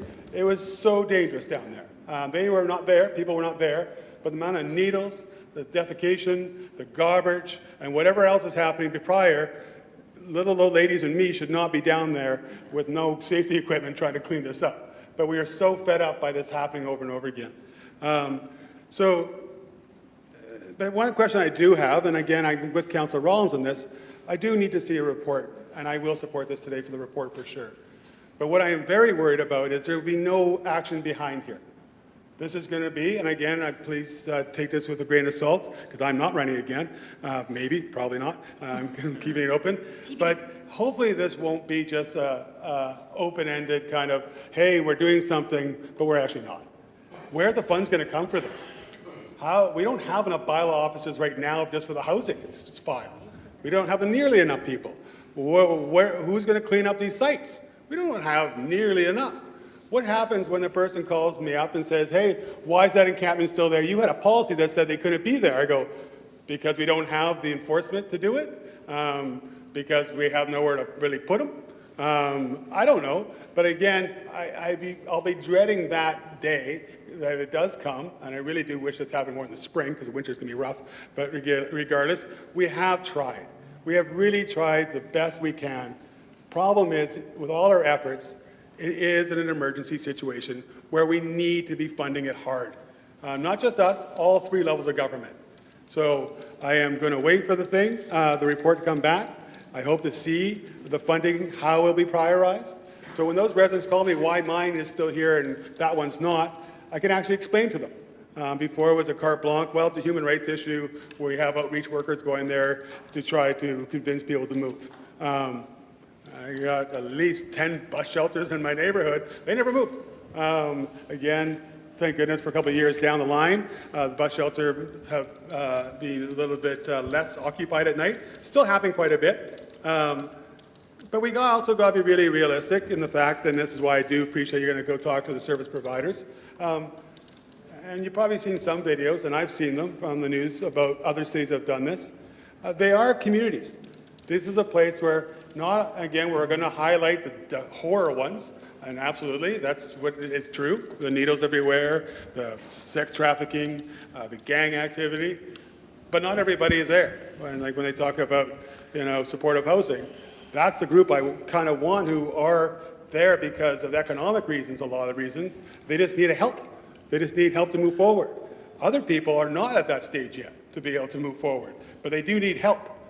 So these people are going to be told to move with the few possessions they have. I hope we're not going to see a run on shopping carts because they're going to have to move all their gear around because there's nowhere to store it. Shalom Mission tried some lockers for a while. That may be required. So we need to be looking at other support services and maybe reach out with the service providers. Where are they going to put their stuff in the day? They need to know where to put it, because we may not think it's anything. For many of these people, this is their whole world that they have here. And that's why they don't go to shelters, because they're terrified of losing all their stuff, plus some other reasons. But we, on our side, have to still hold in our hearts the compassion. We know this will be difficult for many people. Some people, probably not. Like the one lady that spoke recently, I don't want to go live on the riverbank. It's scary there, really scary there. That's why we live here, because it's in the open, people see us, it's less crime. And she was crying. And I go, yeah, I can understand why you would be crying. So our job now, if we support this, which I think we will, is we really have to double down our efforts. And the province is not doubling down, they're doubling down onto us. I still see that. I want to see, and I don't want to have these meetings where the industry guys the service provider get together and some government officials get together and we make up a great plan and then we tell the world about it. Well, again, we have that over and over again. It's time to really come by with some simple ways to support these people when we're asking them, or telling them, not asking, we're telling them, move from pretty well quite a long arrangement area of places. But again, so in the world of wants, that's my wants, but I'm also in the world of reality. The people are exhausted. Residents are exhausted trying to deal with this. They can't go to their parks. They can't use a bus shelter. They're scared to use the Riverwalk. The beautiful Riverwalk. I was on, besides the Midtown Bridge construction, I was on the other day. Again, it was a little intimidating, and I'm on a bike. Again, I can't imagine what someone who's smaller or maybe a little more vulnerable would feel about it. It's not a way, as we say, it's a city for all. And again, I think this problem, because I don't believe we put enough effort into it, all three levels of government, as Councillor Wyatt is saying, it's just gotten to a point now where it's so past that point of tolerability, really. So for Winnipeg to get back on its feet in a way that we all want to be proud of, we need to be doing this. But on the flip side, and that's why I wait for the report, we also have to be working together to be supporting these people in the appropriate type of housing. So transitional housing is not supportive housing. They're two different things. Needle exchange programs, well, they had a little problem there, but they're going to try again. Good on them. I'm not sure if I agree with that model or not, but again, they listen to the community. So again, how are we going to do this? 1 minute? So moved. Councillor Eady moves 1 minute extension. All in favor? Aye. So I Contrary? think I'm Carried. not preaching to you. I hope I'm not preaching. I'm preaching to my own internal self right now, because there was another motion we did a while back regarding taxes. And that was another one I just felt horrible about, because many people's whole lives were getting crushed because those medallions were so important. But we had to do it, and we did. So that is part of our job, sometimes making some pretty horrible decisions that are best for all. And in this case, if we can provide those support services on the backside, and I hope to see some stuff in the budget, just in the CAO's budget is not that big. I'm not sure where they're going to get the money from.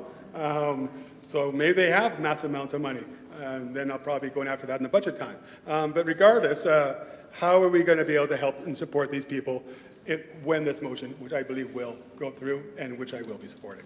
Thank you. Thank you. Next speaker, Councillor Eady, followed by Councillor Mays, then Councillor Berwadi. Thank you, Madam Speaker.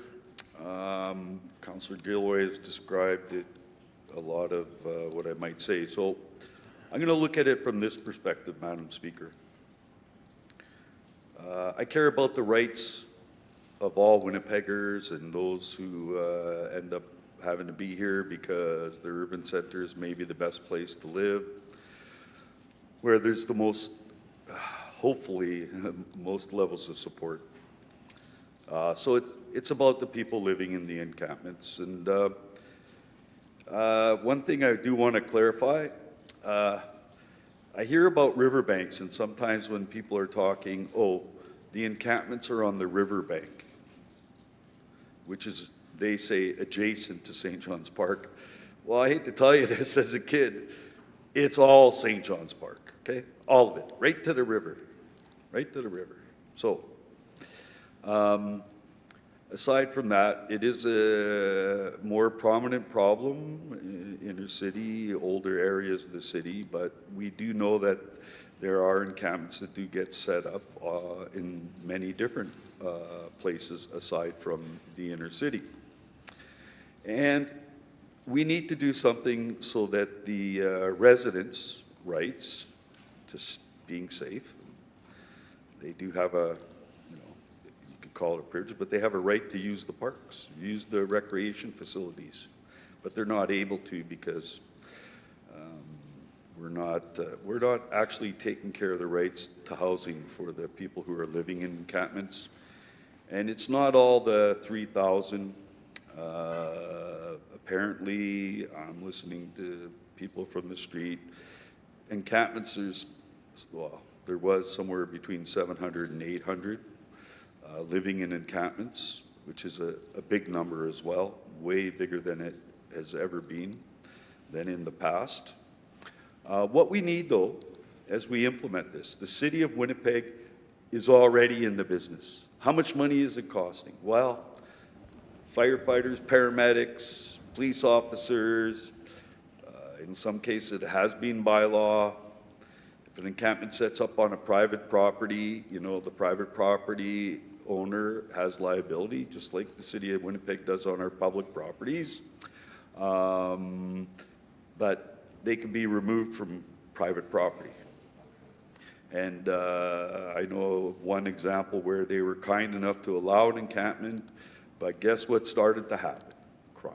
Breaking into the buildings on that same lot, stealing the copper, doing this, doing that, because they have to feed their addictions, which is the real problem, right?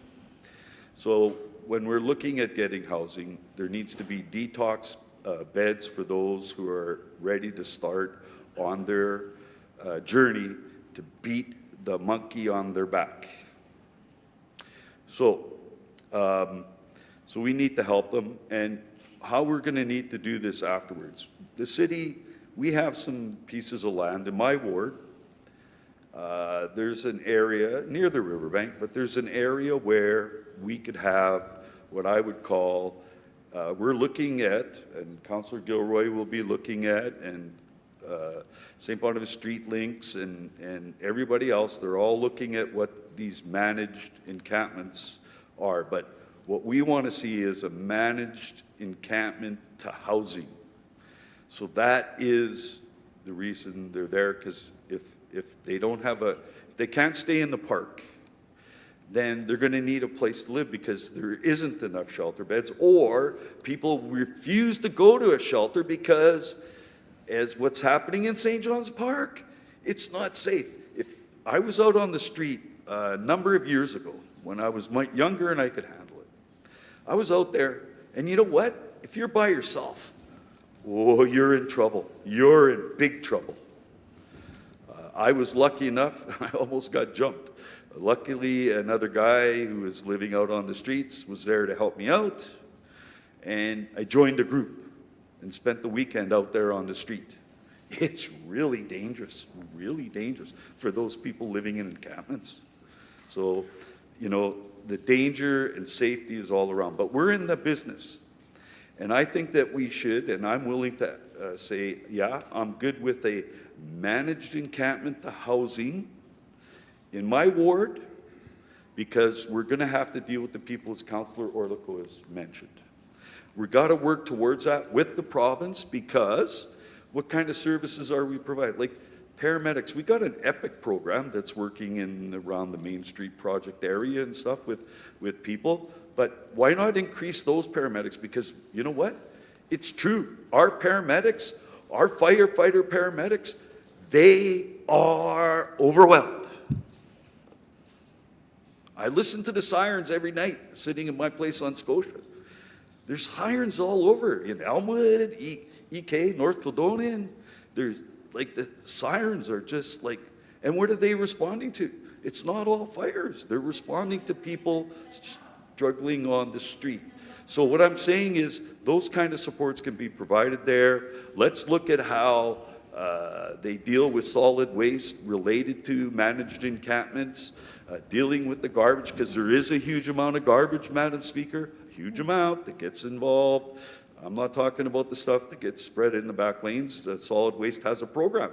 We have a contract that doesn't cost as much as it costs Public Works to go through and clean up our back lanes.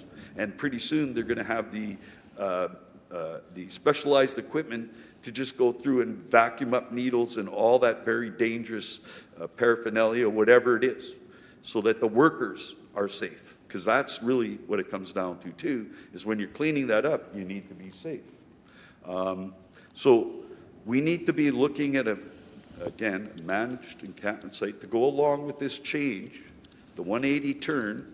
We had a recommendation from End Homelessness that developed our policy, and that's good, and I'm working at having a dialogue with them.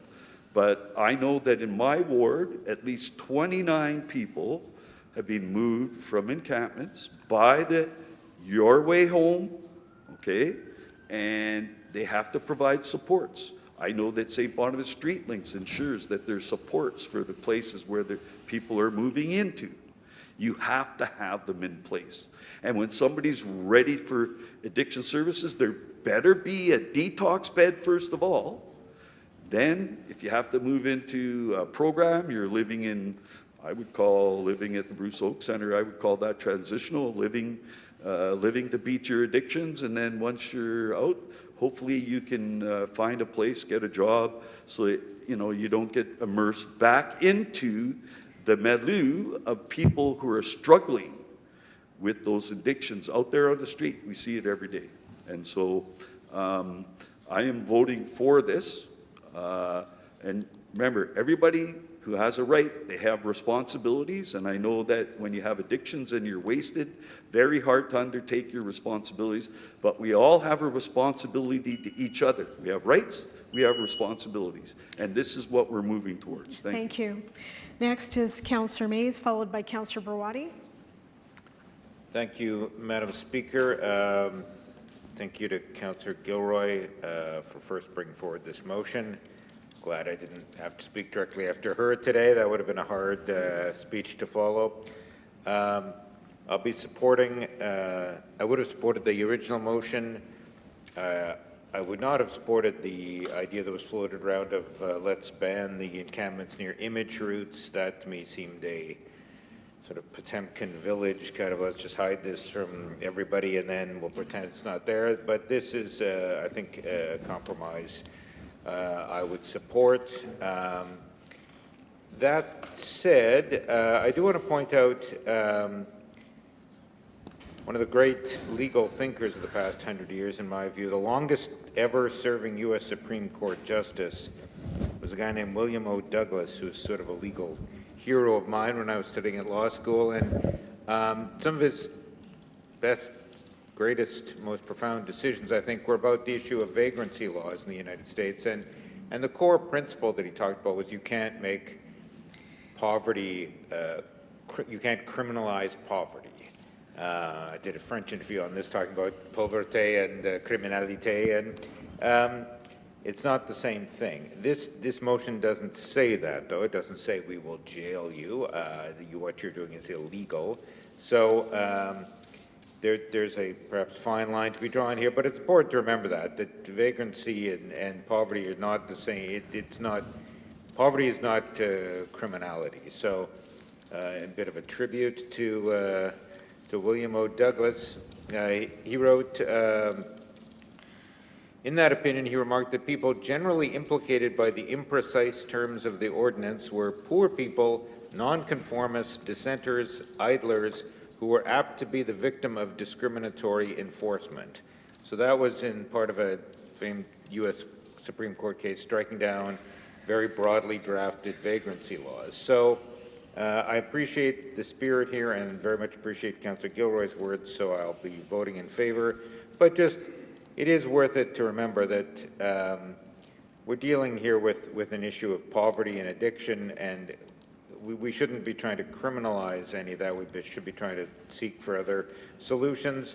So I did want to mention that those comments from William O. Douglas always stayed with me, and I don't think I'm breaching that spirit by voting for this, because this is a more targeted thing saying, look, there are, as Councillor White said, there can be competing human rights interests. And to quote a much earlier U.S. Supreme Court decision, you cannot, we believe in freedom of speech, but you can't yell fire in a crowded theater. And there's a bit of that here.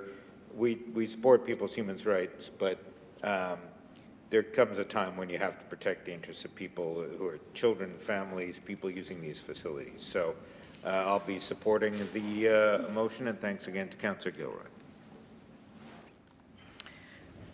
Thank you, Councillor Mays. Next speaker, Councillor Brawadi. Thank you very much, Madam Speaker.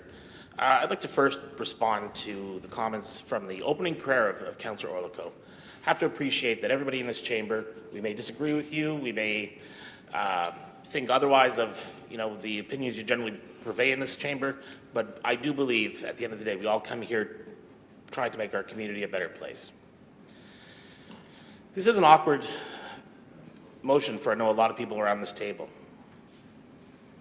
We all want to help everybody. We are sad for what we see on the streets. We are sympathetic to what people in our community are experiencing. Here at City Hall, our resources are limited. We're not going to be the ones who build everybody affordable housing. We're not the ones to provide the healthcare facilities to help people who are dealing with addictions. That's not within the purview of municipal government. But we do have a responsibility when it comes to the safety of the public when they're in this public sphere. I'm referring to all people who are suffering from addictions and are living by the side of the river or by the Disraeli Freeway, or people who are just trying to get home to get their kids to soccer practice. They want to go to the spray pad in their neighborhood. They deserve safety in their community as well. We've kind of reached a breaking point in this city. This is not the type of thing any of us want to have to put forward. But the reality is, things are unsafe right now. People feel unsafe. They're uncomfortable. They're frustrated with what they're seeing in our city right now. So this motion, I think, is an appropriate balance to deal with those realities that we're experiencing right now. People should be able to go to the park in their neighborhood and not have their kids get stabbed by a drug needle. They should be able to walk through the streets and not have a person who's on a psychosis throwing garbage bins into traffic lanes. We shouldn't have to, have the problems are there.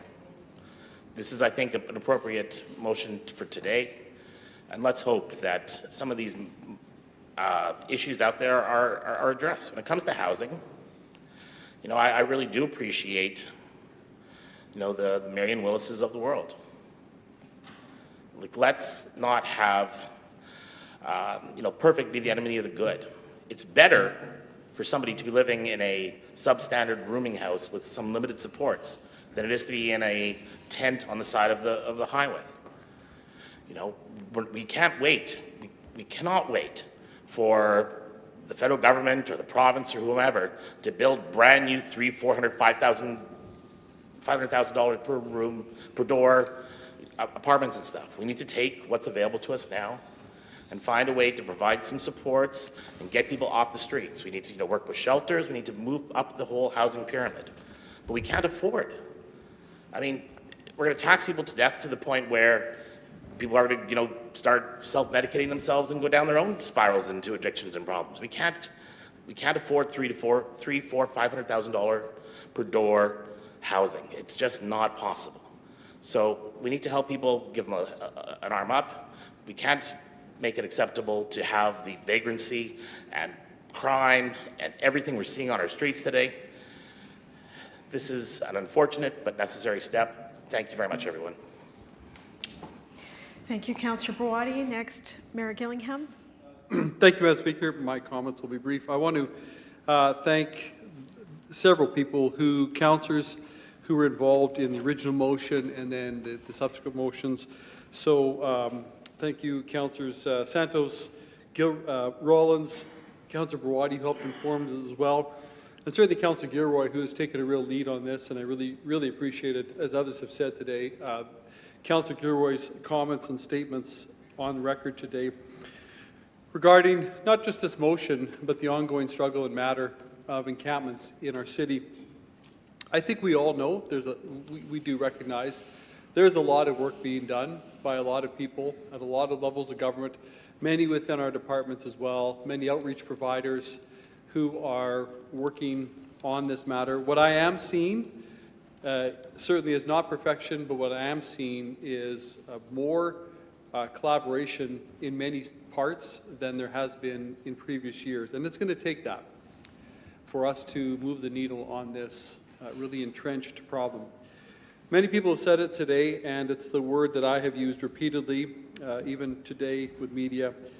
I believe that this motion aims to strike a balance.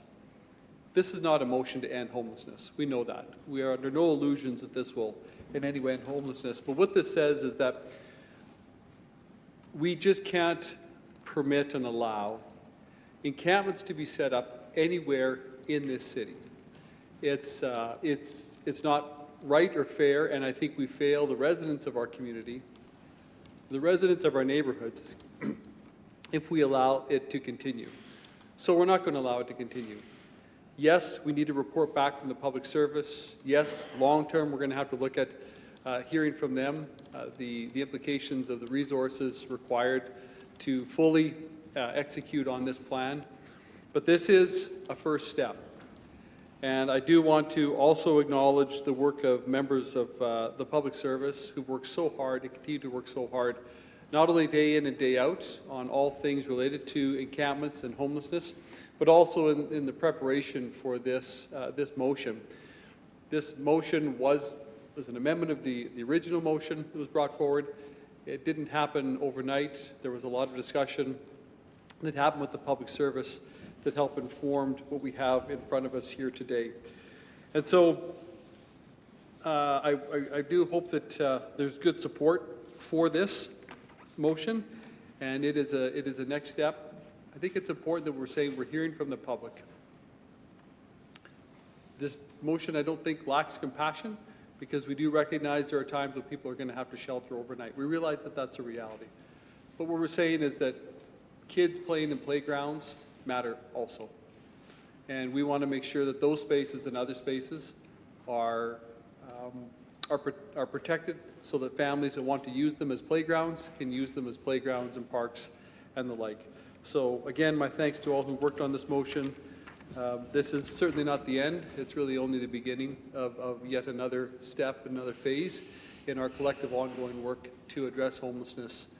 The goal ultimately, as we know, is to get people out of encampments into housing with the wraparound supports. But it's not just that. For some people, the reason they're on the street, I think Councillor Gilroy articulated so well today, is probably because of addiction for some people. For some people, that addiction is helping them deal with the trauma they faced in life. I don't think, we need to debate the reasons why, because we would all say there's a subset of reasons why individuals end up on the street. What we need to do is to be working with all of our partners to make sure we can get people from where they are today into stable housing with all the supports they need, whether that's mental health supports, EIA supports, other health supports, detox, treatment, long-term recovery, whatever the case may be. We need to continue to work on that. And so I know that all of us are committed to that work. Thank you. Thank you, Mr. Mayor. Any further speakers? Back to you, Councillor Santos, to close. Thank you, Madam Speaker. Yeah, this is not an easy discussion, I don't think, for any of us. As a councillor of the inner city of Point Douglas, I represent all 4 shelters. I represent the inner city, the downtown, the residences who do pay taxes, and the residents who don't pay taxes. The issue is it's concentrated in the Point Douglas and the inner city and Councillor Rowlands' ward and Councillor Eadie's ward. And to come up with a solution to reduce, we're not ending homelessness, we're reducing homelessness, is not easy. There's lots of work, I believe, that's ongoing between the province, the federal government. We always continue to ask and demand more of them, whether it's border control, whether that's housing, whether that's mental health and social services. We're always asking for those other levels of government to do more. But the residences in Winnipeg, in my constituency, are demanding more of the city. What is our role as a city? To ensure that parks, community centers, pools, libraries, museums, transit shelters, all those things that are under our purview remain safe and accessible for the city and for the residences. And so we have before us here somewhat of a solution. It's not 100%, it's not the greatest, we can always do more, but it's a step in the right direction to answer the calls of residences who are looking for more from us. You know, we talk about human rights, and I agree with some of the sentiments that are made with respect to human rights of residences who are unsheltered. I think item number 2 doesn't really talk, we didn't really talk much more about item number 2, where we prioritize enforcements 1 hour before sunrise, 1 hour before sunset. It strikes a balance between the residences who want to be able to use the public spaces during the day, as well as ensuring that people who do not have places to stay, whether that is shelters, riverbanks, parks, that that space is still available. Again, not an easy solution, but it strikes a balance between the human rights for residences and the human rights for those unsheltered. We talked about managed or sanctioned encampment sites. I think, sure, that can be a discussion that could be had. I am supportive of it, but is that conversation, are we having that right now? Yes and no, and we should have more further discussions. But there's challenges when it comes to managed encampment sites. Just like any other neighborhood, you don't like your neighbor, there's disputes.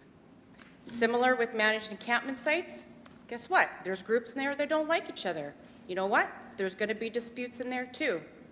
So how do we answer the calls to those? We utilize police, garbage, washroom facilities, clean drinking water. You know, again, is that the solution? We don't know either. Could we try it? I think so. I think there's an opportunity to definitely try it, because if we really look at it, we kind of do have some unsanctioned, illegal encampment sites in Point Douglas. So, and last thing I want to talk about is the garbage. I can appreciate Councillor Rowlands' sentiments when it comes to garbage, because yes, I asked and I posed the question on how we're going to afford to do the garbage. I had a motion about managed and mindful cleanups of encampments. We thought, and we're trying to work with the Our Way Home strategy to ensure that mindful cleanups are happening, but I get an email yesterday from one of the local businesses near an encampment site with literally garbage dumped everywhere around his business on private property. And I don't have an answer for him. I don't have an answer, Madam Speaker, because we don't have, I feel we don't have a managed pickup, mindful cleanup of encampments, because if we had mindful cleanups of encampments, we are seeing that there actually is less garbage out there. So it does really pose a question of how we're going to be dealing with garbage. And again, garbage is under our purview. It's under our mandate. That is our job to do, is to have garbage picked up. And we really need a sustainable model. That's a layered model. I know Councillor Eady really tried really hard to do garbage services together with water and waste and public works. You know, we don't have an answer to that either. So that is definitely a much challenge with respect to that. So again, this is just a small step forward. I appreciate Councillor Gilroy's motion initially and with some great amendments moving forward. I think there's just definitely more work that needs to be done, but I will promise to continue to work with the residences, the people who do live in encampments, the people who do live in shelters. I do ultimately represent them as well. And we should really continue on with the dialogue with the federal government and the province, and I know the mayor is doing that. Yeah, there definitely is more work to be done, but we're here at this juncture with this motion, and I really do hope that council colleagues will support it unanimously. Thank you. Thank you, Councillor Santos. With that, we'll vote on item 2. All in favor? All in favor, please rise. No, the vote's been called, the entire item. His Worship Mayor Gillingham, Councillors Allard, Brawadi, Dobson, Duncan, Eady, Gilroy, Lukes, Mays, Orlico, Rollins, Santos, Wyatt, and Madam Speaker, Councillor Sharma. The vote, Madam Speaker, yeas 14, nays 0. Okay, the item passes unanimously. Next is no motions, I believe, under this committee, no bylaws. Let's get into question period for our chair, for Councillor Santos. Any questions? No questions today. The final committee, Standing Policy Committee on Public Works. Councillor Lukes. Thank you very much, Madam Speaker. I'd like to move items 1 through 6 and pull 7. Okay. You've pulled 7, transit transfers time extension. Councillor Gilroy. Can I just, I would like to be put in opposition for item 6. Okay, we'll do that later. Thank you. Any other, we'll have to stand it down now. Okay, thank you. We've noted you in opposition. Councillor Orlico? Yeah, I'll also. Councillor Orlico? In opposition to 6. Okay. Councillor Gilroy? Or Rollins? Yes, same. Okay. All right. I'll call the question on 1 through 6. All in favor? Contrary, carried. We've noted 3 in opposition. Councillor Rollins, Councillor Orlico, and Councillor Gilroy. Item 7, Madam Clerk. Item 7, transit transfers time extension. Councillor Lukes, your opportunity to introduce the item. Sure. Well, I'd like to thank Councillor Mays for bringing this up sooner than later. The Public Service had this on the agenda to deal with when they dealt with their new fares and the review of their fares. So thank you, Councillor Mays, for coming forward with that. And while we're on adjustments to transit, I would like to note, everyone saw the September 11th press release of the changes that were occurring, and now we are going to hear back about the extended transfer time. We are actively pursuing funding in the budget for evening hours, and I just wanted to mention, mostly for the public record, but also for councillors to understand, like, just the transit system. I know everyone wants changes right away, and we've been into this, I think, 86 days now. I think there was a total of 4 different votes that we all voted on to proceed with this new transit routing. I think maybe it was, no, there were a few councillors that didn't support it, but most did. And I just wanted to explain to you the complexity around planning these transit routes. So Winnipeg Transit's Planning and Scheduling Group organizes the shifts of nearly 1,100 bus operators in transit who drive the buses. This includes 600 daily pieces of work, buses leaving the garage for routes, over 5,000 hours of daily service, and over 100,000 kilometers of daily service. So every day, there's approximately 480 buses on the road at peak times.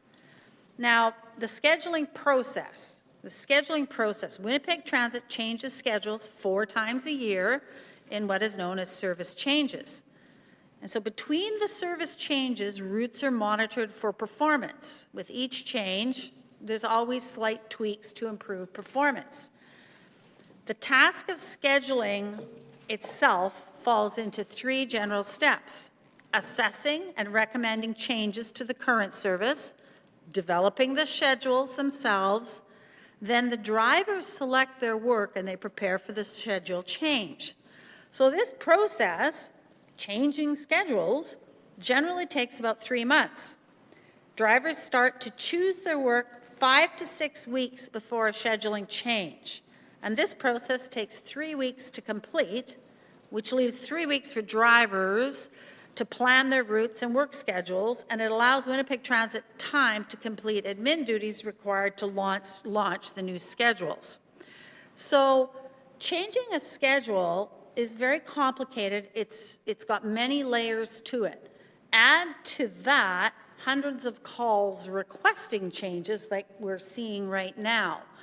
So regrettably, the transit service is not something we can change on a dime or change immediately. It does take this window of time, 4 times a year, it takes a window of time to make the changes.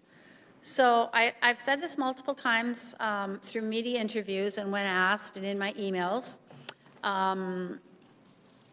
This system that we're implementing, once implemented, and when we get the bugs out of it, when we make the adjustments and changes, has proven in many other cities to increase ridership on transit.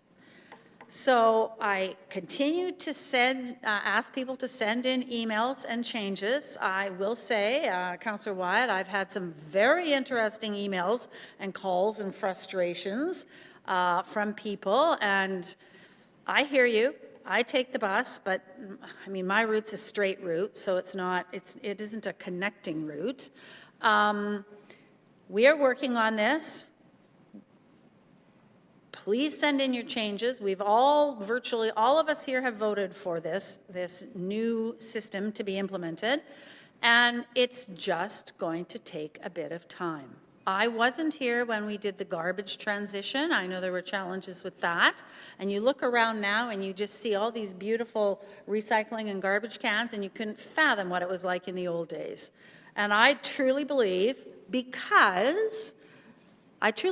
that the majority of people will embrace this system when we have it finally refined. When I look at the network that we've got in the southwest quadrant of Winnipeg, which was put in 2020, it took a year and a bit to make adjustments and changes. Now there have been a few more changes, like everyone's area has completely changed. We're having to make these adjustments. And once it's in and once it's working, it works very well. And we've seen this in other cities. I believe it was Edmonton. They were interviewing someone the other day on the radio that said maybe 2 years in, the increase was 21% increase in transit ridership. So bear with us. We all wanted to move forward on the changes that we're making. We wanted to accelerate the changes. We have $20 million next year to put in more shelters, more pads, more pieces of infrastructure. This is a massive overhaul. And for sure there'll be challenges, and I'm just asking everyone to be patient, encourage your residents to be patient, to take their feedback, and I'll send this schedule to you, what it is involved when we have changes to the network, what actually has to happen with all the drivers and all the buses. So I'm pleased with your motion. That's where we started with. We will be extending transfer times. We will be extending evening hours. We're making changes to schedules, to routes. It's all in the works. I encourage everyone to come to the Public Works Committee when transit's there. Every single counselor is welcome to speak one-on-one to transit. If you want to, you just make that call, they'll speak to you. Well, you know what? I will say I verified with Transit that they will speak to anyone who wants to speak to them. And Transit follows up and asks, when do you want to meet? And some counselors don't respond. So I'm not really sure what that's all about. I'm not going down that rabbit hole. So right now, I am just saying Transit has informed me they will speak to anyone who wants to set up an appointment to speak to them. I highly doubt they're not telling the truth. So with that, I have nothing more to say, unless there's questions. Thank you. Any further speakers on this item? Councillor Mays. Wasn't going to pull this, but Councillor Lukes has pulled this, so thank you for doing that. Three things, a couple of matters that were raised there that I think deserve comment. One, but I will end on a positive note, certainly. The issue of increased ridership. Let us remember, and this is a comment perhaps as much to the CAO and to the public as anyone else, but we've already had the response saying, well, yeah, we don't count transfers as one ride. That's going to be two separate rides. Well, in any system then where you're having a lot more transfers, your ridership number is going to go up. I mean, that's not very hard math. Now, some people will say, yes, but I used to need to transfer, now I don't. But I think if we're being honest, this system involves a lot more transferring. Revenue will flatline. So let's just take any numbers we get showing a 5%, 10%, 20% increase in ridership with a grain of salt, because that may just be the same number of people, but you have to transfer because the 58 bus doesn't get you all the way to City Hall anymore. So let's just be aware of that when that number comes out. Number two, yes, good that there were some changes made. September 11th press release, I believe Councillor Luke said. It would certainly be helpful. We get calls from people in my ward saying, well, there's this sign up saying how the stop is going to be moved back from Hindley to Worthington September 1st, but there's no bus, there's no shelter, there's no signage. And we say, no, it was all unwound. You're confused. This was June 29th. We go, no, in fact, there is a sign saying we're moving it back. But then Transit hasn't done it yet, so there's much consternation. Oh, it's the subcontractor's fault. Oh, it's our fault. Why wouldn't you tell the councillor's office that you're doing that first? Why wouldn't you just send us an email or a call saying, hey, good news, we're moving the shelter back? If we're to be the complaints department, it would be useful to have the information to respond to the complaints. So I'll flag that for the CAO. And then the announcement comes, we've moved 2 bus shelters. 6 hours later, after me endlessly badgering, somebody, to her credit, says, yes, one of them is this one at St. Anne's in Worthington. Great, thank you, good, but it shouldn't take 6 hours of saying, hey, you've announced 2 have moved. Is one of them this one mysteriously that moved in my ward? Because I can't be a good complaints department if you don't give me the information that you're moving things around. It's just common courtesy, among other things, professionalism, whatever word you want to put to it. So I didn't read it ultimately in the Free Press. They got the information the same time I did, but just let us know when you're doing these things, and then we can respond to the public. But on a positive note, stand on a positive note with some grace, hopefully. Thank you to the 4 different committees that had to approve this, 3 different committees, and then today we'll have a vote. This motion, suggested by a resident in my ward, it's a good suggestion, frankly, so pleasantly surprised it has gone through at Public Works, CPC, and now it's here at Council. Thank you to you, Madam Speaker. You were a consistent supporter of this, so thank you for that. So pleased to see it. I know it's one part of a much larger puzzle, but appreciate some positive reinforcement, some consideration of an item that's a motion that came forward out of Riel Community Committee. So to end on a positive note, yeah, thank you. It's hopefully people will support it. I think it's a good motion, and it's going to promote some more use of the transit system, hopefully. Thank you, Councillor Mays. Councillor Rollins, over to you. Thank you. So the 90-minute transfer window has my support, Madam Speaker, but I'll note it does highlight the barriers to transit access, seniors, individuals with disabilities, chronic health conditions, and others who can't physically move as quickly or as flexibly through the system. It really does highlight it when we say it's going to take way longer than 75 minutes, it's going to take 90. That in of itself is why, you know, in the fullness of time here, I'll be asking for an emergency debate. The policy assumes the 90-minute, this certain level of physical mobility. It assumes a level of route certainty that I don't think is there, and personal resilience that really doesn't reflect the lived experience of many riders that are taking it, including many students, like the UMSU president that was here, which is in, you know, I guess he's in the category of a long list, like myself, of people who have said no to meetings from transit, or the chair, for instance. The same is true for seniors, Madam Speaker, needing extra time for making trips from health services, many of whom are juggling multiple stops, many of whom are reporting that they're missing medical appointments, and, Madam Speaker, their doctors are reporting about those missed medical appointments too. 90-minute transfers do not replace the bus stop in front of basically every Dynacare in the city, Madam Speaker, and or understand why we haven't been told if transit and when transit will get in touch with any of the hospitals, save for the largest hospital, the Health Science Center, Madam Speaker. The 90-minute transfer window doesn't address that. That's why I'm hoping that we'll get a 2/3 vote here.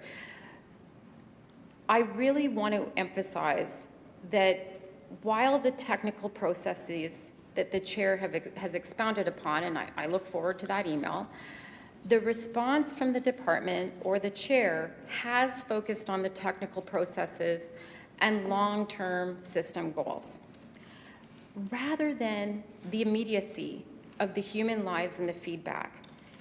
Suggestions and solutions of adding more buses, the vague possibility of reevaluating routes, and what I think my colleague, Councillor Mays, has really explained, the lack of feedback loop really necessitates some action here. These are core issues. It's not merely network geometry that is answered in the maps, something that I'm told I should look at, because that will therein answer any equity concerns I have. It just won't. This is a failure to design and adapt with equity and access in mind, Madam Speaker, and this motion, it really does highlight those equity issues. I agree changes can't happen on a dime. So really important then that we start talking about it early on in the process and not put off today what we can apparently do in November when snow flies in this city, Madam Speaker. It flies before Halloween. Reckon Halloween for all the little children. On that design constraint alone, we need to prevent and support the service, the public service, not with answers to the public on bureaucratic rigidity, but instead making sure that we're building trust by exactly what Councillor Mays pointed out. If folks are bothering to talk to us anymore, that we are coming back with not 6, Madam Speaker, but indeed the list of things that we are changing. And holy cow, Madam Speaker, could the local councillor be told. The recent myth-busting release is emblematic of the failure in tone and substance. When you're engaging openly with seniors, when you have well-documented concerns being raised, like those, just like just like those in the healthcare sector. Maybe we should put the schools aside, the nighttime economy aside, the implementation of MMIWG, put all of that aside.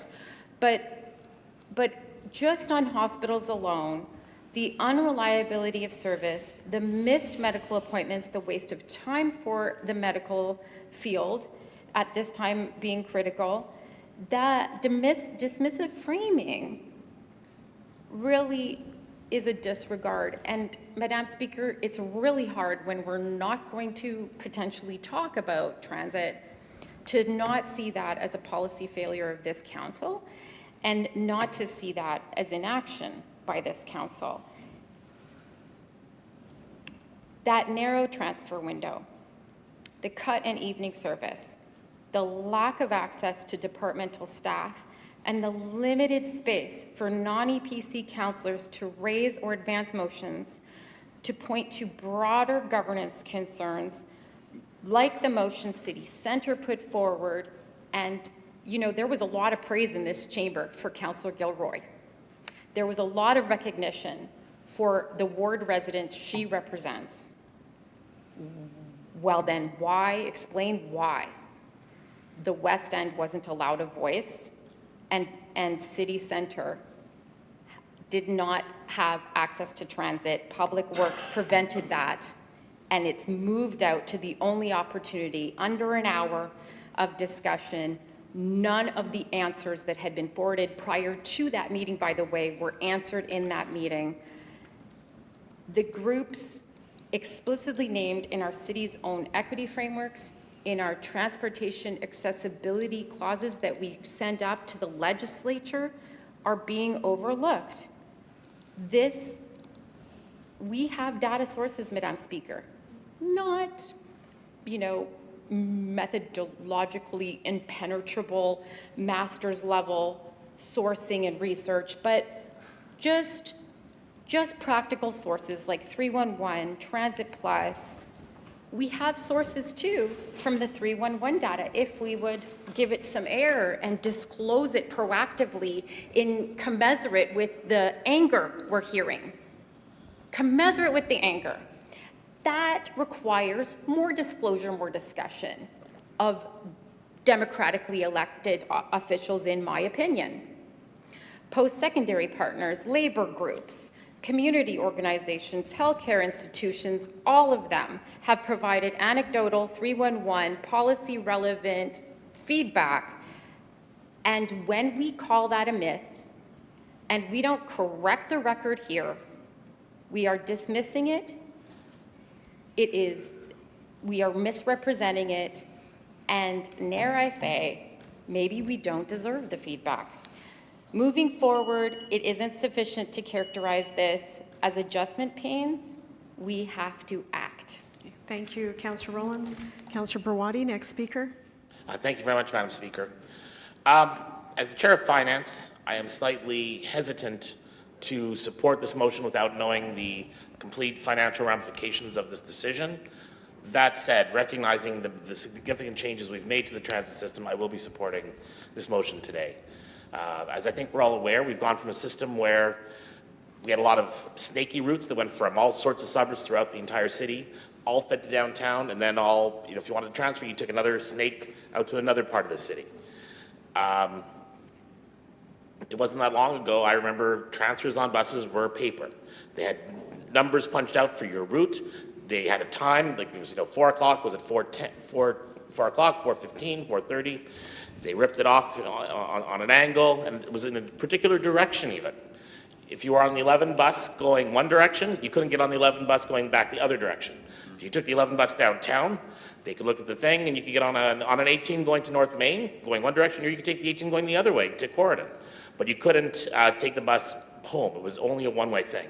Then Transit very generously decided, the council of the day decided, we're going to have the power hour. We're going to take your bus fare. We're increasing fares probably more than 5 cents a day. It was probably the controversy. I don't recall this, but I'm guessing, knowing politics and how they did it, you could, if you have a very short trip, you could use one fare to go pick up a grocery or an errand and take the same bus home. So it became I think they had branded it as a power hour, if I remember correctly. And at some point, it was increased to 75 minutes. The realization now, though, is, again, moving to the grid system.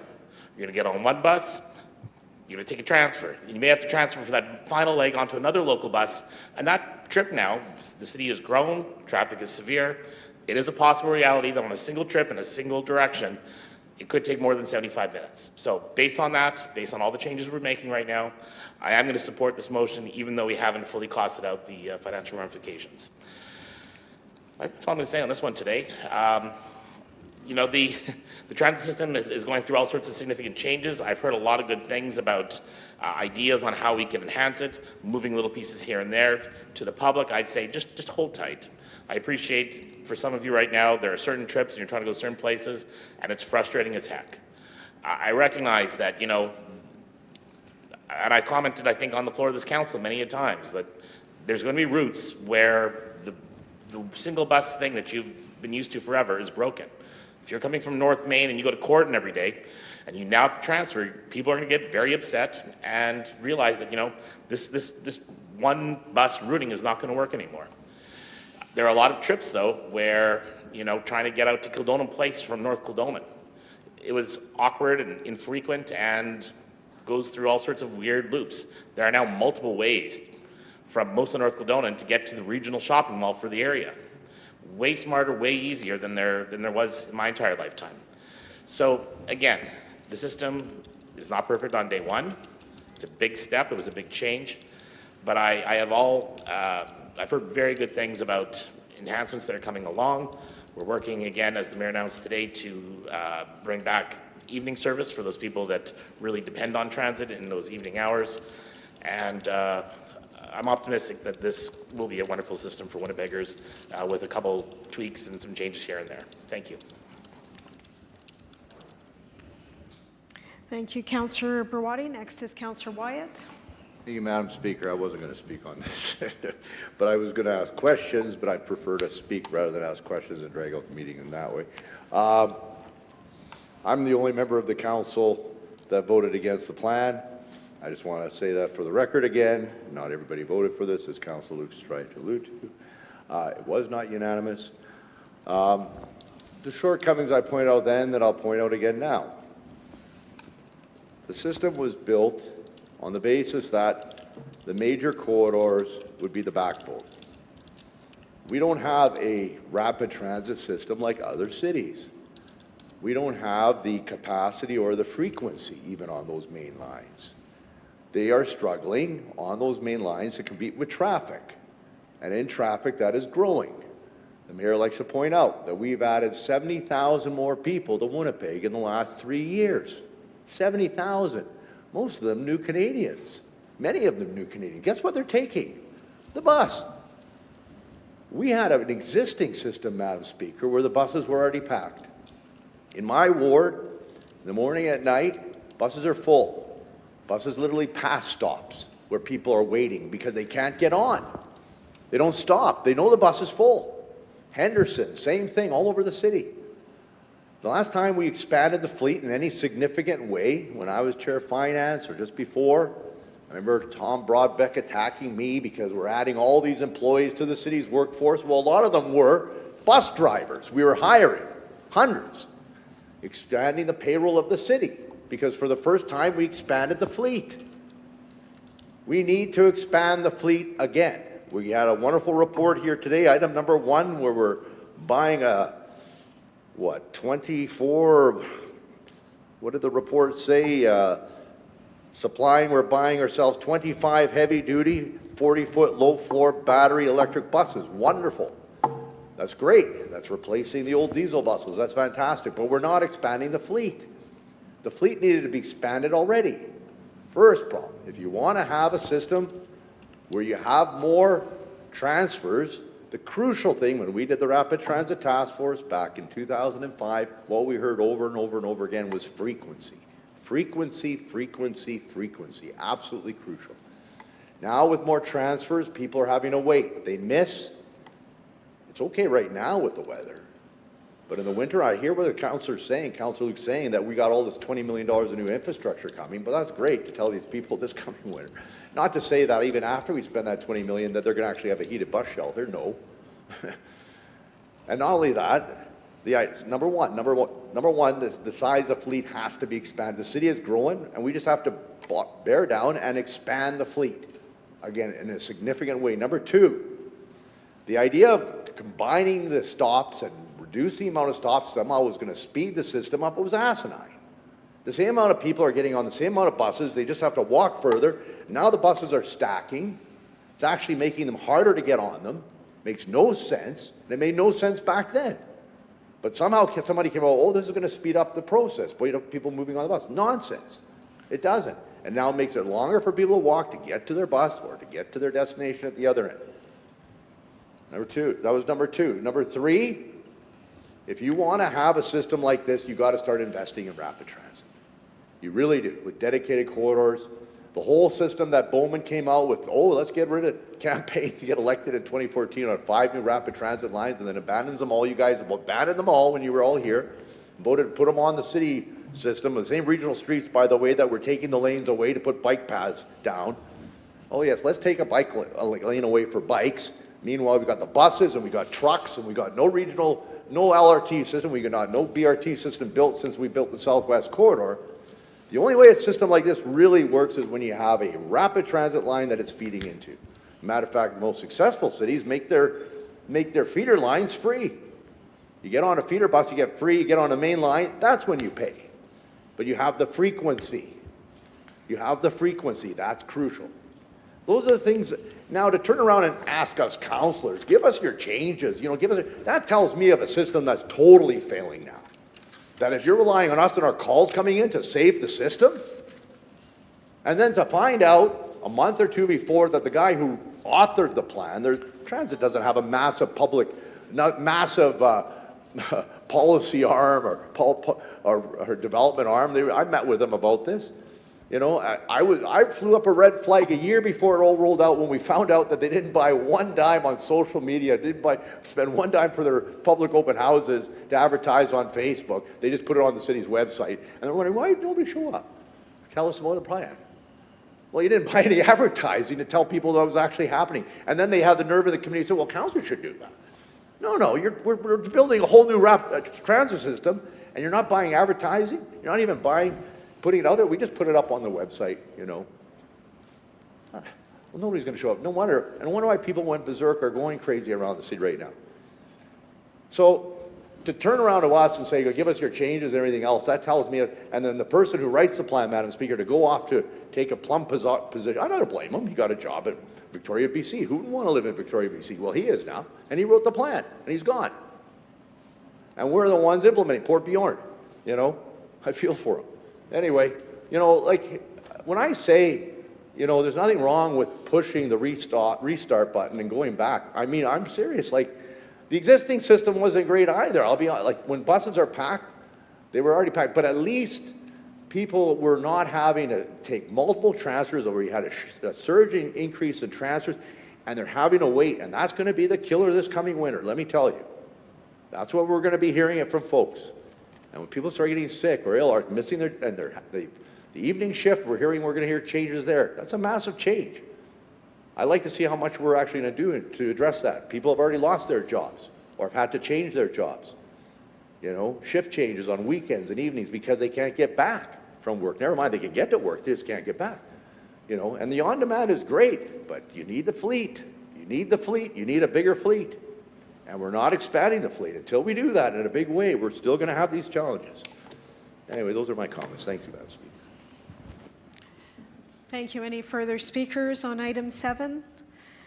Seeing none, Councillor Lukes, do you wish to close?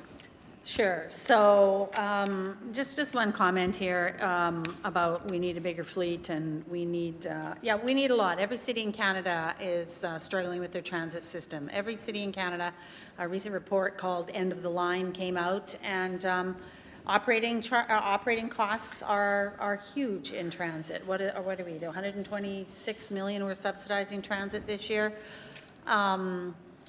I encourage you to write to the federal government. I'm optimistic that this current federal government does have a spot for transit, but it is a challenge. We all, except one or two of us, voted to change the system within the funding envelope that we had for more frequency, We had a lot of complaints about the old system. The majority of us voted to do that sooner versus later to accelerate it. Here we are. Now we're going to have to deal with it, and we are dealing with it. And I do think that it's important that people do contact transit and give them feedback, residents and through 311, but councillors too. I've had issues myself, and I've been dealing with transit, and we're getting things done, and I encourage you all to do the same. They will answer your call. They will have a meeting with you. So with that, I'm sure we'll be continuing our conversation about transit. Thank you. Thank you. The question on item 7, all in favor? Contrary? That's carried. Okay, we have a notice of motion moved by Councillor Rowland, seconded by Councillor Wyatt. It's regarding transit services. It's an automatic referral to the, or pardon me, it's a notice of motion, so it'll appear on next month's council agenda. I'm moving to suspend the rules so we can address it now. Okay, Councillor Rowlands is requesting that we suspend the rules to hear the item today. All in favor? Aye. Contrary? Okay. That request is defeated. Okay, it'll be appear on next month's council agenda. Okay, and now bylaws. Councillor Lukes. I'd like to move that bylaw number 84, 2025 be read a first time. All in favor? Aye. Contrary? Carried. Bylaw number 84 of 2025. I'd like to move that bylaw number 84, 2025 be read a second time. All in favor? Aye. Contrary? Carried. Bylaw number 84 of 2025. I'd like to move that Rule 52 of the procedure bylaw number 502007 be suspended and bylaw number 84, 2025 be read a third time, and that same be passed in order to be signed and sealed. All in favor? Aye. Aye. Contrary? Carried. Okay, question period for our chair. Any questions for Councillor Lukes? Okay, seeing none. Councillor Wyatt, will you move adjournment? Okay. All in favor? Contrary? Carried. Please stay for roll call, and I have an announcement after. Please stand by. Madam Call, Speaker, please. Councillor Sharma, His Worship Mayor Gillingham, Councillors Allard, Brawadi, Dobson, Duncan, Eady, Gilroy, Lukes, Mays, Orlico, Rollins, Santos, and Councillor Wyatt. Thank you. Meeting adjourned. Thank you.